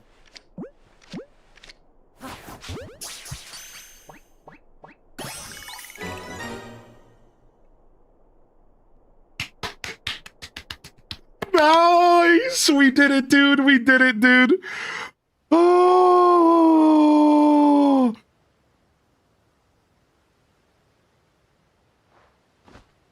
What? I just got fist bumped. I want to fist bump a real dog's nose now.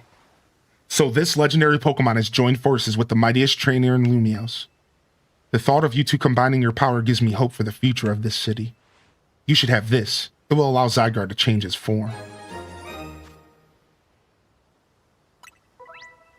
Zygarde has 3 different forms, 10%, 50% complete. You can use the Zygarde Cube to freely switch between them. If its HP drops to half or less during battle, Zygarde will change into its complete form. In this form, all Zygarde cores and Zygarde cells have gathered, increasing its stats significantly. Zygarde can Mega Evolve only when it's in its complete form. When Zygarde becomes Mega Zygarde, its Core Enforcer transforms into Nihilite. When Zygarde puts up its strength, protecting Pokemon from the light of the ultimate weapon, its parts scattered to far-off places, absorbing the power of those lands and seeking humans who would give it aid. Pokemons. Oh, thanks for helping me celebrate, Soulspire.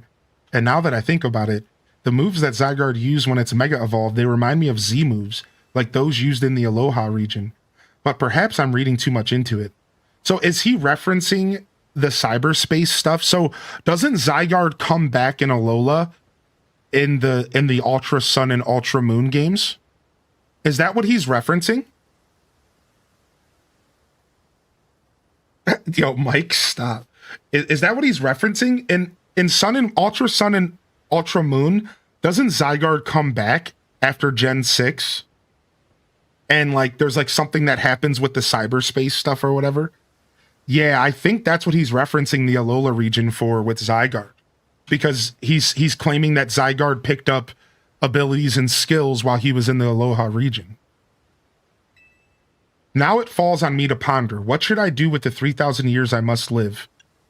Is there something you want to do? There is.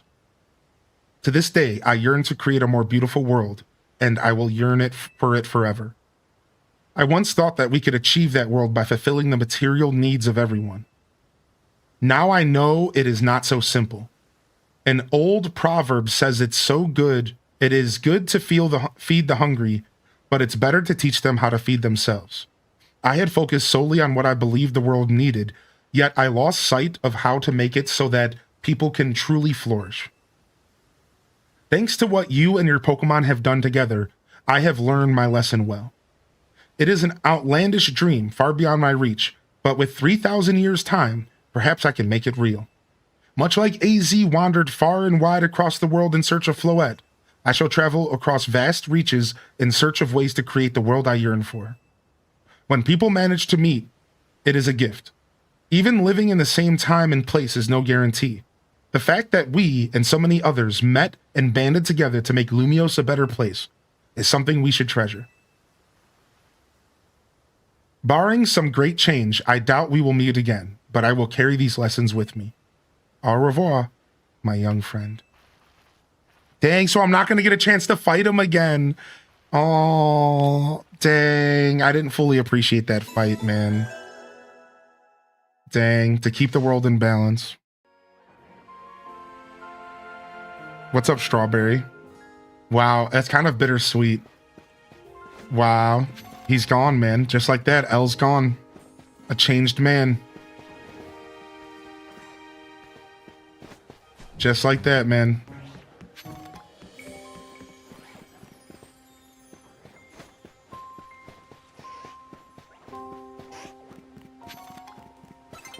L's a really strong trainer. Yeah, it's unfortunate that I only used one Pokemon to beat him. My over-leveled Feraligatr. Feraligatr, listen, man, you did a great job. Why didn't they let us pet our Pokemon when they were out? I just realized that now. Why can't I give my Pokemon a kiss on his nose? Never mind, dude. I agree with the internet. This game sucks. No.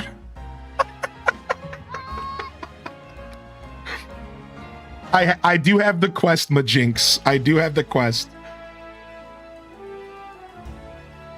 Bah, no boops. Yeah, I do have the quest. I just haven't done it. We can go do the quest right now.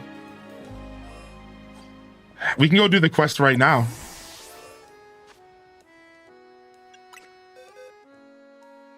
Oh, here he is. Level 84 Zygarde. So what do? So how does Zygarde work? So you go into the satchel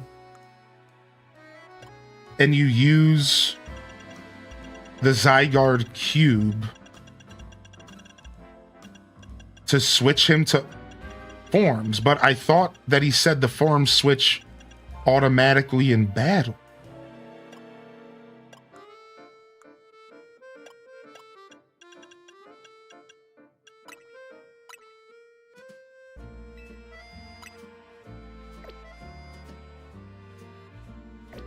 What even is Zygarde? He's just a crazy Pokemon. Yeah. That's also just so happens to be a cute dog. No, I don't think I missed a shiny. I think we're okay. And good thing in this game, shinies, they stick around in this game for like up to 10 of them stay in your game. So you almost can't miss a shiny.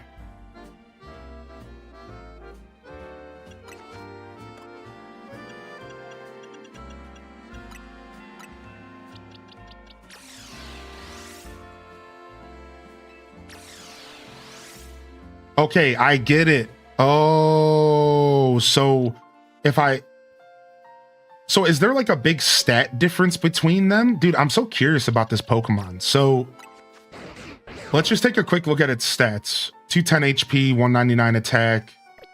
Okay. Now let's go see what the next form looks like.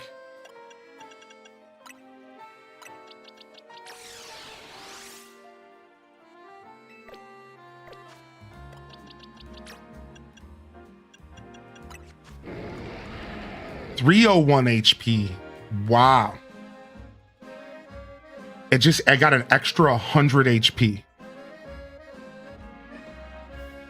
So, if I understand this correctly, you want to keep him in his 50% form, and then when you battle with him, he automatically goes to complete form under half HP.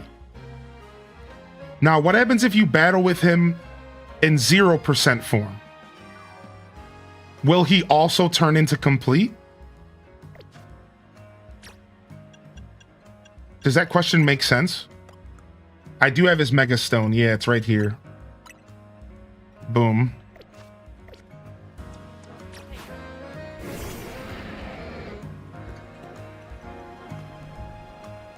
Dude, I just realized that Zygarde only has one eye as well, just like L. Just like L, look at... L was just doing his best Zygarde cosplay. Interesting. All right, well, we got our legendary, man. 230. So, I mean, the real question is who are we going to name our legendaries after? So, first off, where is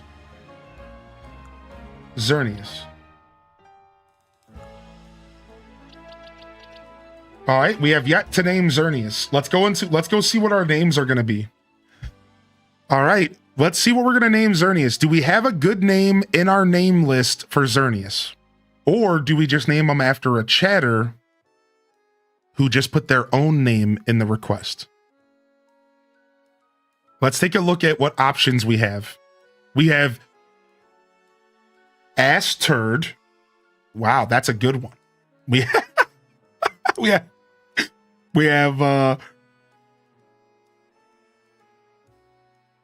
Sham Wow. We have McNugget. We already have a McChicken. Chucky Finster, not Kirby. There's got to be something in here that might fit Xerneas. Let me just keep reading.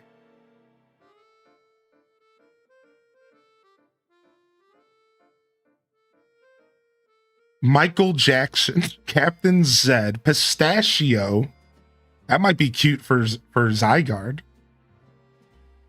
Sugar Tatas. I can't, dude. Funky Hummus. Tater Tot. That's a viewer. What do we name this after? Morning Star. That's cute.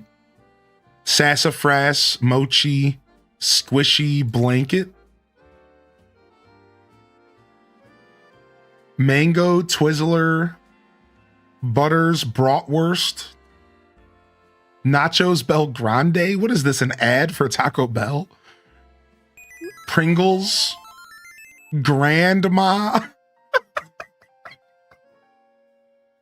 Squeegee Kid. You know what? Can we even fit that in here? That's the problem. We can't fit Squeegee Kid, or I would use it. We can't fit it.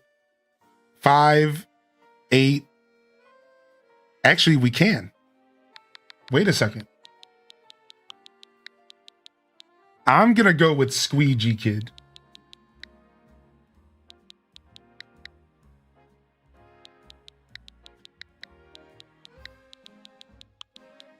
I was summoned. What's up, Grandma Carol? All right, our Xerneas is officially Squeegee Kid. What's your favorite Pokemon game? Good question. Heart Gold and Soul Silver. All right, and then we're gonna go with, we have our bird Vatel to name, and this bird could be a chicken nugget. Limp Noodle. Okay. What do we name this bird, dude? What's this bird?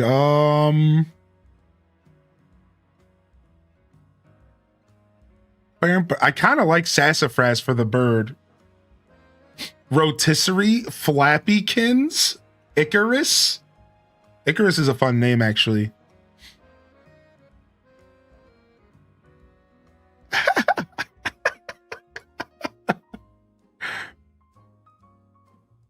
Turkey bacon, burnt bacon. You guys like Icarus? I like Icarus as well. I'm gonna do Icarus, actually. It was a fun in the moment request. I'm trying to use all the requests eventually. And we have plenty of Pokemon to name still. And then we have to name Zygarde. And Zygarde shall be named. Let's go with one from the first group of suggestions. We're going to name Zygarde after one of my chat members. We're going to name Zygarde. Actually, no, we're going to name Zygarde Tingle because it's green. And this might be the most disrespectful thing to name Zygarde. He might show up in my real life dreams and haunt me. Sick. All legendaries acquired. All legendaries acquired. We need to go catch one more Eevee and our Pokedex is actually done. Let's go do it. Let's go catch one more Eevee and our Pokedex is actually done. Let's do it. Let's finish our Pokedex right now. And then we'll go to our we'll go do the quest for Diancie if you guys want. Should we go do the side quest for Diancie right now? Just get it out of the way kind of vibes. I heard it's a pretty involved quest. I've already started it. Is your Mega Dex done? No, not quite.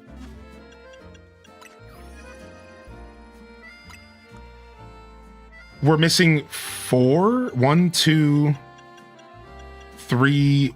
We're missing 4. Diancie's one of them.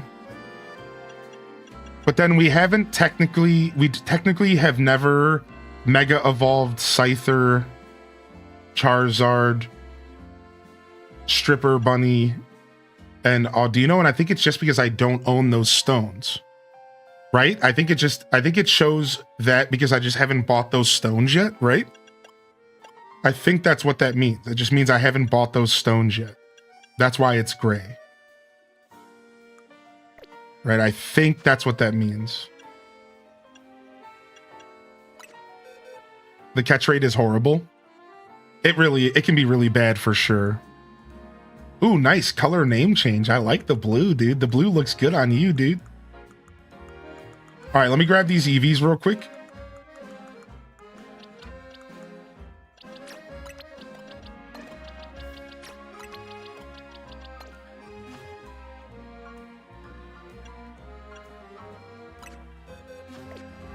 All right, I think we have to go to area 12 to try to get an EV, but they're not always there. I have 11. No, it is 12. No, it's not 12, it's 19. But they're not always here. We just need one more Eevee. What ball are you going to use for Diancie? I mean, I don't know. I guess a love ball would make the most sense, right? All right, there is an Eevee here. Last time I tried to catch it, though, it wouldn't be caught. And I had to kill it. It's going to happen again, isn't it? No! Let me catch it! I'm being attacked by everything and... Okay, I got it. Nice. Super lucky. I just do a random Pokeball.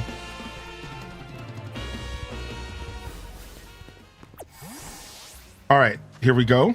And now we need to give this one a Charm attack. We need this one to not have Charm, so that it can become Umbreon. And then, oh no, I caught the wrong Pokemon. No! Well, I need to catch a lot of Fufrus for the Fufru Battle League, so. Frick. I wish I could remember where that Eevee was that was right at the top of a building. I was looking for it the other day, but I couldn't remember, man. There's an Eevee that's right at the top of some scaffolding on the corner of a building.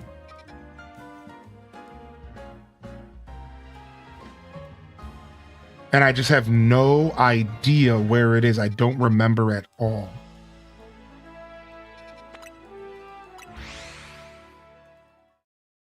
It's near Nouveau Truck number 2.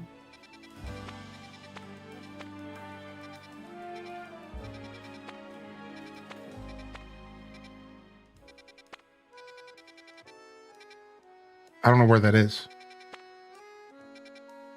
It's by Zone 12.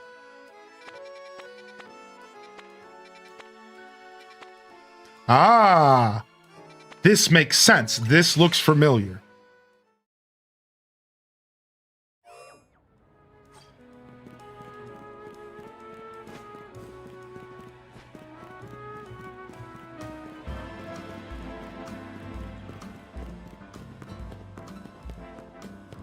It's not this one. Ba-bam, bam, ba-bam, ba-bam, bam. Oh, let me go ahead and fix my sound effects. We can put the sound effects back up.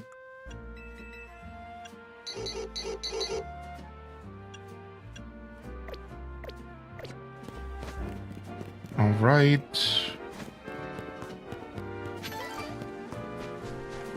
Yo, Clover, I didn't even realize you were playing this game. Did I know that? And have I forgotten? This is it. This is it right here. Yes, this is it. Oh my God.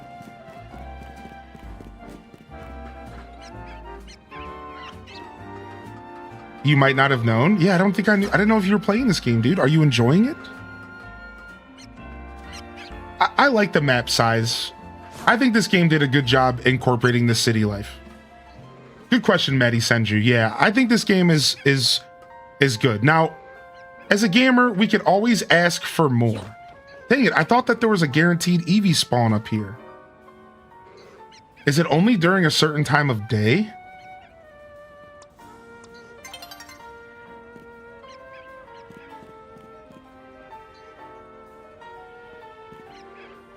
Boom, boom, boom, boom, boom. I feel like every time I've been here, I've seen Eevee.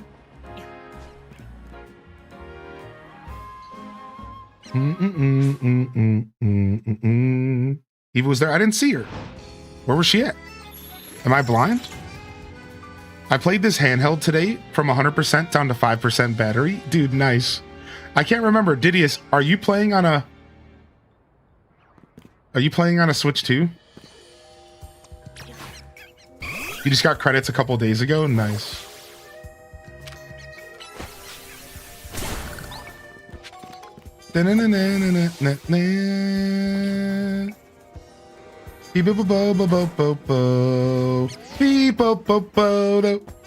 Alright, I'm gonna switch it.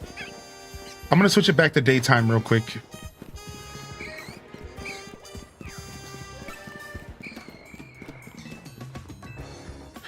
Gonna kill some time.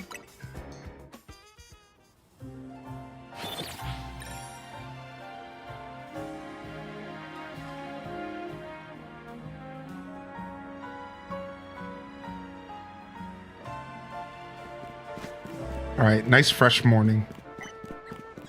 So as a Pokemon noob, in the classics, I've played as well as in Arceus. You're supposed to cycle through all the Pokemon to raise all their levels, right?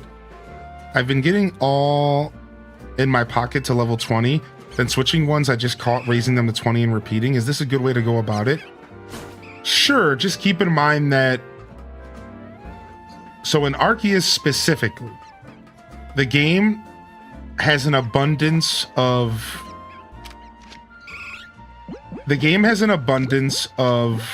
like XP candies and stuff that you can get later. And they're going to make that a lot easier for you as you progress through the game.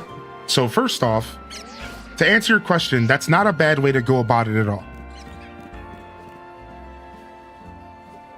And you should know that getting XP candies in that game isn't too bad. So you're going to have help later using XP candies that you're going to find around the world, and you're going to be able to purchase with money and trade for. And that's also going to help your process out.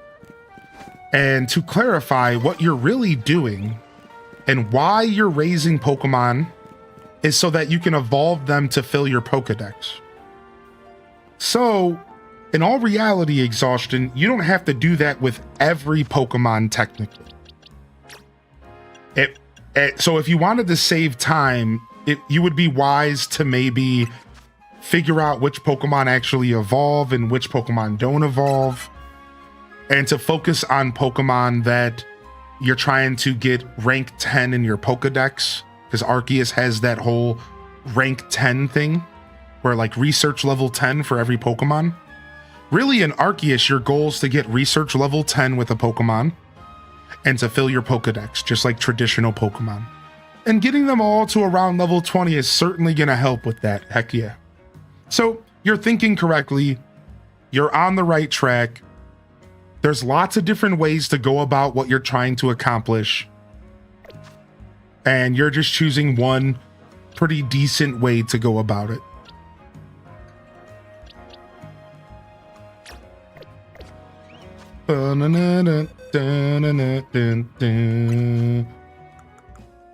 All right, rare candy here. And we should have ourselves a level 50 Sylveon, correct? Wait, no. I thought Sylveon evolved... What? Do you have to have a certain stone? I thought Sylveon was just evolving with Charm. With the fairy attack. What do I... Oh, it's friendship. Oh, it's friendship. Looks like we're going to a cafe here. Thank you, chat. I was about to go crazy, making myself look like a fool here, like I don't know Pokemon. So it's the same thing with it's the same thing with all three of these. It's the same thing with all three of these. Thank you, thank you, thank you.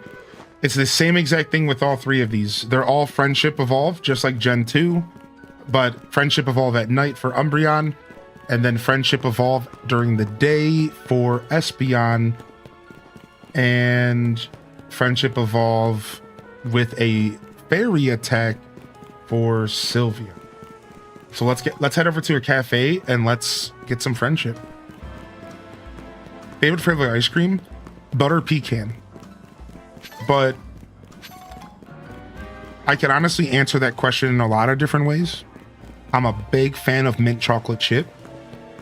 Probably my second favorite. But I am a sucker for a classic buttered pecan ice cream. Big fan. What about the Soothe Bell? So the Soothe Bell is totally an option, but the Soothe Bell I thought requires combat. And I'm looking to just do this faster. That's all.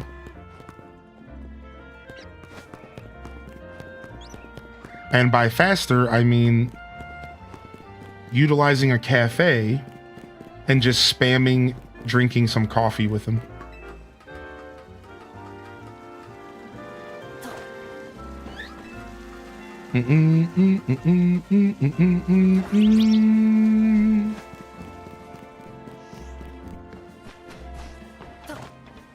Häagen-Dazs makes a killer peppermint bark around the holidays.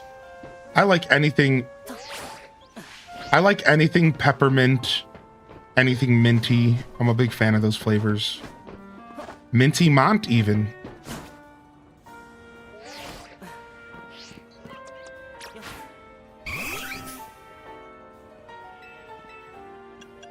Boom, boom, boom, boom, boom. Yeah, I wasn't sure. I thought Soothe Bell was only for combat, but I could be wrong. I'm not sure. Oh wait, are there berries that increase friendship? Walking around with the Soothe Bell. That's what it was. It's walking with the Soothe Bell. Thank you. That's right. It's walking with Soothe Bell. That's the secret.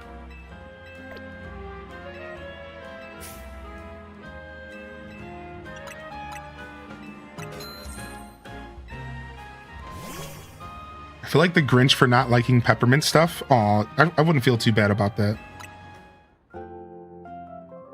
I recently had this Caramel Sutra ice cream within the past 6 months or so, and it was dairy free. And it had these little pockets of caramel throughout it.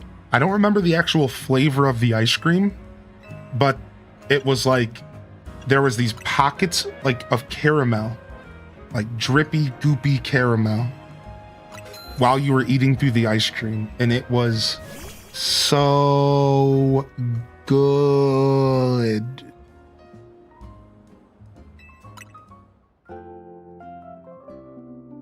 They just announced that Mark Hamill's going to play the King of Hyrule for the Legend of Zelda movie.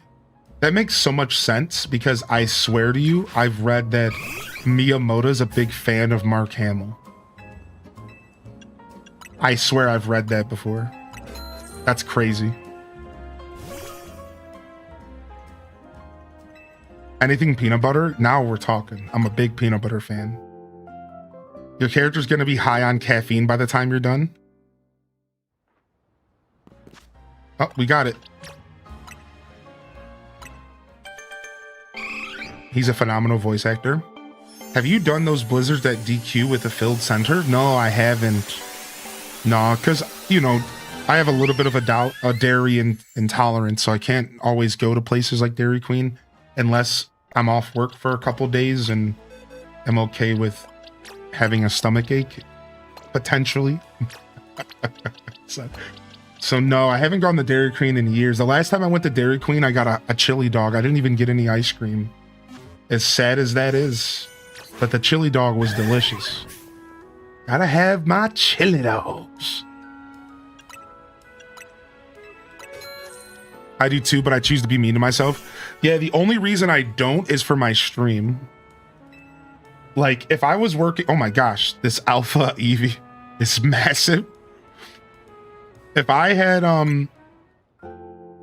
a job that was like more normal where I could just like show up and be half asleep and like You know, because like a lot of jobs out there, you can totally do that.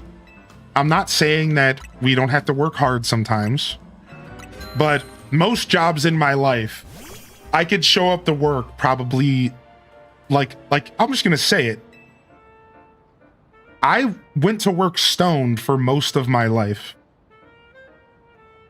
You know what I mean? Like, so, and once I started streaming, I realized the value of going to work with like a clean heart, a clean body, and a clean mind. Because being in front of everybody not feeling good sucks, you know? So up until I started streaming, dude, I was going to work ripped, dude. I'd go to work blunted, dude. I didn't care, man. And that's all I'm trying to say, yeah. So I agree with you, dude. I'd be smashing ice cream if it wasn't for trying to make sure I'm putting on a good show all the time, man. Because y'all deserve that. Y'all deserve the best version of me possible. So I've made some changes to my lifestyle. Cries in healthcare.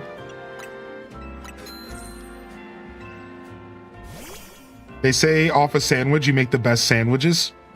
Maddie Senju gets it. I've been having a bad morning, so I treated myself to a nice hot cinnamon coffee drink. Oh, I hope your morning gets better, Strawberry. I hope things get a little smoother for you. Evolve. All right, looks like we're getting an Espeon, an Alpha Espeon. Pretty cute. I should have made the Umbreon Alpha because I'm a bigger fan of Umbreon.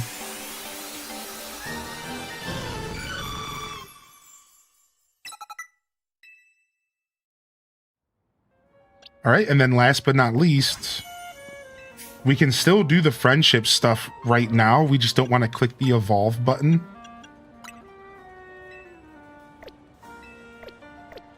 Wait, I have to make sure I have the right Pokemon out. Yeah, we just don't want to hit the evolve button until nighttime.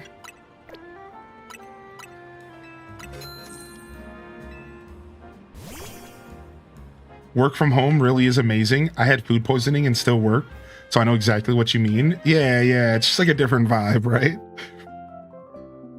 I have the oldest DQ in Colorado nearby. It's so cool. It looks old. They don't serve food though, only ice cream. That's sick though.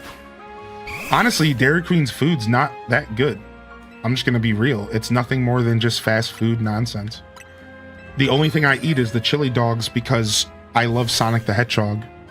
And anything that gets me closer to my favorite games makes me happy. So I go get a chili dog and they do it perfectly. They do the mustard, they do the cheese, they do the chili. Oh.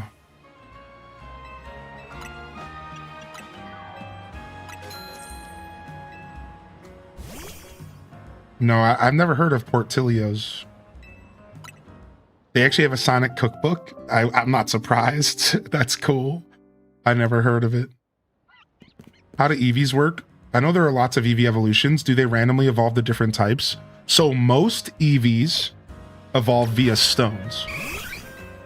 Thunderstone, Firestone, Waterstone. And in this game, you also have the Leaf Stone and the Ice Stone. But back in the day, there was no Leaf or Ice Stone. And instead, you had to evolve them around in a specific location in the world. So let me give you the traditional Pokemon first. Traditional Pokemon, it was Firestone, Light, Thunderstone, Waterstone. It was evolving them in specific locations, Leaf and Ice. And it was evolving them via friendship during the day for Espeon. That's right, this is complicated. And evolving them via friendship during the night for Umbreon. And then lastly, evolving via friendship while having a fairy attack on the Pokemon to get Sylveon. And when I say evolve via friendship, this game has a friendship system, and you naturally build friendship up with your Pokemon by walking with them, battling with them, and overall just hanging out with them. You can lose friendship by losing battles and the Pokemon dying or getting KO'd. And you can build friendship in an assortment of ways, items, walking, all sorts of stuff. So when I say leveling by friendship, you have to hit a certain threshold of friendship with the Pokemon in order for it to be able to evolve. So like, for example, in Pokemon Sun and Moon, way back in the day, you could actually take your Pokemon to a haircut, and every time you gave your Pokemon a haircut, they got more friendship. And every Tuesday and Thursday in real life, you could go to the haircut place in game and you could get a haircut to increase friendship. So there's all these little systems around friendship. Now, all that being said, there is a difference in modern Pokemon. In modern Pokemon, now they have an Ice Stone and a Leaf Stone. Well, the Leaf Stone was always there, excuse me. That's always been in the game, but now they allow you to use, let me just say it this way. The Ice Stone and the Leaf Stone are now allowed to be used to evolve Eevee, and you don't have to go to a specific location. And that's the only difference. So modern Pokemon has made things a little bit easier.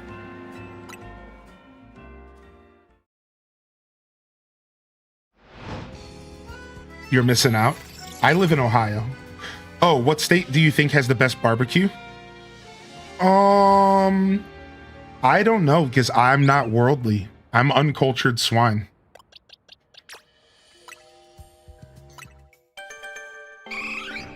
So I haven't eaten barbecue anywhere but Ohio.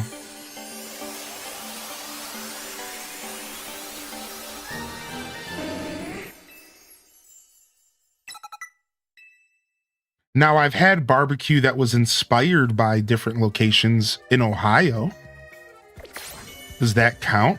Like, I have had barbecue that was inspired by different regions. And I would say that Southern/Louisiana barbecue is by far the best I've ever eaten. Also, this is not in the States, but Jamaican barbecue is actually really good. I've had some Jamaican barbecue in my area that tasted pretty authentic. So, for sure. I've also had some South American barbecue from Ohio that I wouldn't know if it was authentic, but it sure tasted good. Yeah, we're talking jerk chicken. That's right. Oh man, I had this place around me in the past that did a jerk chicken plate. So here's what it did. It has jerk chicken over rice with fried plantains and then also this bean salsa. So you have this bean salsa that's like nice and cool to eat while the jerk chicken's really nice and spicy. And then you have these delicious fried plantains. Oh, and you get this little box for like 10, 15 bucks. And it was just the perfect meal, dude. It would fill you up. It was just everything you would ask for. It was so good, man.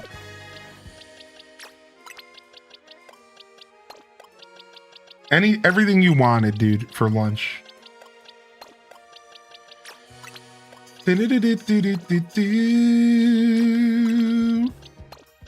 All right, once we get these Pokemon to level 50, let's just go ahead and throw you in. All right, we got ourselves some Pokemon to go battle with. It's nighttime, so we're gonna go battle.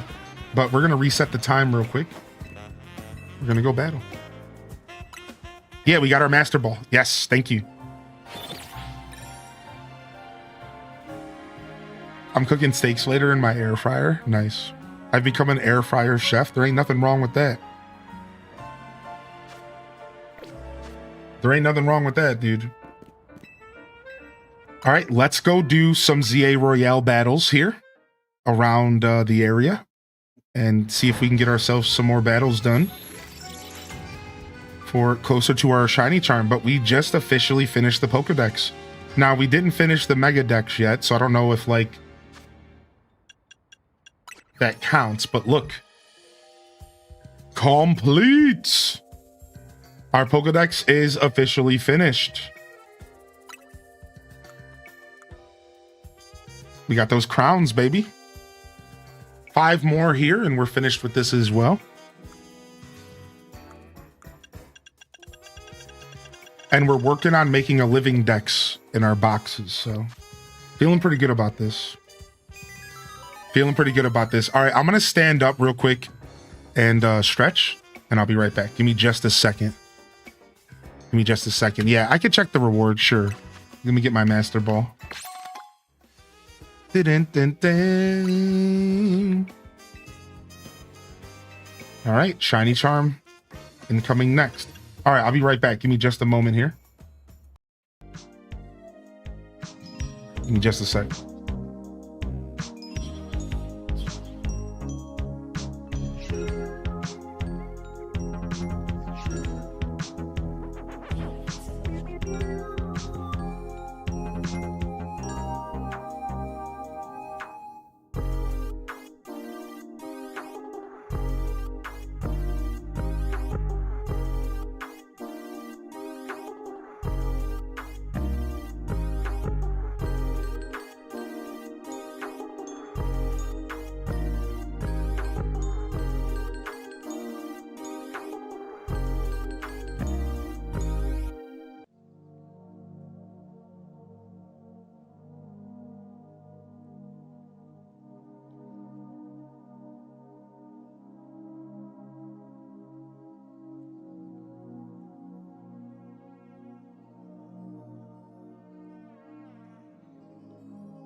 All right, we're back.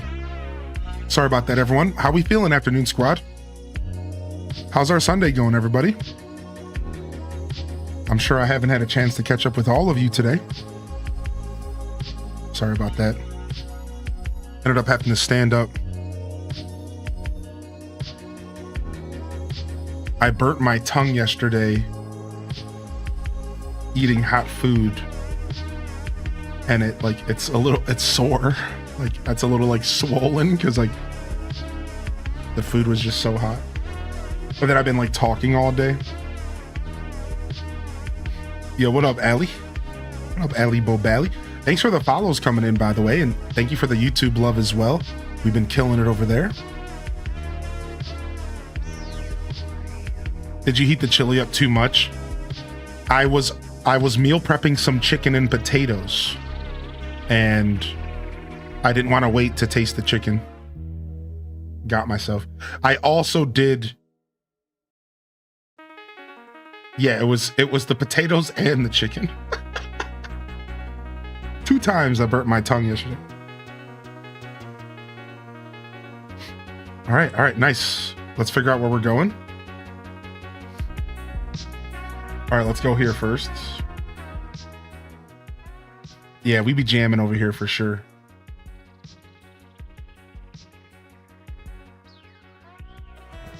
And I went and I took a zinc because I did fall asleep with the window open last night because it was such a nice mild temperature.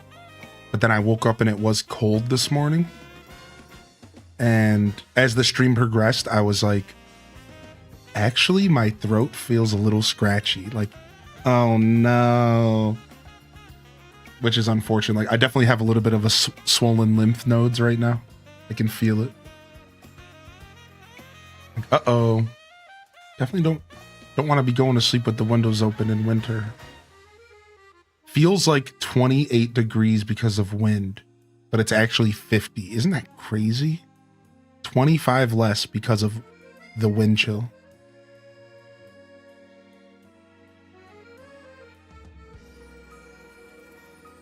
It's worse when you know better and you still burn your tongue. Yeah. I also like sleeping when I hear the rain. Yeah. So I'm like, uh-oh. So I went and took a zinc real quick. It could just be because I'm talking a lot. It could be a combination of things. So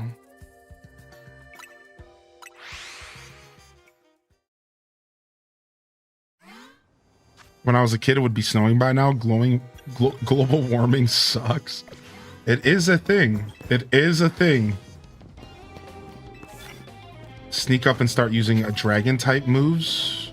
I don't know if we want that one.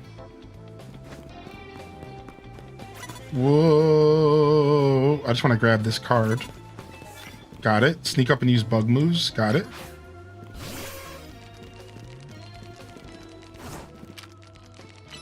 Bug move. Bum, bum, bum, bum. You need a fan on when you're sleeping. Weird, I know. Not weird at all, actually, dude. Yeah, man. You know how many people I've met in my life that have that same exact need? You'd be surprised. You'd be surprised. Yes, is it weird? Sure. But it's not uncommon.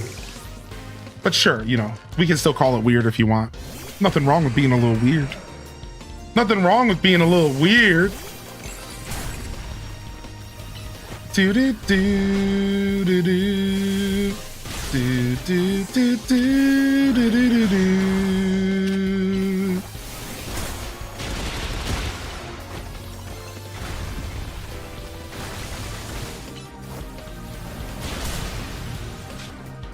Do, do, do, do, do, do, do, do, do, do, do, do, do, do, do. Dude, stop dodging my attacks, man. Dude, stop dodging my attacks, dude. You're crazy. You're crazy, homie. Stop dodging my attacks. Freaking jerkwad.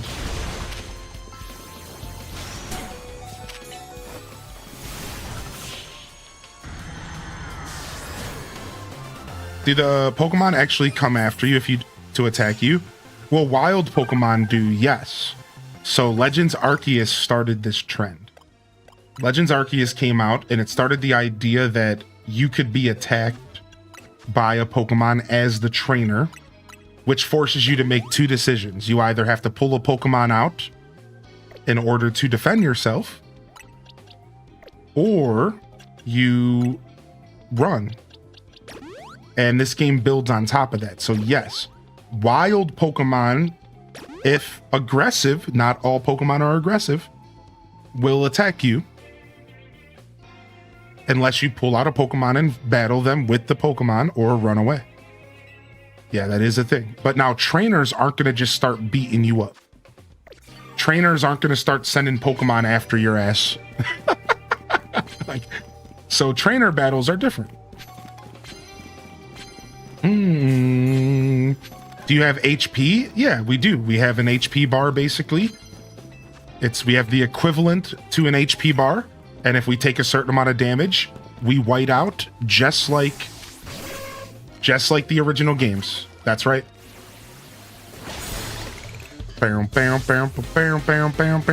So you can white out, you can wake back up at a Pokemon Center, beat up. Yep. So it's really not too different from traditional Pokemon. It's just it's a live action game versus a turn-based. It still has all of the makings of a traditional Pokemon game.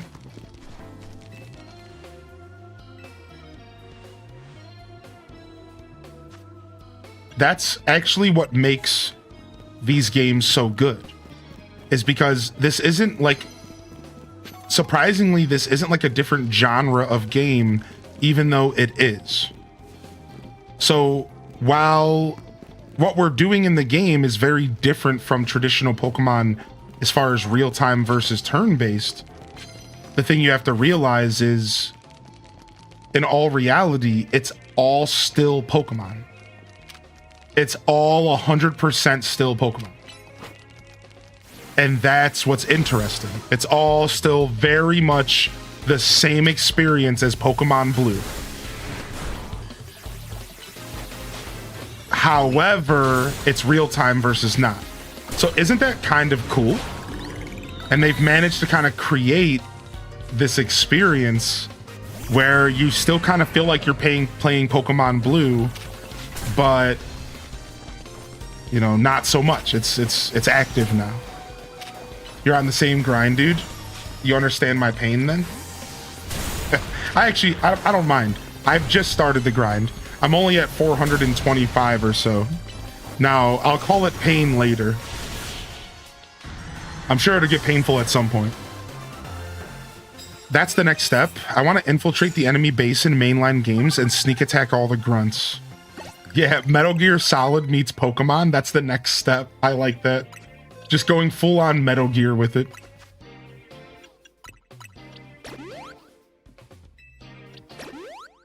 I almost want a mod controller. I don't blame you for thinking those thoughts, my dude. I don't blame you one bit. So we have a question here. Frick, do you think this battle style will make its way into VGC? So my initial answer to you is no, but I hope so. But I hope it becomes its own thing. Here's what I mean. Will it replace VGC? Never. Will this battle system ever replace the mainline games? Never. There is always going to be turn-based Pokemon. I would almost bet my left foot on it. But I'm not that foolish. However, I do think there's a future in which this battle system flourishes alongside turn-based Pokemon. What do you all think about that? I think that the future is that you're going to have this battle system for the side games, for Arceus, for Legends games, and you're going to have turn-based for the mainline generation games. And just to throw this out there, there was a Terra leak for Pokemon games where a bunch of information leaked about future Pokemon games. And while some of this stuff could have just been wish list garbage, some of it could be true. And you want to know something, Maddie Senju? Guess what was on that list? Apparently, the notes from this leak, now these are just notes that the developers took for the future plans. So none of this could be real. None of this could come to fruition. But during these leaks and these notes, I believe it was either Generation 10 or Generation 11, I think it was 11 actually, that said that the player's gonna get to choose between the battle system that they want. So when you load up the game, you're gonna go into the options, you're gonna go into the settings, and you're gonna choose battle type choice. Active, real-time, turn-based. If that is the direction they take the Pokemon series, we all win. We all become winners in that universe. If we get options to play the game the way that we want, and all Pokemon games come together as just that experience, like we're talking about the generational games. We're talking about the games that are the big games, the VGC games, the big mainline games, right? That stuff could be like giving you the option. Now, I don't know if I believe the leak, man. I'm gonna be real. I don't know if I'm gonna believe the leak or not. I don't know if we should. However, I will tell you that if they're gonna keep making Legends games, do they need to blur the lines between the two? I don't know. Maybe the Legends games stick around and they keep creating these separate experiences that also use real-time battle. And then generation 10, 11, 12 in the future has the option. It would make sense because everything they learned from developing these games, they could use for the main games. It makes sense. But also, maybe it would feel redundant. Maybe they want the Legend games to feel separate. Maybe they want the Legends games to feel special. How do you do that? Having a separate battle system for the Legends games, and then having a separate battle system for the mainline games. My point is that I kind of see a future for both options. I think maybe giving us options would make the most sense. Maybe they're not going to want to do that because they want to keep these games separate. I don't know. I think really none of us know, and it's really all up in the air from here. The one thing I do know, though, is what I said originally. We will never see the death of turn-based Pokemon. And we will never, I don't think we're going to see the end of real-time Pokemon. I think no matter what, in my heart, real-time combat is here to stay. It just might only stick around in the Legends games. And I think that no matter what,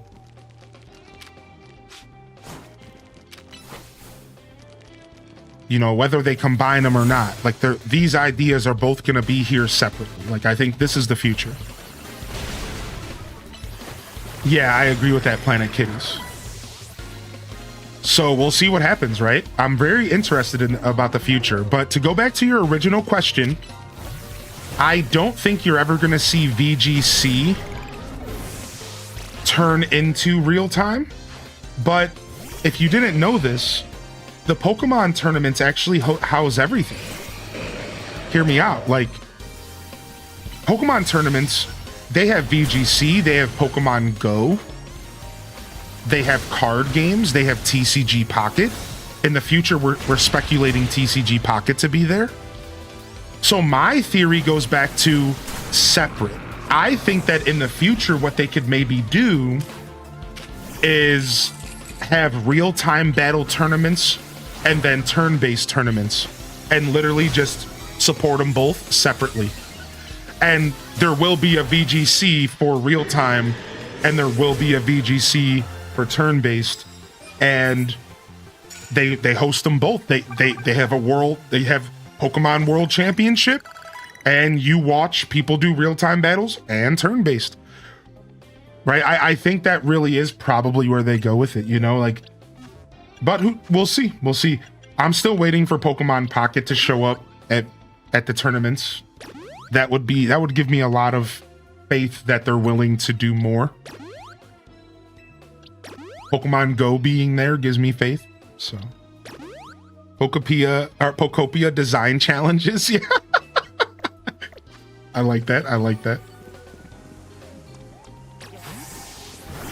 That might have to just stick around at the Hylian Descent show. If you don't think we're going to be taking advantage of that design system, you are definitely silly.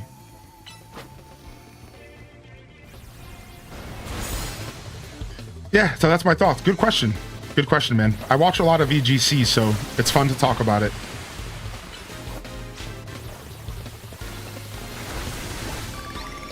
Do do do do do do do do do do do do.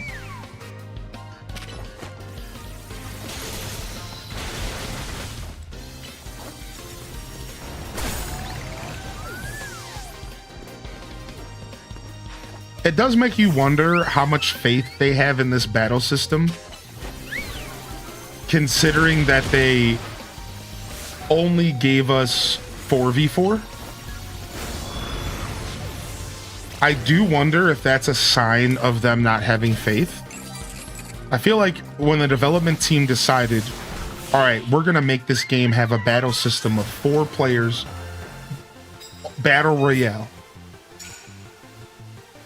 I can't help but wonder, Did they make that decision because they felt like 1v1s just weren't really being showcased that well in this game in a multiplayer environment? Did they make this decision to just be gimmicky, right? Like, were they just trying to be super gimmicky and they just wanted to have something unique for this game?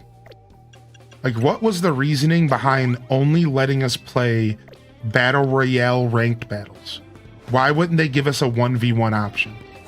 Now, you can play 1v1 for the record if you do a private lobby with your friends, but still. Like, so I do have some questions about some of the decision making around the game and why, like, did they not have faith? Maybe, right? Like, did they not have faith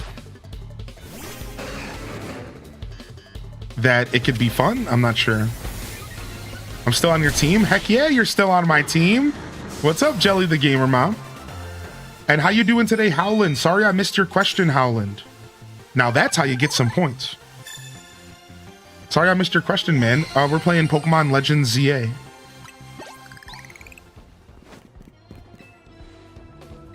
All right, we got our 50,000.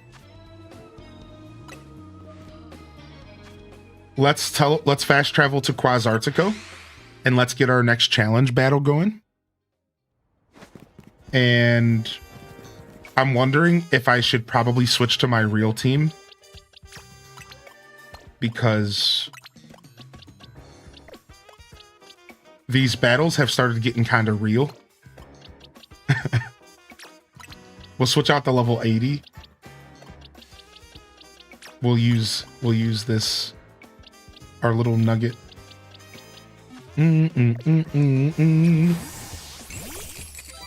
All right, let's go. How you doing, Gameaholic? Yo, hearty welcomes in the chat. Good to see you. I hope the Sunday squad's doing well. Thank you for lurking on my stream today, y'all. You're always welcome to jump into the chat and say hello, especially if you haven't gotten a good morning from me. All right, I got 400 mega shards. What else we buy in here? Oh, wow. We've almost bought every one of these. All right. Lopunite, Aldenite. All right, we've bought every mega stone possible, and now they're selling us power weights and stuff. Interesting. Now they're selling us different stuff here. And candies, XP candies, which is pretty nice.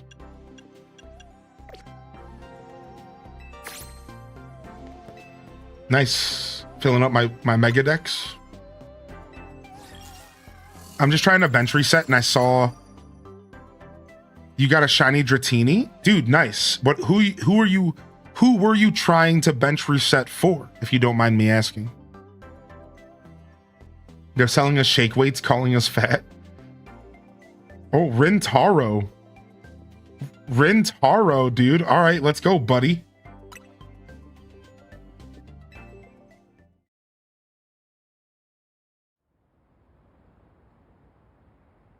I'm going to make Restaurant Lana into a 3-star restaurant. Just wait and see.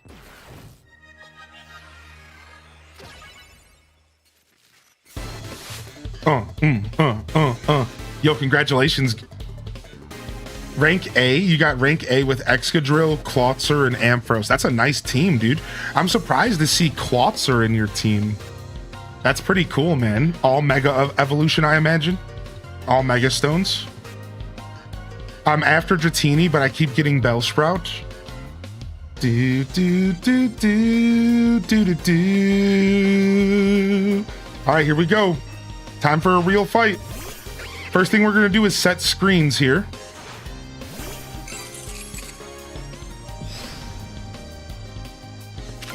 All right, let's set some screens up. Reflect. Thunderwave. All right, play rough. Ooh, he protected. Ooh. All right, we're gonna switch in wing attack here. Emolga. Double screened up.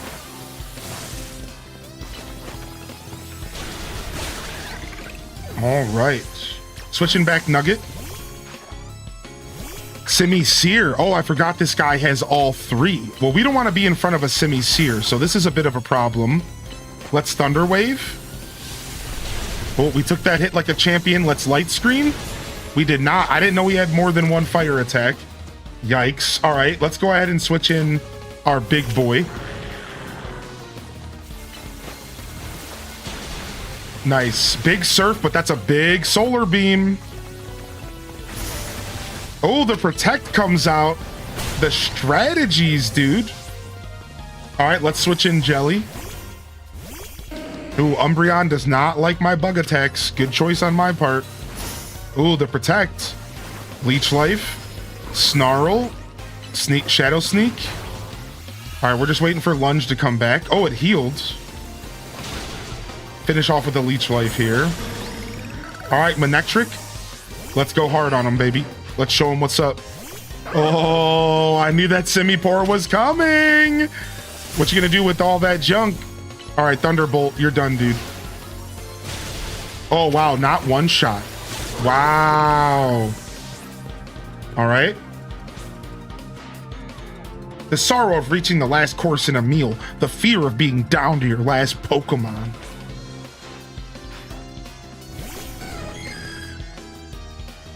Okay, you're not using a Mega type? I feel bad using a Mega on you. Oh, not anymore. Not after you hit me with that Psychic.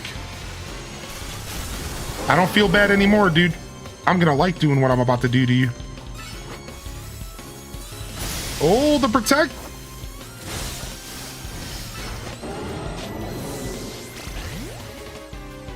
Go all Mega on them. All right. Beedrill, wrap it up. Beedrill, wrap it up. I'm good. I'm doing well, Gameaholic. Clawitzer has Life Orb and goes crazy, had 9 KOs. Clawitzer with Life Orb is crazy. 5 bottles of protein. Some candy. All right, that was 10 rewards. How many rewards do I have to get before this quest goes away? Does the quest just never go away? Do you just always have this quest? 15? Okay, so we're getting there. 5 more. Dun, dun, dun. 15 or 20? 15 or 20. Okay, we're getting there. Yo, thank you, Bree Cheesy, for 3, man. Good to see you, Bree. What up, Bree Cheesy? Thanks for popping in. Thank you for supporting my stream. Supporting my stream. Anyways. I've seen a lot of Metagross explosion runs on ranked this season, and it terrifies me. Dude, I'm not surprised to hear Metagross explosion popping off. Metagross hurts. Bum, bum, ba-da. All right, let's roll with these Pokemon right here.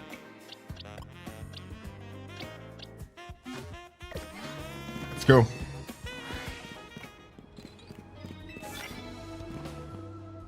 Land hits with normal type attacks. 20? What the frick? I don't have any normal attacks on my team, really.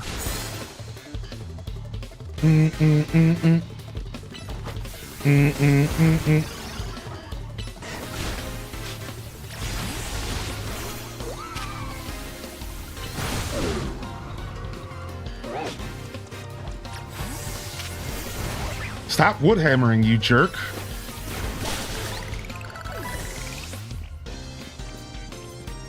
Alpha Metagross Explosion covers so much ground too.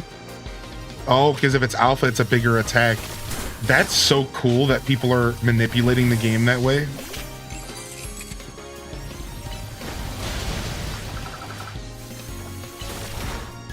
I don't know why I would use Thunder Wave. I don't think it would work, right? Isn't he a ground type?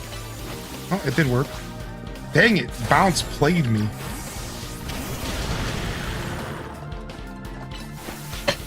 Excuse me.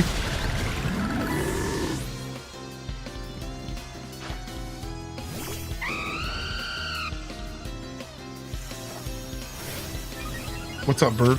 Is Bird the word? I've seen a lot of Calm Mind Heat Wave Chandelures, and it goes hard. Oh yeah, see, people are starting to really figure out the sauce.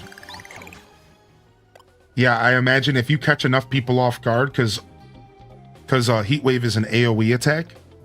If you catch enough people off guard, that's a wrap. Like, that's a wrap right there.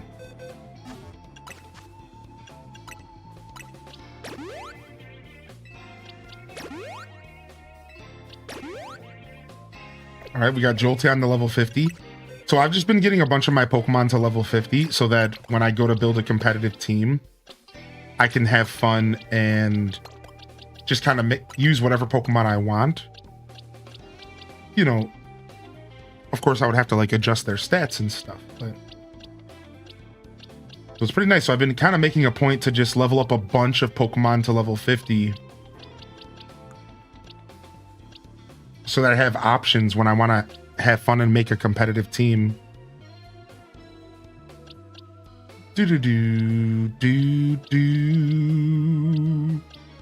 So I just go through my boxes and find fully evolved Pokemon or evolve them if they need to be. And then I just level them up to level 50.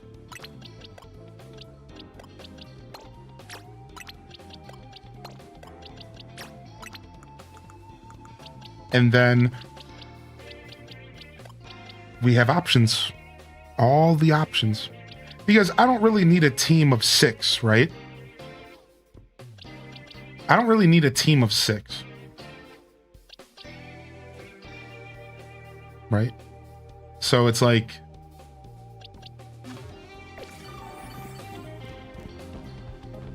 Bam, bam, bam, bam, bam, bam. It's kind of a just why not.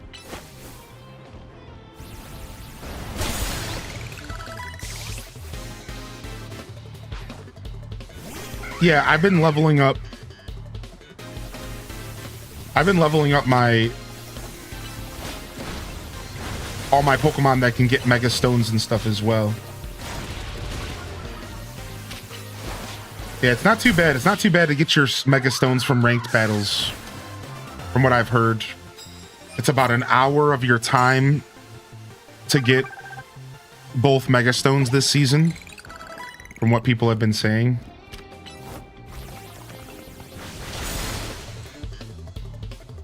I just discovered the battle team section in this game. Not that I've ever used it. Yeah, the battle team section, you're talking about how you can build teams to use online or whatever.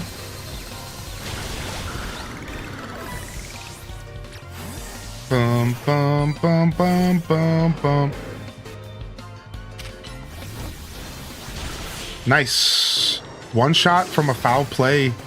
Or sorry, from a play rough from a freaking Klefki. Pretty nice.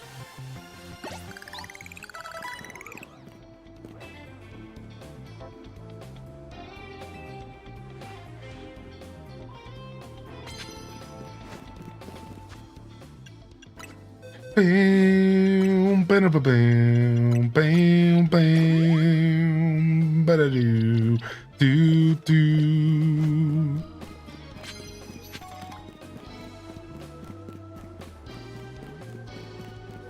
Okay, there's a Pokemon over there.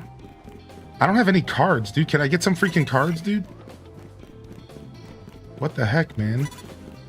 They're playing me with the cards right now.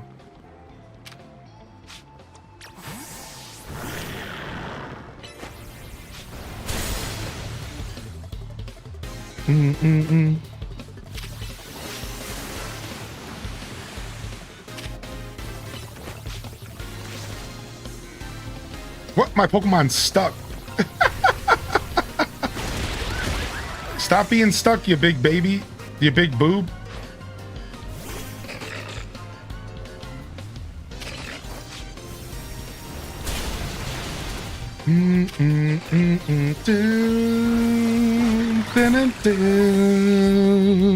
What's up, M Online? How you feeling, man?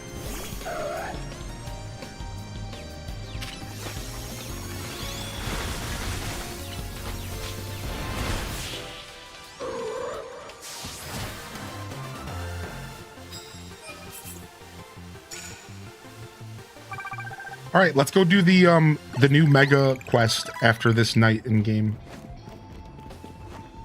That'll be fun. Let's go do the mega quest and get our new Pokemon. We've already started it. All right, land hits with a mega evolved Pokemon. That's more like it. Knock out opposing Pokemons with fire attacks. That's not quite good for my team.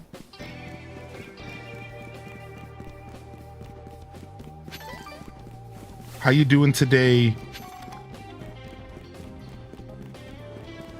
These nuts layer. That's how I'm gonna read your name, even though I don't think it's quite that. It might be the Nut Slayer. Yeah, the Nut Layer.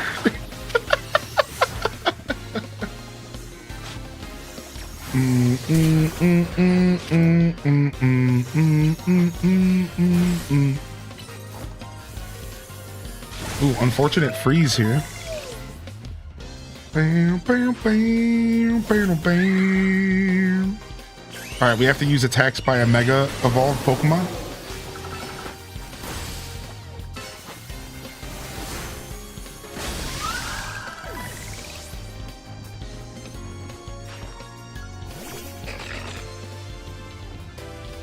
You have Metal Claw on Excadrill for Xerneas, but it seems not to do much. I see Xerneas the most in ranked. Oh yeah. People are always going to bring in a legendary Pokemon if they can, because naturally legendary Pokemon have higher stats. So they're always going to bring a legendary if you allow them.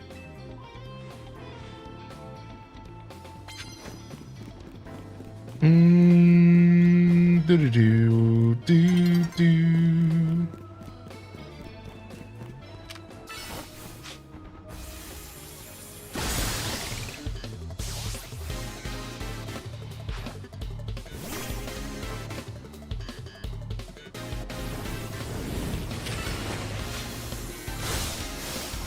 Mystic Fire looks cool in this game.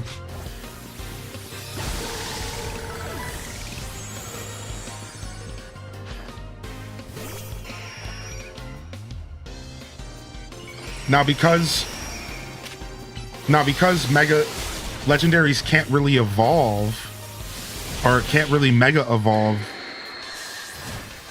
it actually makes sense that maybe they're less popular in this game when it comes to PvP, because mega evolving does a lot.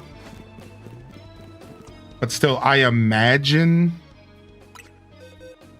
that if they allowed Zygarde, they would be super overused, right? Because Zygarde just has so much going for it.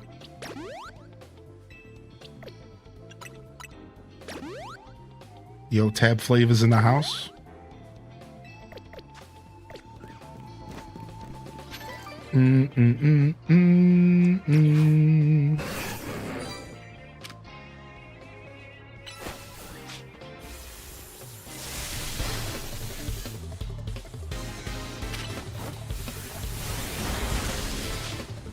Shredded? No way, dude. Stop dodging my attacks, punk.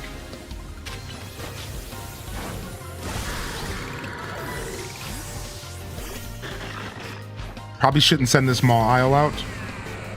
It's only a level 45.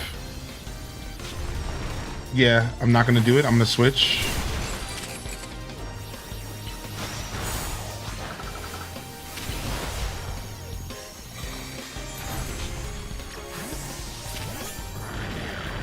Close combat, let's go.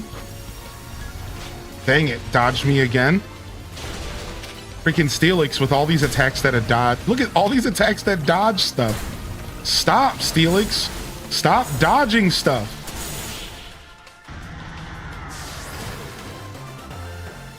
Nice. That makes sense, Gameaholic. Yeah, with the DLC coming, now we have like a reason to max level our Pokemon. and having a team of 100 might be perfect for the DLC. I didn't even think about that. Yeah, with the DLC coming, you might want to have a team of level 100s ready to go. Dude, that's actually such a good thought.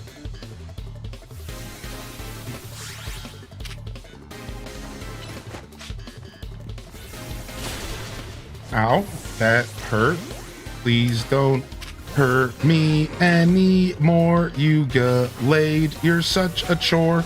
You thought I was gonna say a different word, but I did. You must have misheard.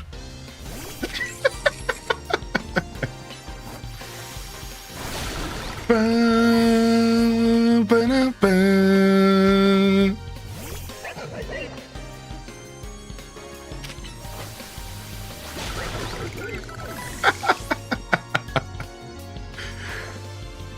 Da-na-na-na.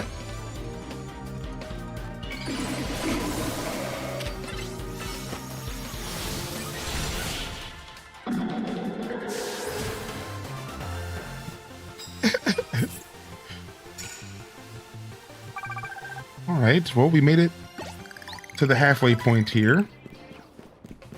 We not finding really good cards kind of screwed us this time. And my unwillingness to switch Pokemon around, my unwillingness to rotate different Pokemon from my boxes to fit the cards that I'm getting makes it to where my runs are a little lighter. So like if I were taking this really serious and trying to have the best run possible, the first thing I would do is just cycle Pokemon out per the cards I get. Oh, gotta use fire attacks, switching a fire Pokemon. Oh, gotta use psychic attacks, switching a psychic Pokemon. But since we're kind of just here casually, I don't really care that much. I'm just here to get as many battles as possible, but in a casual sense.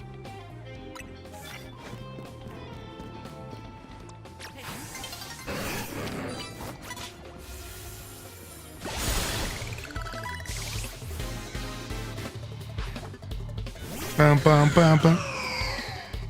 Bum, bum, bum, bum. Because in all reality, the more battles, all that matters is that we're doing more battles. We just got a battle. 1,000 times even.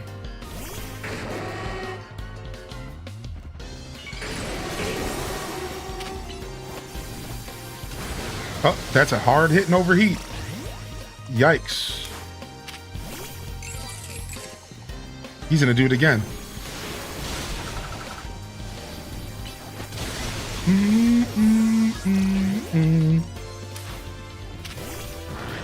That's okay, because I got a surf for you, buddy. I got a surf for you, buddy. What? My surf didn't go off. I flinched. Jerk. Jerkwad. We're flinching out here.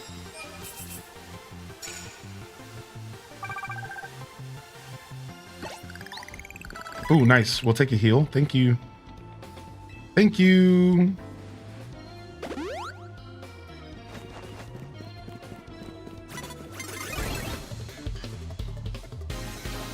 The real mystery is how many times has Team Rocket blasted off again through the entire anime? It's got to be thousands, right? At this point, it's got to be thousands. Right? Like, it's got to be. How many episodes of Pokemon exist? Maybe it's like 1,000. Or like very high hundreds. Very high triple digits.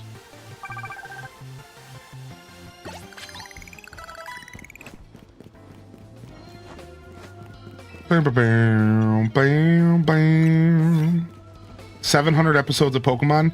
Yeah, it's got to be like 500 of those episodes probably had Team Rocket blast off. Dang it, where am I going? Come on, dude, I'm looking for more battles. Please, hurry.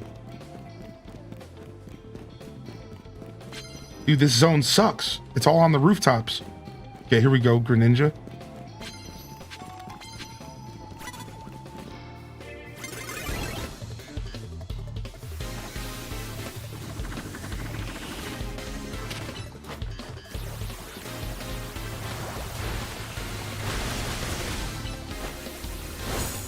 Oh, there's 700 blast offs. That's what you're saying? Okay.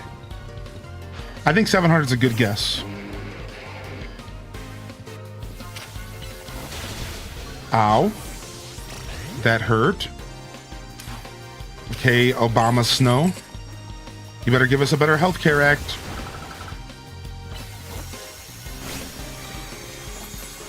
I want free cell phones.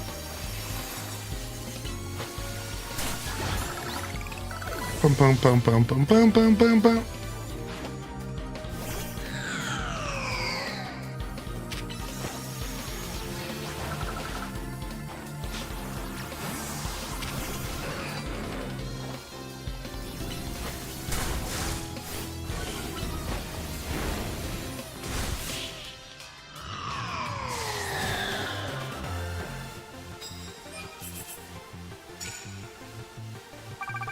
All right, we're pretty close to 20.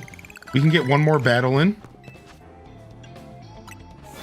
One more battle here, and we at least got the 20. Which, the 20 is respectable.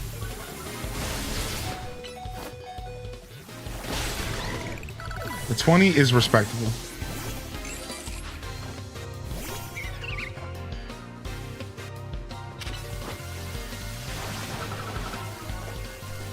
Bum bum bum bum bum. Do do do do do do do. Ba-dum, bum. Team Rocket has blasted off again approximately 1,040 times. Wow, my guess was so clean. I even said a single 1,000 times. Wow, dude. I guess I'm more of a Pokemon fan than I realized.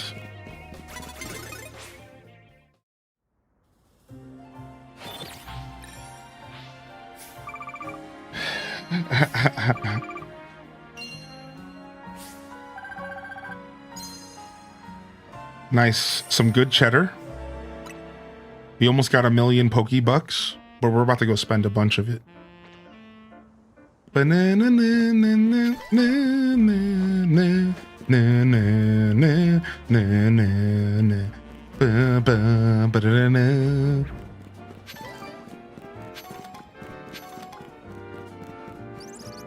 right, just looking for a Poke Center. Gotta be one around here somewhere. And then we will... Let's go do that quest.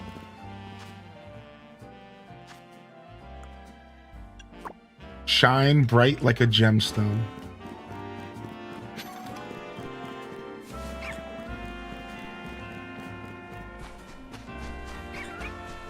I'm pretty stoked for the potential of a roguelike mode. I hope that they do a good job with it. I hope it's fleshed out. I hope it's interesting. But a roguelike mode coming in the DLC seems pretty promising. I'm lost in these streets. There's the guy with the Squirtle.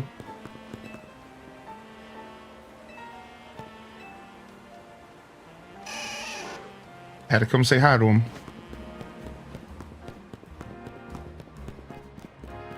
Had to come say yo to the squirt.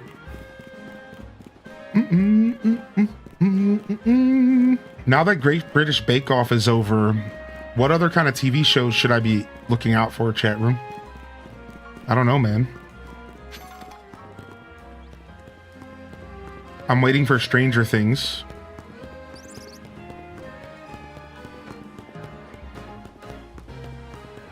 Streets killed me.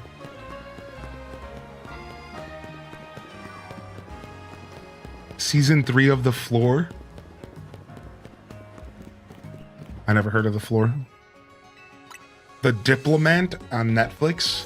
Canadian Bake Off. I didn't even know Canadian had Bake Offs. What the heck? Canadian Bake Off, huh? Like that's a whole show.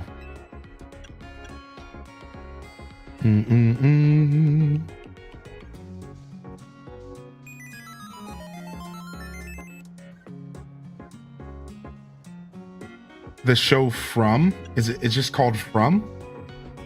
Welcome to Derry? Yeah, I've heard about Welcome to Derry.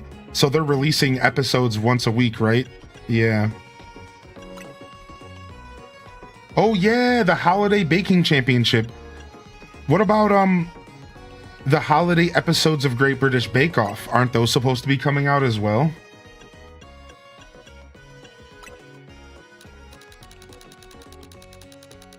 I always look forward to those.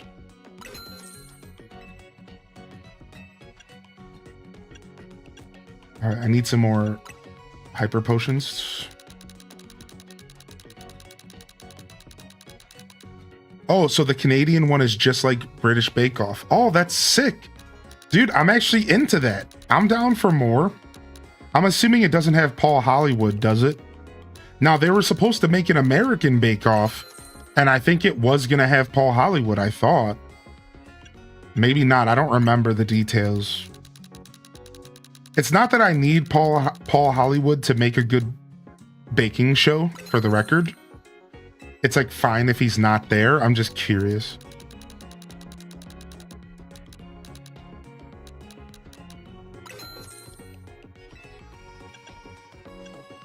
The Great Pottery Throwdown? I have seen that. Yeah. I watched a couple episodes of The Great Pottery Throwdown. I don't think I saw a whole season though. But yeah, I do know what you're talking about. It was pretty cool. It was pretty epic. I can't remember if I watched the whole season, but I remember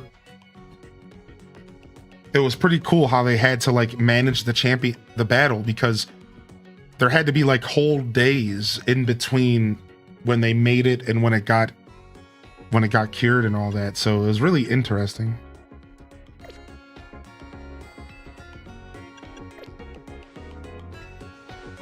No Paul for the Canadian one. But those dazzling eyes, those blue boys. All right, let's go continue the quest. We started the quest for the DLC. It's not DLC, it's the free update quest. And we had to go to the Looker Bureau. We had to go to the Looker detective agency. And all of a sudden, this little cutie pie was picking up some sort of energy, and she darted off, and we're chasing after her. So that's where the quest starts, just so for those that are trying to follow. And give me just a second. I'm gonna go and grab myself a cough drop. 1 sec. I didn't bring the bag in here.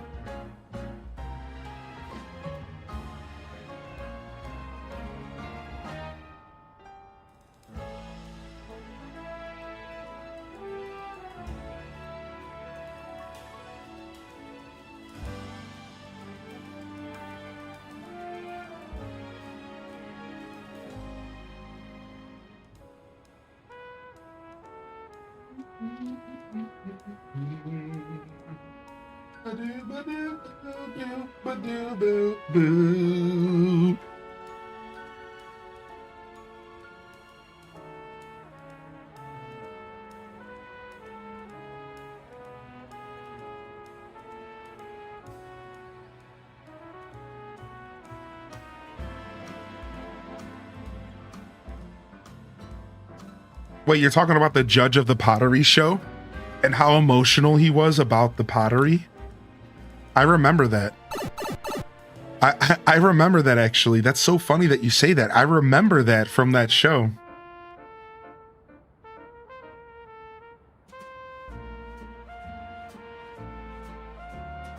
What's up, Queen of Links? How you doing, Jules, by the way? Yeah, I don't know. I'm not sure. I think I'm kind of waiting for Stranger Things. I loaded up Back to the Future last night. Yeah, that's right. It was a Back to the Future kind of night. And I watched the whole thing. It was good. It had been a while since I watched it. Such a goofy movie. I think Mimi's picking up on something. Hold on a second. Hi, Sedna. Mimi and I are on a case right now, and we might need your help. Yeah, if you could let Eris and Nyx know too, that would be great. Sorry about that. I was just checking in with some friends from back in the day. Old friends, huh? Yeah, you see, I run the bureau now, but it was started by a detective named Looker. Oh, is that why your office is named after? Exactly. He was such a kind person and helped me teach me so much. But it turned out he wasn't an ordinary private detective.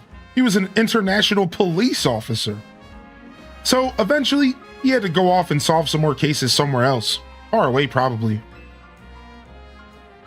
I took over for him as head of the bureau, and I'm doing my best to run things with the help of Mimi. And those friends I just spoke of. Mimi has been particularly helpful.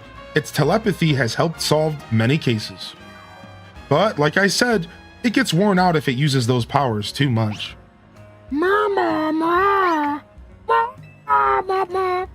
Looks like a even scarier Labubu.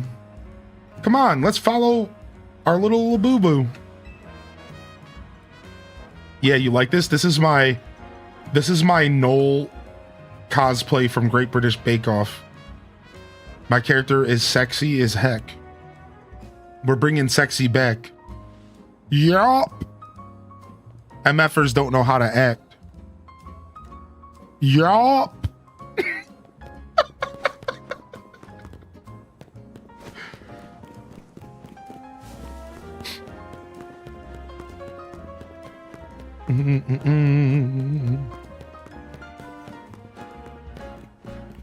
You gotta do the yawp. Yawp. You gotta do the yawp.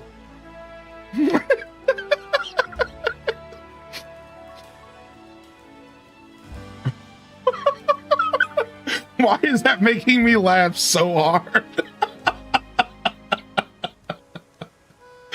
Y'all. Oh my gosh. She has a cake though. Yeah, the internet seems to be dazzled by Emma's cake. And we ain't talking about British Bake Off no more. 121 gigawatts. Or gigawatts. He says gigawatts, right? Gigawatts. Dude, that movie's so good. My favorite part, absolute favorite couple parts of... Has anybody here ever seen Back to the Future? The beginning of the movie, where he blows out the speaker, is the most iconic intro to a movie, man. You don't see his face until he lifts up the glasses and goes, whoa. And it's so dumb, but it's so epic. And then I like the end of the movie where he slams on the guitar on the stage and goes nuts on the guitar. I just really love the rock and roll theme behind, like tone behind the whole movie. But I'd have to say my favorite part of the movie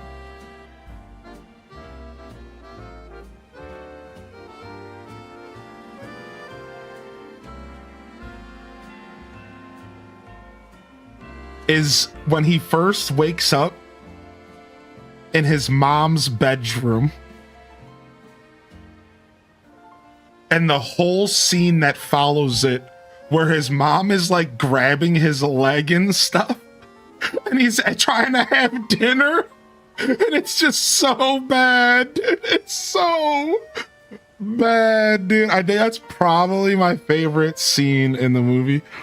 When he wakes up at in his mom's room, and like she's like trying to go see his underwear and stuff, and he's freaking out. He's mad awkward about it. It's super funny.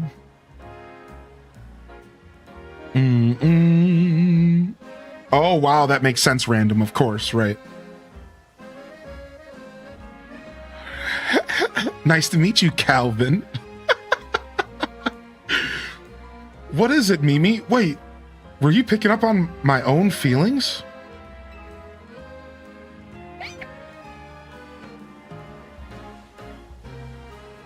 Is this Mimi's mystical power? Somehow you can hear Emma's thoughts in your head? What's going on with Mimi? Is it hungry? I'm getting pretty hungry myself. Are you hungry? Oh, yes. I was just thinking I could go for a little bite to eat. No. Thanks for looking out for me, Mimi. What do you say we take a little pit stop to refuel? She thinks his name is Calvin Klein. Great minds think alike. Yeah, Bitsem. That's probably my favorite part, but it's hard to choose a favorite part because that movie's so high octane. If you really think about that movie, I was thinking about it on an analytical level last night. This is just my brain. That movie, there's a reason why that movie was successful for so many reasons. Like, you have the actors and actresses, you have the music, you have the culture that they built around the movie and in the movie. And then you think about the flow of the movie. It doesn't ever stop. It never stops being interesting. You go from car chases to terrorists gunning down the doctor to the future, to that his mom has the hots for him, to fight scenes, skateboarding scenes, chase scenes. Like, the movie literally never stops. It never has a moment at all for you to even breathe. You're just on the edge of your seat the whole time. It's such a crazy ride. Yeah, like, it's interesting because, like, I don't think they always make movies like that nowadays. Like, that are like so high octane like that, especially for a movie that's not an action movie. Because, like, action movies, sure. No, I never saw that Maharit. Wow, I have to look into it. I didn't know he was on that. Yeah, that's the one with the skateboard scene. Yeah, that's right. Yeah, Saidi, it's the one where he steals the skateboard, the box crate skateboard from the kid. And then Biff ends up covered in ish. That's actually probably my second favorite scene in the movie. I was gonna mention that, but I wanted to mention the mom one first. Yeah. A modern day Greek epic, Zemachis is the Homer of our time. That was delicious, wasn't it? Now then, Mimi, how about you show us where you wanted to go?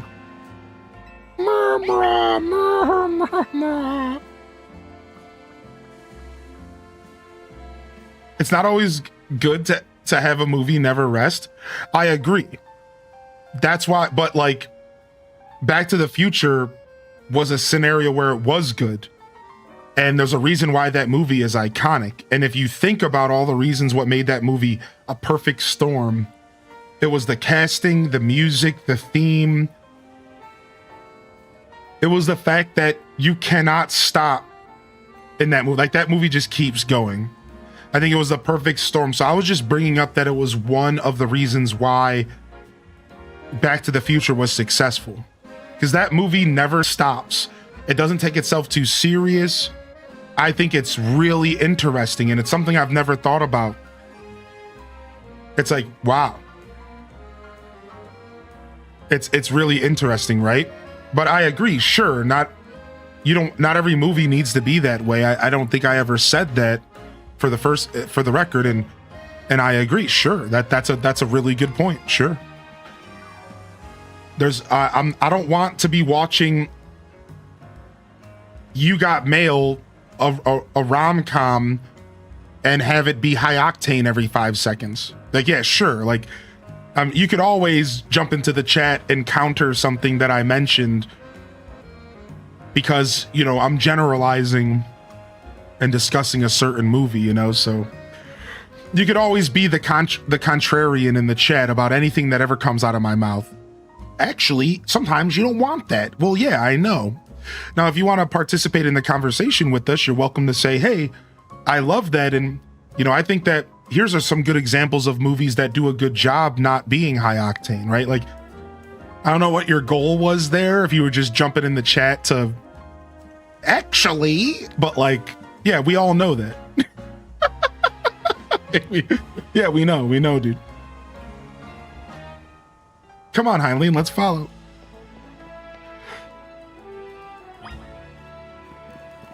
Yeah, I was more commenting on the idea of we don't see movies like this these days. I guess a better way to say it is that there's a reason you don't see too many successful movies like that. Generally, having a movie seemingly never stop doesn't work out, so it's rare to work. Now, that's an interesting thing to say, but I'll go ahead and now engage with your comment for just a second. But I don't actually know if there's any truth behind what you're saying at all. Because I don't watch modern movies. And so I don't even know, first off.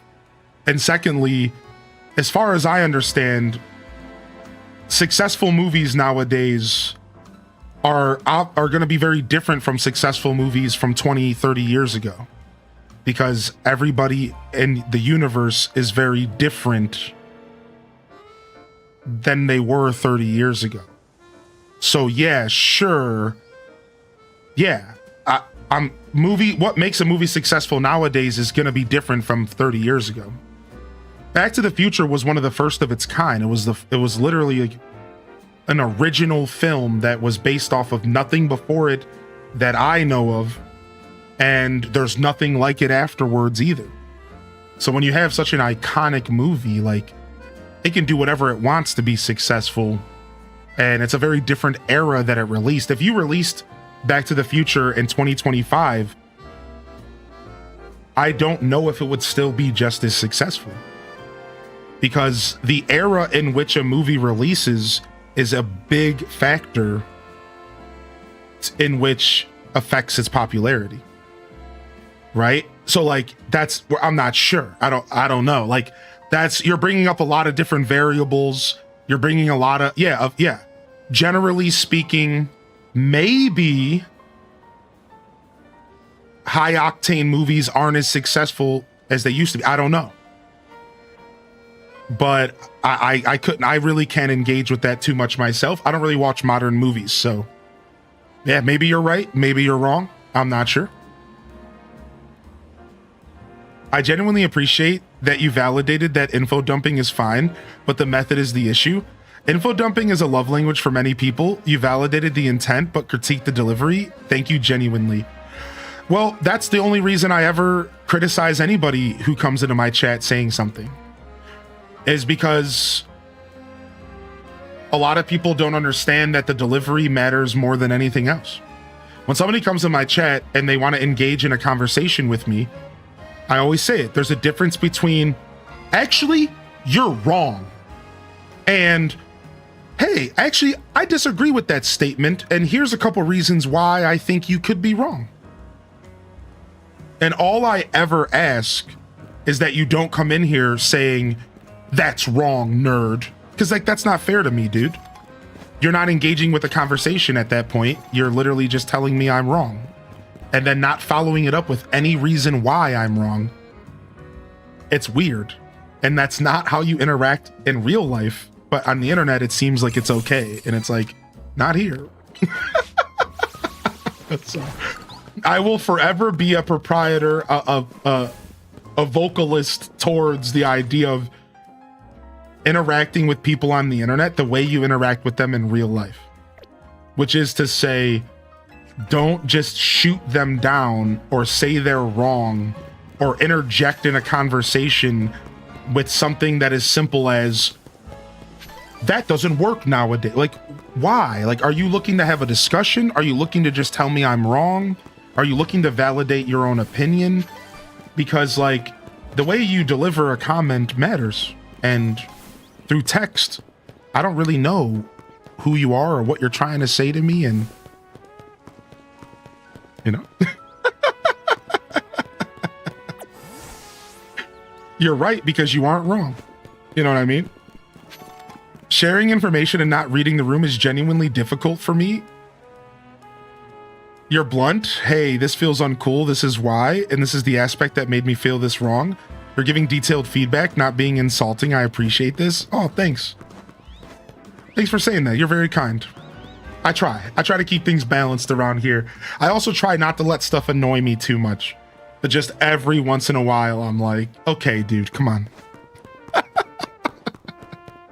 You know, I usually just let bygones be bygones. I went the wrong direction.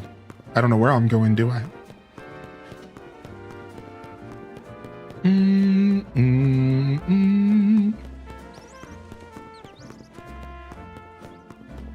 Yeah, I don't know. I think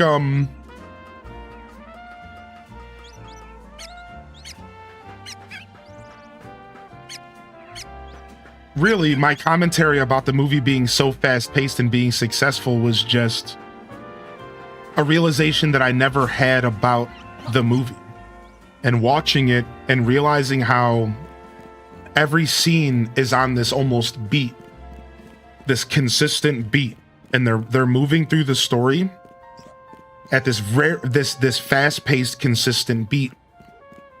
And I wasn't even comparing it to other movies. I wasn't even commentating on it compared to other movies or anything. All I've noticed while watching this movie yesterday was that it was a very paced movie, and every scene was exciting and every scene was interesting. So to better kind of articulate what I meant, I'm not saying that every scene was gunshots and explosions. And in fact, I even made a point to say, I'm not talking about action movies. Back to the Future is not an action movie. Not in the sense of James Bond. So really what I was trying to articulate was that every scene was interesting. Every moment was interesting. There wasn't a moment where I said, oh, let me pause the movie and go grab some popcorn. It was like, wow, I want to keep watching. This is super cool. Wow, what's gonna happen next? Wow, I can't believe he just punched Biff. Wow, now we're going over here and talking to the doctor. So like, yeah, like that's what I'm explaining. Like, it was the pacing, not the action.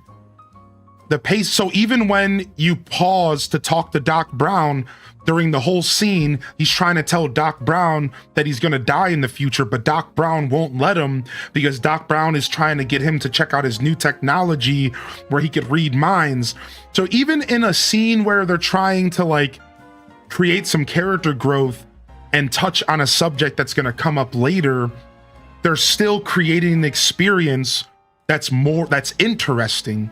And you can't help but be like, wow, like what's going on here? Where's this going? And it just has a really beautiful pacing, and it's a very well-paced movie. So my comment that modern movies don't feel the same, I think,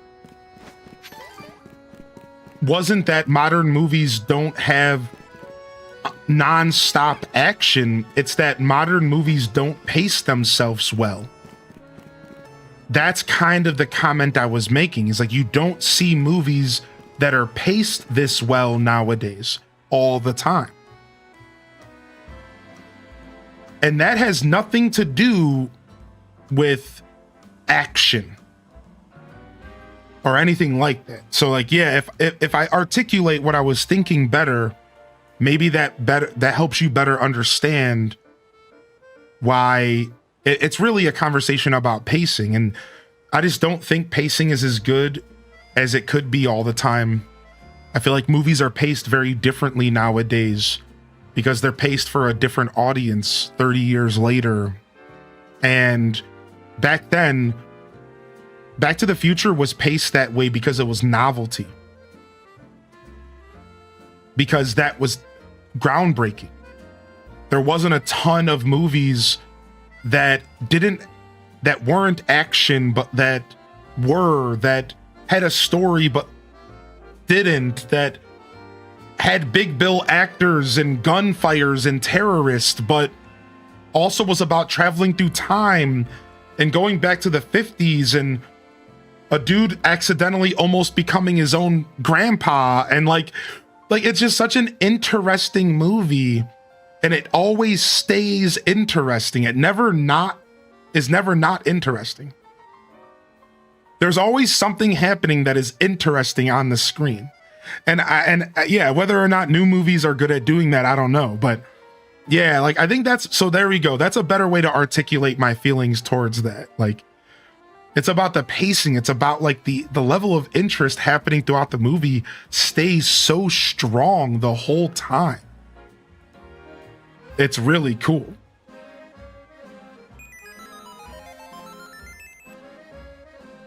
My partner just got an exact replica skateboard from BTTF that was put out by the original company. That's sick. That's super sick. I was more commenting on the basic structure. Movies, even action movies, generally need to have a rising and falling action. The short reason for that is you need time to process the rising. Yeah, correct. I do understand how storytelling works, and that's what you're talking about right now. And you're talking about building up to a climax and then having a payoff and then having a resolution and then circling back to the original point. I actually am a storyteller myself, and I have a very strong understanding of how general storytelling works. And it's a little different in books versus movies, but movies still builds off the traditions of storytelling from books. It's just manipulated because it's a very different media and a very different form of media, right? So I do see exactly what you were commenting on. I get that for sure, right? And like I said, now that I've articulated my original comment better, you can clearly see, I imagine, that what I'm talking about has nothing to do with the basic structure of the movie. So whereas that's what you're talking about, cool, but what I'm talking about has nothing to do with the structure of the movie. It more so we're talking about the pacing of the movie and the interest and the things that are happening on the screen. But if you look at Back to the Future, it has the same exact structure that you just mentioned. It has a rising, it has a falling, it has a climax. It literally has everything you just said. And it's the exact, because that's how almost every movie is written. That's how most stories are told in our culture. And then every once in a while you get a book or a story that breaks the norm. And like example of a type of storytelling that breaks that is when you do storytelling that references the past. So like a journal book. Anybody here ever read a book that is a bunch of journal entries? And it's fragmented Tears of the Kingdom style memories, painting a picture in a story. So there are storytelling models that break out of this norm, and you can see that in movies as well. But rarely do these storytellers break out. Rarely does stories actually break out of the story circle format, because it's very useful and very diverse and can be used in a lot of different ways. But there are different forms of storytelling. They're just not as common, and they're especially harder to bring into the movie space, because movies are in a lot of ways a limited format. You know, you're taking scenes and creating a story. That's a lot harder to do because you don't have the gap filler that you have in books. You don't have the gap filler that you have in games. So it's interesting because movies are actually one of the most limited forms of storytelling, because you only have 2 hours to tell a story, and you have no luxury of gap filling at all. And you really have to make every scene count. So it's really interesting how storytelling works in the movie space, especially comparatively to books, television, and video games, which is the most diverse form of storytelling. Video games are still in their adolescence when it comes to storytelling. And I believe video games are going to be the best form of storytelling ever as we progress into the future. I firmly believe that storytelling through video games has the highest ceiling out of every other form of media in existence. And I think that if it's used properly and if the technology allows it, storytelling through video games has the highest ceiling when it comes to the ability to diversify and tell really, really intricate and interesting stories, because of the way that you are the character. You are playing in the world. There's no other form of media that really does that as well. So it's super interesting. And this is your TED Talk for Sunday. Welcome to the show. I'm highly in dissent. Your daily TED Talk. But yeah. I definitely am a big fan of storytelling and how it all works for sure. Movie church, yeah. So no, you don't see the leftovers or anything. But it does heal you just like regular leftovers.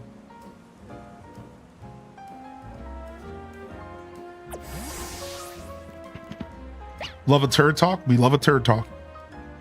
What's up, Mimi? What are you doing in front of that Holovator?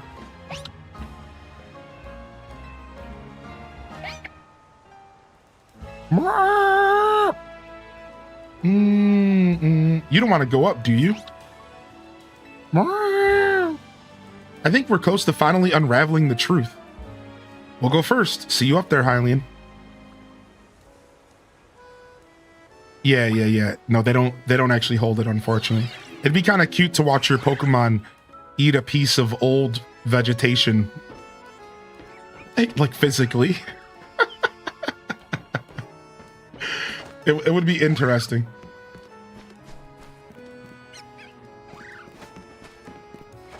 All right, we have to go this way.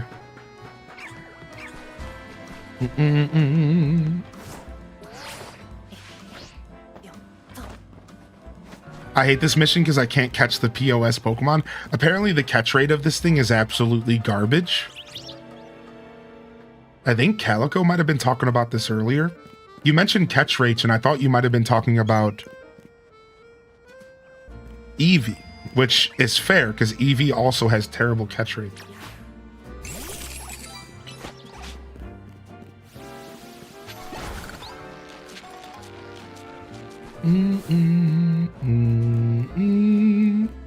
Dude, there's so much Mega Stones up here. What the frick?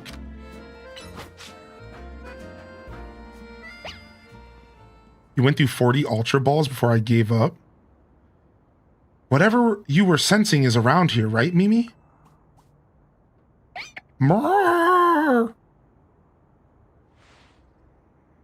There are so many Mega Crystals here. Too many. It's not normal.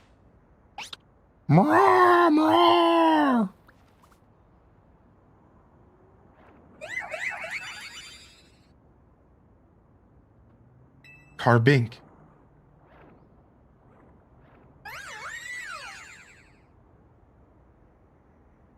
And what's that other Pokemon? Maybe it's related to your Megastone somehow. The only way to find out is whether it's connected to your Megastone is to catch it.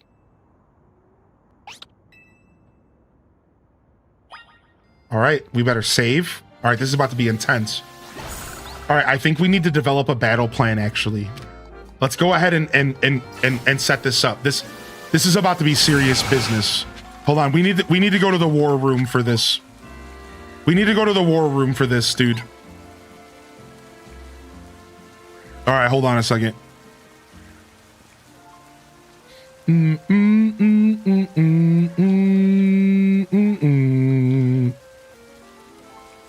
Let's go ahead and call an official strategy meeting. All right, let's go. How are we going to catch this thing? Let's load up paint. And let's go ahead and figure this out. All right, so let's go ahead and get some visualization here on screen. All right, let's go ahead. This is me. All right, and then let's get the Pokemon here as well. This is the Pokemon. All right, it's got some weird shaped arms. Let's give it some weird shaped arms. Let's give it some weird rhombuses or something like that. Some weird feet. All right, and then we'll make it pink. So we know what's going on here. All right. So let's go ahead and make this. Let's go to make this. We got to make a little Pokemon here as well.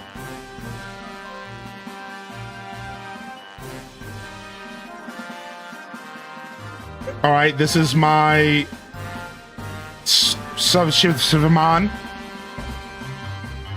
And it's gonna use some attack here. All right. Let's put some arrows pointing to represent that this is going to be the attack.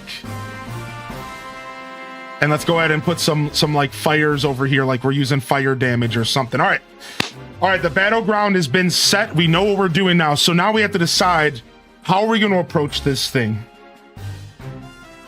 All right, so what kind of Pokeballs are we going to use? We could start off with the Love Ball. All right, let me get the circle here. All right, we got Love Ball. All right, let's go to get some text in here real quick. All right, what other options do we have? What other options for Pokeballs do we have? We have the Ultra Ball. So if we fail to catch it with a Love Ball, we're going to try the Ultra Ball next. All right, and then if we fail to catch it with the Ultra Ball, then we're going to go ahead and we're going to try a good old classic Pokeball. Just a classic. All right, after that, a Heal Ball. Okay, a Heal Ball. All right, let's make the Heal Ball pink as well. So we're going to go here. We're going to go to the Heal Ball after that. All right. And then what if that fails? What if that fails? What do we do after that? What do we think? Do we go back to the Love Ball? Cry? We just cry? All right, so I think from Ultra Ball, I think we circle back to Ultra Ball, and then we stick with Ultra Ball. We have 100 of them. All right, I think this is what we're gonna do. All right, let's go. Okay, somebody said I should slip a Timer Ball in as well. All right. I think we're good. We have our battle strategy locked in. All right, let's go.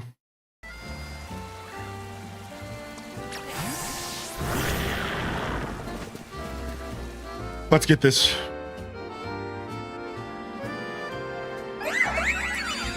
Dia! Wow, it's gonna make me fight 3 Pokemon at once? What kind of trash is this?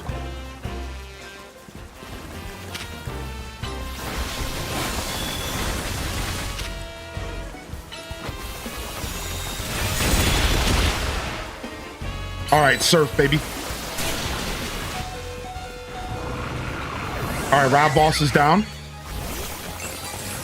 All right, play rough.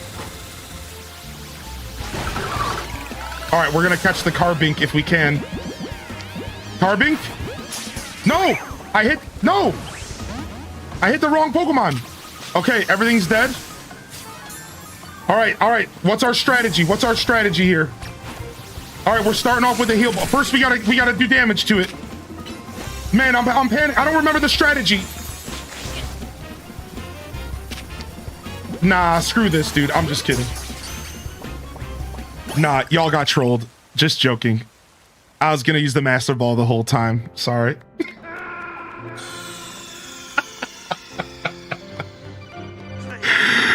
Sorry, y'all. Just play it. Just kidding. I'm just kidding. JK. Good job. I knew you could handle it, Hylian. Hey, can I see that Pokemon you just caught?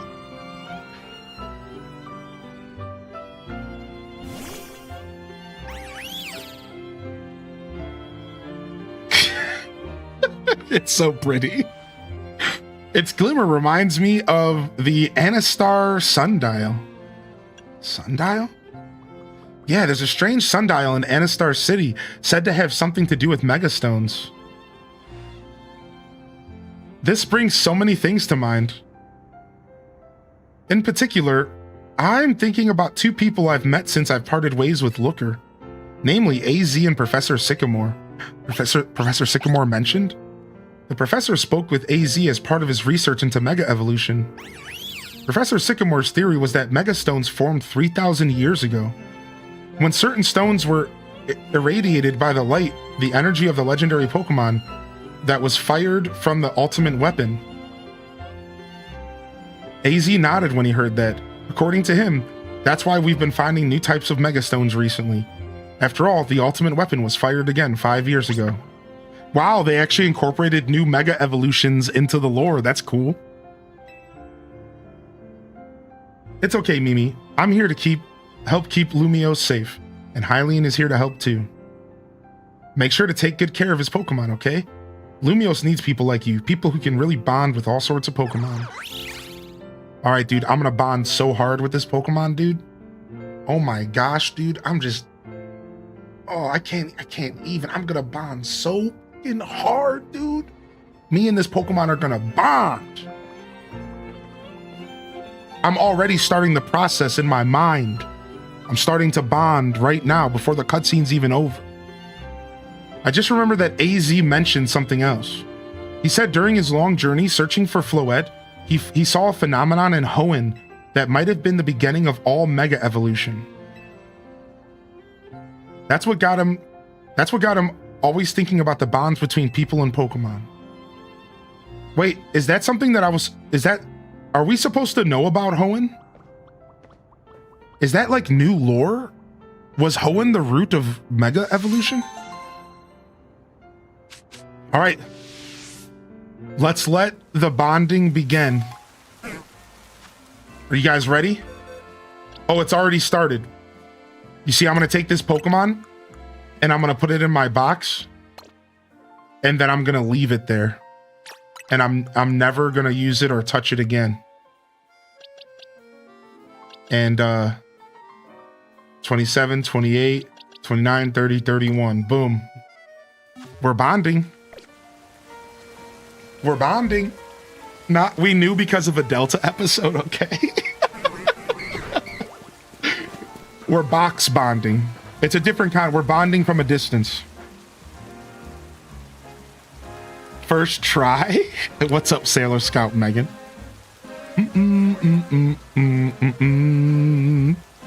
What's up, Robo? That Beyonce was out for blood. How you doing, Robo, man? Good to see you.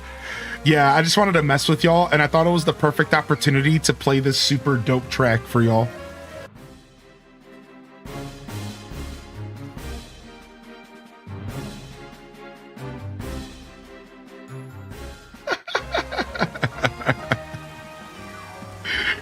What up, Lamgella?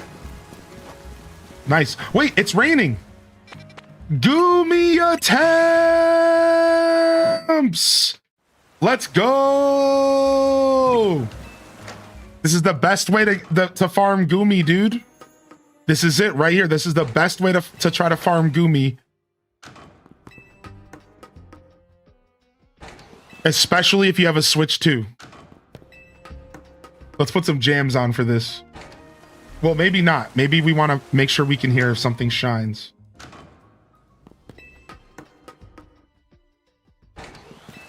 This is the best way, man. I'm telling you. Switch 2 users, if you get a little bit of rain, this is it. This is the Goomer hunt. That's how you got your first shiny.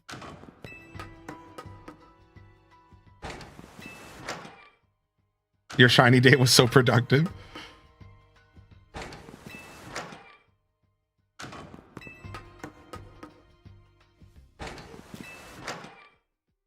Manifesting a Shalfa for you? Dude, that would be crazy cool. If I got a Shalfa Goomy, I wouldn't evolve it, though.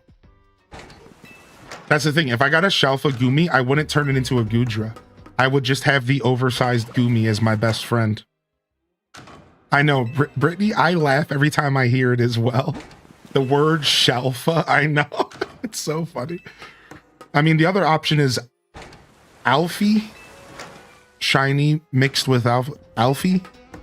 Which one do you like more, Alfie or Shiny or Shalfa?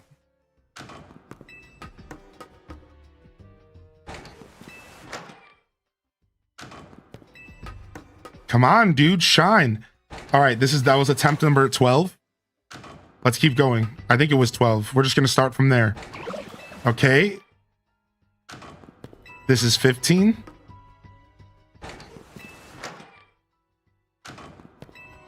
Let's just count it up. 16.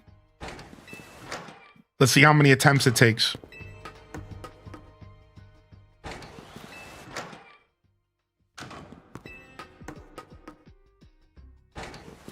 Okay. Rain spawns specific Pokemon. There are others in the area, yes. Yeah, that's right. I don't blame you for checking them all. All right, that's 20. Your first shiny was the Mareep, which is a good first shiny. Yeah, rain just spawns specific Pokemon into the world that aren't always there if it's not raining. That's all. It just changes a couple of the Pokemon spawns. Nothing too nuts. They weather does affect this game in other ways. Like rain makes it to where water type attacks do more damage and fire type attacks do less damage. I believe right here is 26. So weather is like a thing, but it doesn't seem like it's that relevant in this game.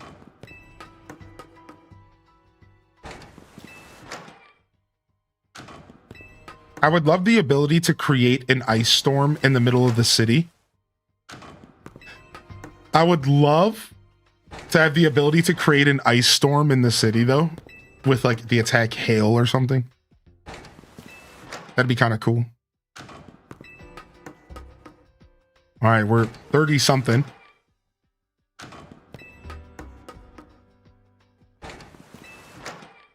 Just a couple attempts, man. We're just doing a couple. This boy's gonna shine for us. 1 out of 4,000 odds. Yeah, like rain dance. Like that'd be sick, right? I think that would be kind of cool. I'd like to see the future of these types of Pokemon games to allow me to manipulate the weather with attacks. That'd be super sick. I use Sandstorm, and a Sandstorm activates. I use Sunny Day, and the rain goes away.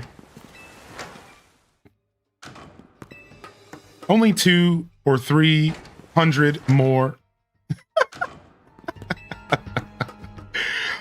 If you count all of our Gumi attempts total since the game's come out, we're probably about 100 attempts deep. I'm probably around 100 attempts deep total. Looking for Gumi Shine. So 1 out of 4,000 chance. We're really not that deep. It's not like we're pushing these odds too hard, are we? We're really asking for a miracle right now. Now, once you get the shiny charm, it goes to 1 out of 1,000. And that's a bit of a different story. I have one more Mabel reward to get, the shiny charm. And we need to get the battles. We need 1,000 trainer battles.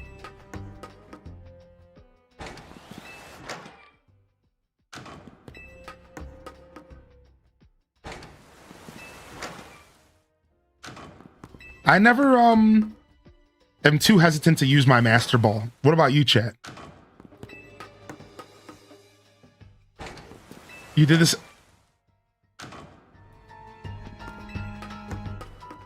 You lucked out that I did this on a Switch 1 in one sitting? Is that what you meant? Are you playing on a Switch 1 and you did this in one sitting? You did luck out. Yeah, see, I'm curious. Are you the kind of Pokemon player, chat room, that saves your Master Ball? Or are you the kind of Pokemon player that uses it? I use my Pokeball right away. I never hesitate to use it. I've only saved it in some games. Like I'll use it on a legendary dog in Heart Gold, or like Gold and Silver. I'll use it on Mewtwo in Generation 1. Right, like I'll use it pretty quick. I'm not one to hold on to it for like a rainy day.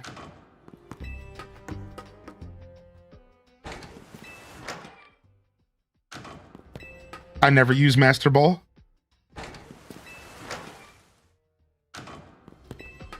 Okay, I'm done. No more.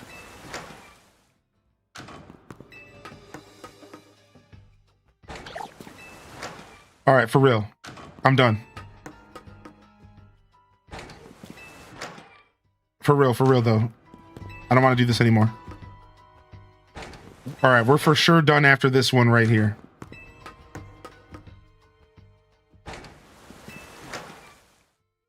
Is what I would have said if I was actually done.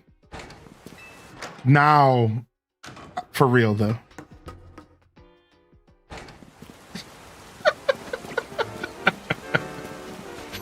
Oh yeah, there's the Gumi over there as well. To be fair, you're basically shiny hunting 2 Gumis at once here. I didn't even think of that. You're actually shiny hunting 2 here. because there's another one that spawns over there.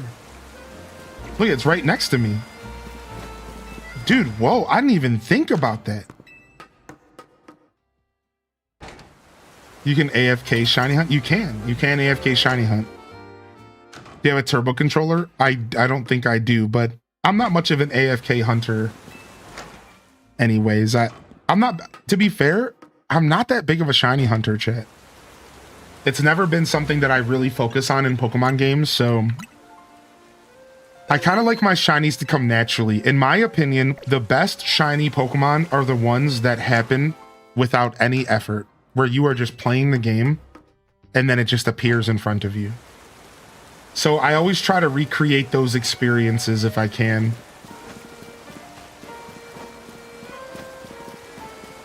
Yeah, free range.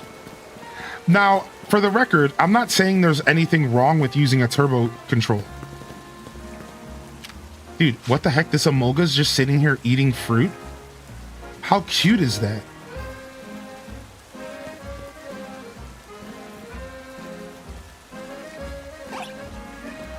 He's like, I've been caught. Oh, dude, I love Emolga so much. So busted. All right, y'all, we're out of here today, man.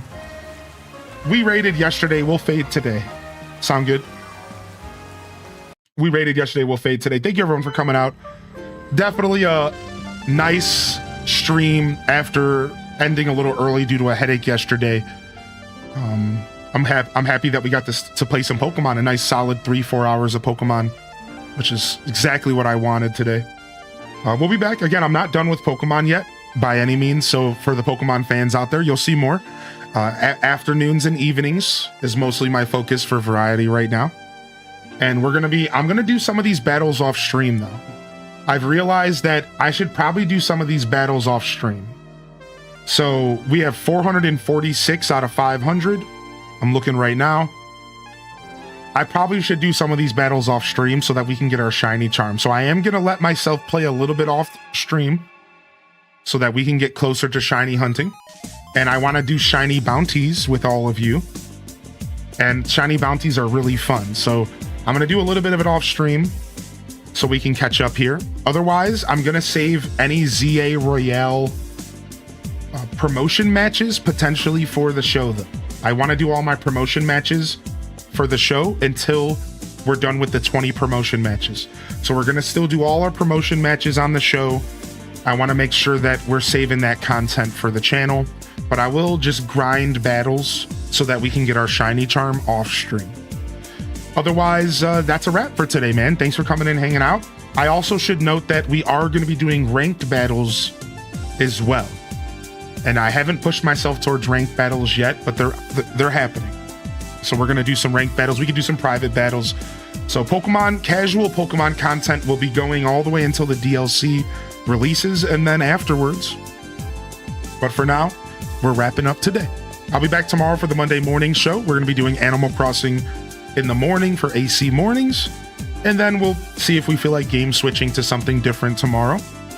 So come on by for that. I should have a schedule up. We should have Scuffed Eats scheduled for next week. Scuffed Eats Season 3, official brand new episode. Making a homemade pizza. So it's going to be a pretty great week. We have Scuffed Eats. We have DDV on Wednesday.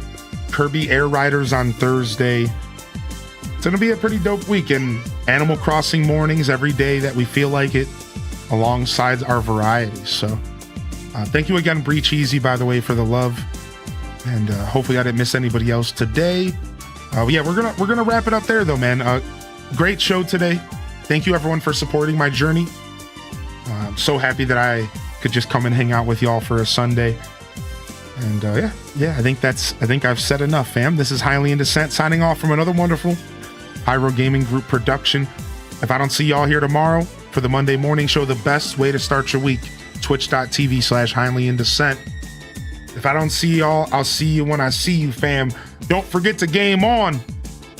And of course, as always, peace. Wrap it up and on to the next episode. Peace.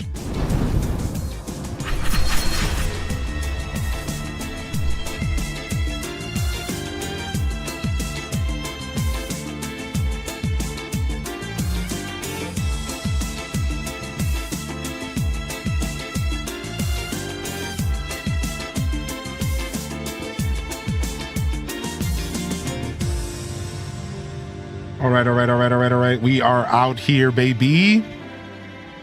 Thank you so much, fam. We're not going to raid today, but here's my Discord if you want to get down into the community here and come vibe with us. And if you're over on YouTube, you'll find the Discord link in the description of the video. Love y'all and appreciate y'all. Honored to be a part of your daily routines, and I'm certainly honored to have you as a part of mine. It's a blessing to be able to do this every day, and I will never, ever challenge that. I will always be grateful. So thank you, everybody. And until next time, this is Highly in Dissent signing off. Peace. And hit them cat jams, baby. Peace.